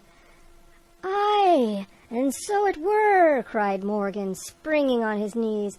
"Ben Gunn it were." "It don't make much odds, do it now?" asked Dick. "Ben Gunn's not here in the body any more'n Flint." But the older hands greeted this remark with scorn. "Why, nobody minds Ben Gunn," cried Mary. "Dead or alive, nobody minds him." It was extraordinary how their spirits had returned, and how the natural color had revived in their faces. Soon they were chatting together, with intervals of listening, and not long after, hearing no further sound, they shouldered the tools and set forth again. Mary walking first with Silver's compass to keep them on the right line with Skeleton Island. He had said the truth. Dead or alive, nobody minded Ben Gunn. Dick, alone, still held his Bible, and looked around him as he went, with fearful glances. But he found no sympathy, and Silver even joked him on his precautions. "I told you," said he. "I told you had spoiled your Bible. If it ain't no good to swear by, what do you suppose a sperrit would give for it? Not that!" And he snapped his big fingers, halting a moment on his crutch. But Dick was not to be comforted. Indeed, it was soon plain to me that the lad was falling sick, hastened by heat, exhaustion, and the shock of his alarm. The fever predicted by Dr. Livesey was evidently growing swiftly higher. It was fine open walking here upon the summit. Our way lay a little downhill, for, as I have said, the plateau tilted toward the west. The pines, great and small, grew wide apart, and even between the clumps of nutmeg and azalea, wide open spaces baked in the hot sunshine. Striking, as we did, pretty near northwest across the island, we drew on the one hand ever nearer under the shoulders of the spyglass, and on the other looked ever wider over that western bay where I had once tossed and trembled in the oracle. The first of the tall trees was reached, and by the bearings proved the wrong one, so with the second. The third rose nearly 200 feet into the air above a clump of underwood, a giant of a vegetable with a red column as big as a cottage, and a wide shadow around in which a company could have maneuvered. It was conspicuous far to sea, both on the east and west, and might have been entered as a sailing mark upon the chart. But it was not its size that now impressed my companions. It was the knowledge that 700,000 pounds in gold lay somewhere buried below its spreading shadow. The thought of the money as they drew nearer swallowed up their previous terrors. Their eyes burned in their heads. Their feet grew speedier and lighter. Their whole soul was found up in that fortune, that whole lifetime of extravagance and pleasure that lay waiting there for each of them. Silver hobbled, grunting, on his crutch. His nostrils stood out and quivered. He cursed like a madman when the flies settled on his hot and shiny countenance. He plucked furiously at the line that held me to him, and from time to time turned his eyes upon me with a deadly look. Certainly he took no pains to hide his thoughts, and certainly I read them like print. In the immediate nearness of the gold, all else had been forgotten. His promise and the doctor's warning were both things of the past, and I could not doubt that he hoped to seize upon the treasure, find and board the Hispaniola under cover of night, cut every honest throat about that island, and sail away as he had first intended, laden with crimes and riches. Shaken as I was with these alarms, it was hard for me to keep up with the rapid pace of the treasure hunters. Now and again I stumbled, and it was then that Silver plucked so roughly at the rope and launched at me his murderous glances. Dick, who had dropped behind us and now brought up the rear, was babbling to himself both prayers and curses as his fever kept rising. This also added to my wretchedness, and to crown it all, I was haunted by the thought of the tragedy that had once been acted on that plateau, when that ungodly buccaneer with the blue face, he who died at Savannah singing and shouting for a drink, had there, with his own hand, cut down his 6 accomplices. This grove that was now so peaceful must then have rung with cries, I thought, and even with the thought I could believe I heard it ringing still. We were now at the margin of the thicket. "Huzza, mates, all together!" shouted Mary, and the foremost broke into a run, and suddenly, not 10 yards further, we beheld them stop. A low cry arose. Silver doubled his pace, digging away with the foot of his crutch like one possessed, and next moment he and I had come also to a dead halt. Before us was a great excavation, not very recent, for the sides had fallen in and grass had sprouted on the bottom.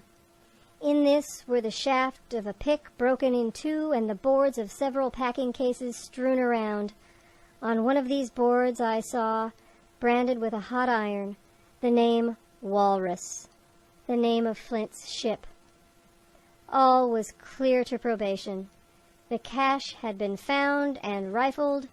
The 700,000 pounds were gone. End of chapter 32. This is Jean O'Sullivan for LibriVox. Reading from Treasure Island by Robert Louis Stevenson. Treasure Island by Robert Louis Stevenson. Chapter 33. The Fall of a Chieftain. There never was such an overturn in this world. Each of these 6 men was as though he had been struck. But with Silver, the blow passed him almost instantly. Every thought of his soul had been set full stretch, like a racer on that money. Well, he was brought up in a single second, dead, and he kept his head, found his temper, and changed his plan before the others had had time to realize the disappointment. "Jim," he whispered, "take that and stand by for trouble." And he passed me a double-barreled pistol. At the same time, he began quietly moving northward, and in a few steps had put the hollow between us 2 and the other 5. Then he looked at me and nodded, as much to say, "Here is a narrow corner," as indeed I thought it was. His looks were not quite friendly, and I was so revolted at these constant changes that I could not forbear whispering, "So you've changed sides again." There was no time left for him to answer in. The buccaneers, with oaths and cries, began to leap, one after the other, into the pit, and to dig with their fingers, throwing the boards aside as they did so. Morgan found a piece of gold. He held it up with a perfect spout of oaths. It was a 2-guinea piece, and it went from hand to hand among them for a quarter of a minute. "2 guineas!" roared Mary, shaking in at Silver. "That's your 700,000 pounds, is it? You're the man for bargains, ain't you? You're him that never bungled nothing, you wooded-headed lubber." "Dig away, boys," said Silver with the coolest insolence. "You'll find some pig nuts, and I shouldn't wonder." "Pig nuts!" repeated Mary in a scream. "Mates, do you hear that? I tell you now, that man there knew it all along. Look in the face of him, and you'll see it wrote there."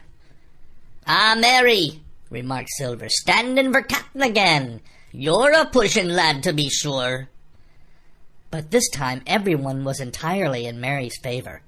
They began to scramble out of the excavation, darting furious glances behind them. One thing I observed, which looked well for us: they all got out upon the opposite side from Silver.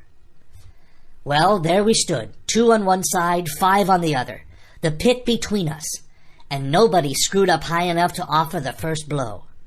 Silver never moved. He watched them, very upright on his crutch, and looked as cool as ever I saw him. He was brave, and no mistake. At last, Mary seemed to think a speech might help matters. "Mates," he said, "there's 2 of them alone there. One the old cripple that brought us all here and blundered us down to this. The other's that cub that I meant to have the heart of. Now, mates," he was just raising his arm and his voice, and plainly meant to lead the charge. But just then, crack, crack, crack! 3 musket shots flashed out of the thicket. Mary tumbled head foremost into the excavation. The man with the bandage spun round like a teetotum and fell all his length upon his side, where he lay dead, but still twitching. And the other 3 turned and ran for it with all their might.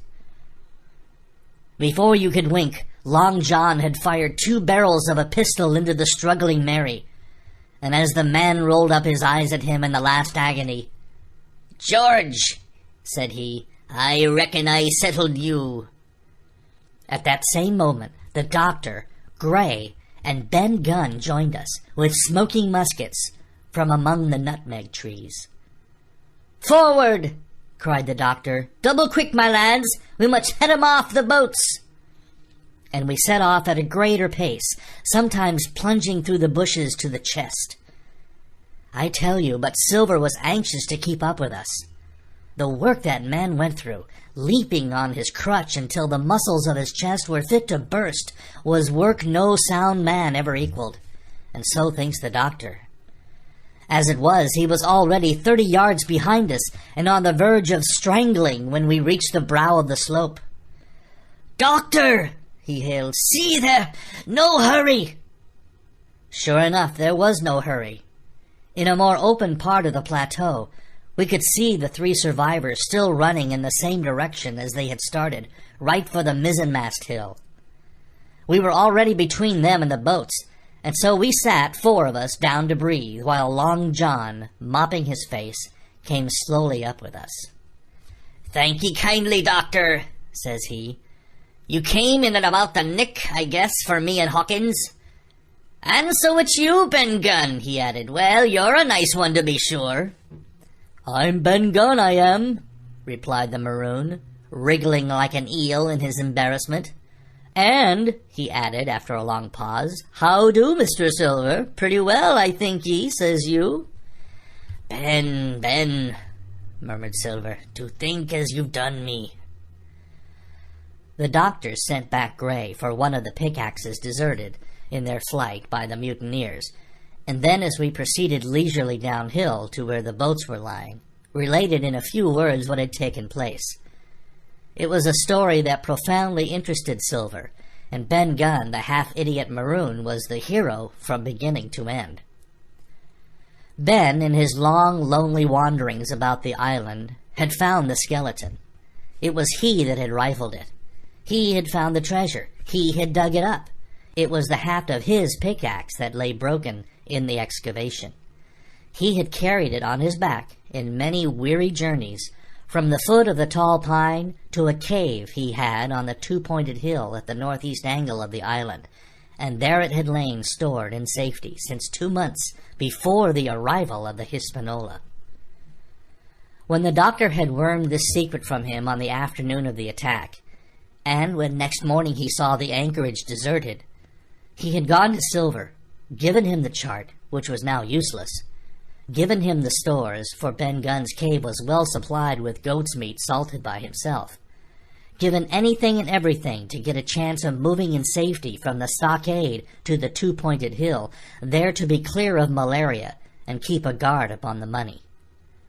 "As for you, Jim," he said, "it went against my heart, but I did what I thought best for those who had stood by their duty, and if you were not one of these, whose fault was it?"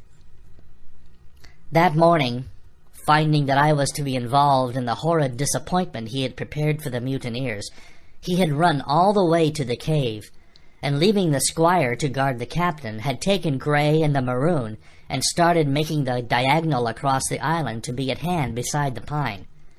Soon, however, he saw that our party had the start of him, and Ben Gunn, being fleet of foot, had been dispatched in front to do his best alone.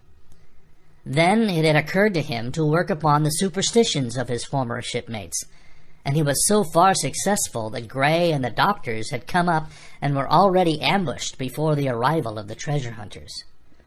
"Ah," said Silver, "it were fortunate for me that I had Hawkins here. You would have let old John be cut to bits and never given it a thought, Doctor." "Not a thought," replied Dr. Livesey cheerily. And by this time we had reached the gigs. The doctor with his pickaxe demolished one of them, and then we all got aboard the other and set out to go round by sea for North Inlet. This was a run of 8 or 9 miles. Silver, though he was almost killed already with fatigue, was set to an oar, like the rest of us, and we were soon skimming swiftly over a smooth sea. Soon we passed out of the straits and doubled the southeast corner of the island, round which 4 days ago we had towed the Hispaniola. As we passed the 2-pointed hill, we could see the black mouth of Ben Gunn's cave, and a figure standing by it, leaning on a musket. It was the squire, and we waved a handkerchief and gave him 3 cheers, in which the voice of Silver joined as heartily as any. 3 miles farther, just inside the mouth of North Inlet, what should we meet but the Hispaniola cruising by herself? The last flood had lifted her, and had there been much wind or a strong tide current, as in the southern anchorage, we should never have found her more, or found her stranded beyond help. As it was, there was little amiss beyond the wreck of the mainsail.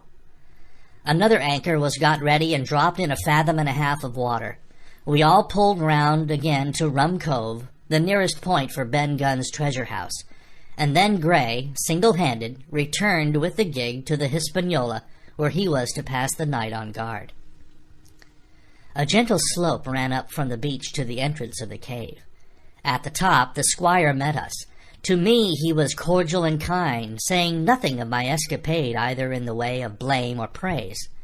At Silver's polite salute, he somewhat flushed. "John Silver," he said, "you are a prodigious villain, an impostor, a monstrous impostor, sir. I am told I am not to prosecute you. Well, then I will not.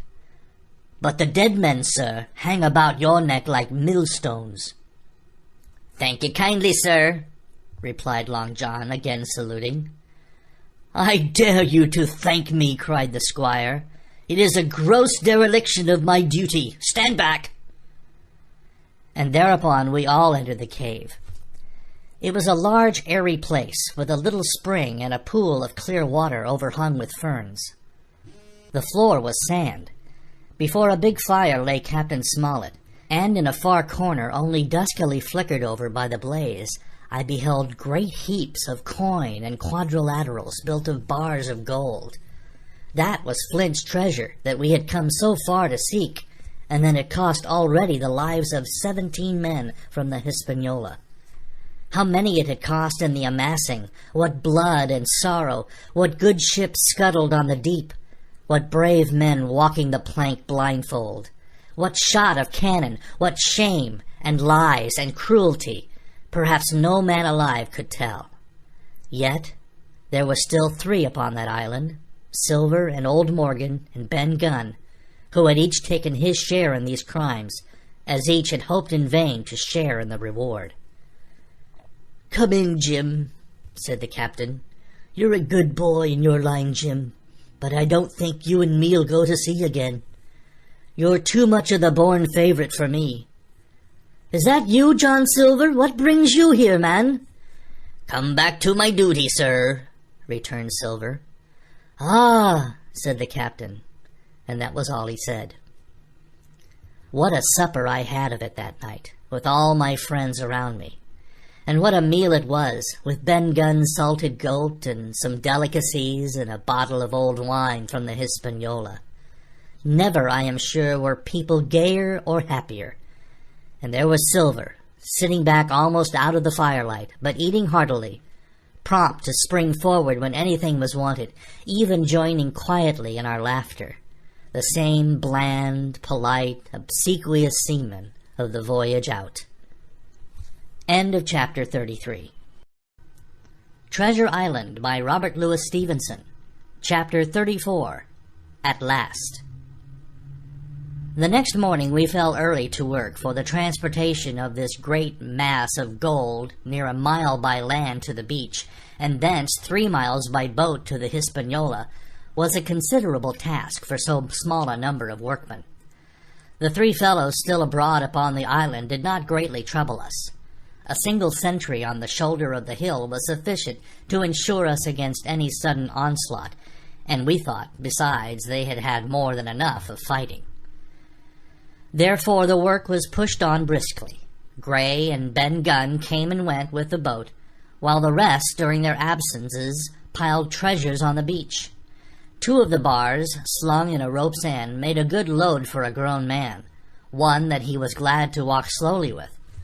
For my part, as I was not much use at carrying, I was kept busy all day in the cave, packing the minted money into bread bags. It was a strange collection, like Billy Bones' hoard for the diversity of the coinage, but so much larger and so much more varied that I think I never had more pleasure than in sorting them. English, French, Spanish, Portuguese, Georges and Louises, doubloons and double guineas, and morteras and sequins, the pictures of all the kings of Europe for the last 100 years, strange oriental pieces stamped with what looked like wisps of string or bits of spider's web, round pieces, square pieces, and pieces bored through the middle, as if to wear round your neck.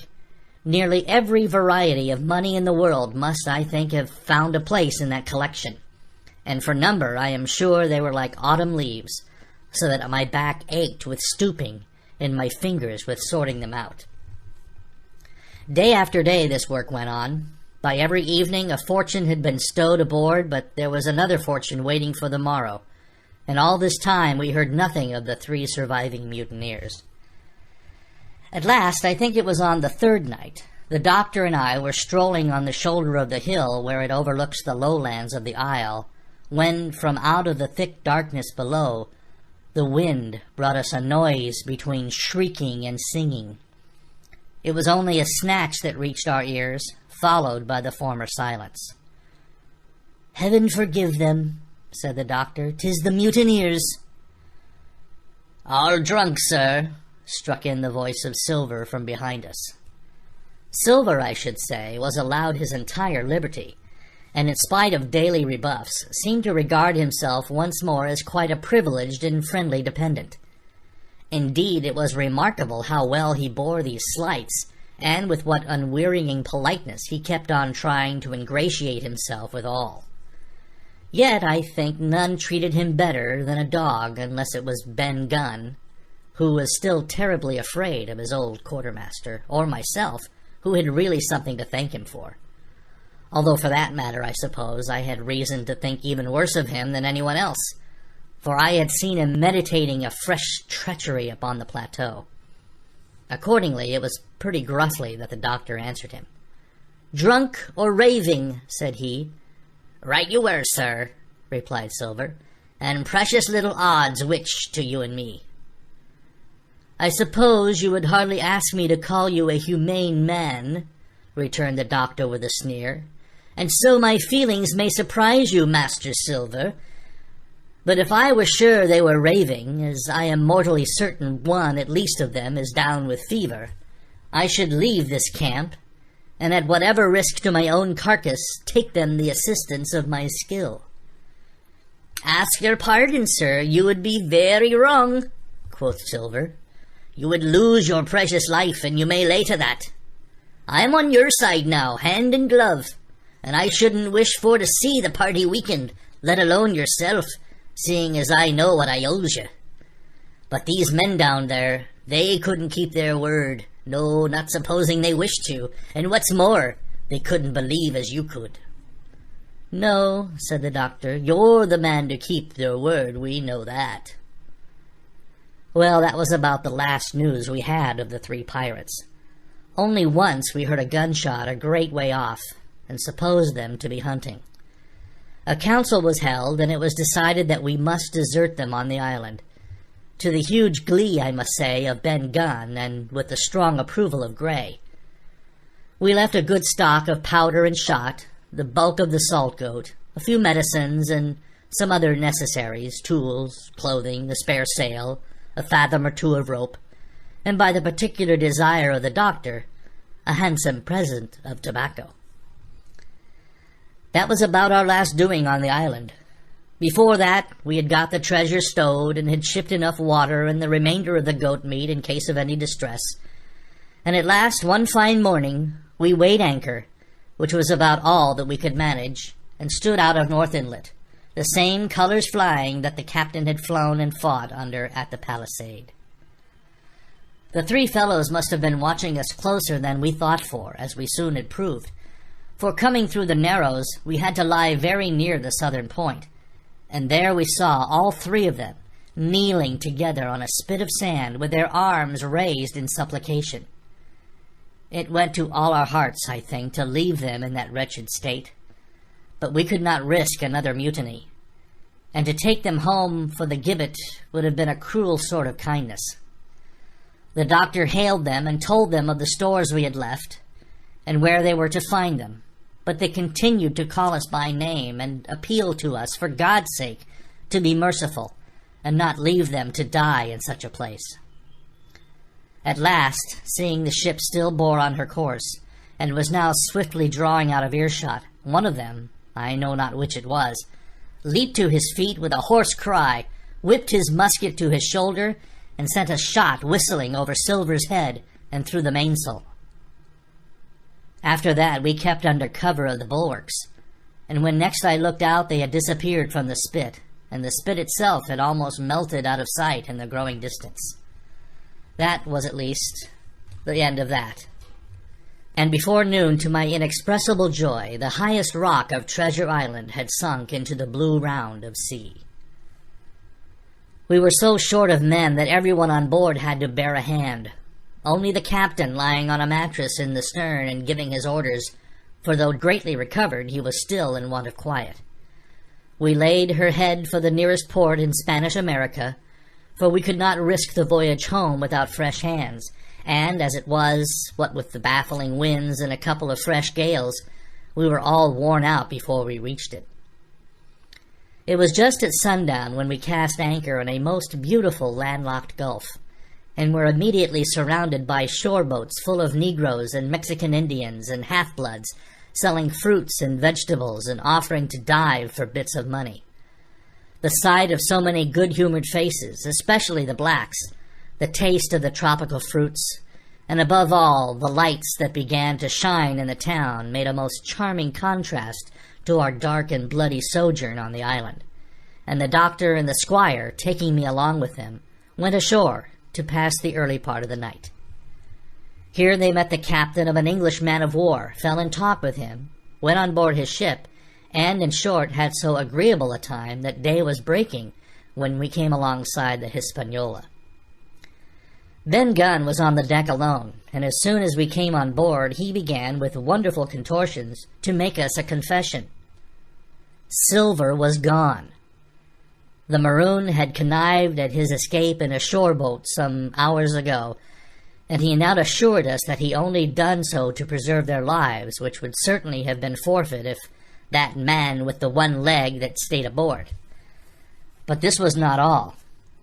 The sea cook had not gone empty-handed. He had cut through a bulkhead unobserved and had removed one of the sacks of coin, worth perhaps 300 or 400 guineas, to help him on his further wanderings. I think we were all pleased to be so cheaply quit of him. Well, to make a long story short, we got a few hands on board, made a good cruise home, and the Hispaniola reached Bristol just as Mr. Blandley was beginning to think of fitting out her consort. 5 men only of those who had sailed returned with her. Drink and the devil has done for the rest, with a vengeance, although to be sure we were not quite in so bad a case as that other ship they sang about. With 1 man of her crew alive, what put to sea with 75.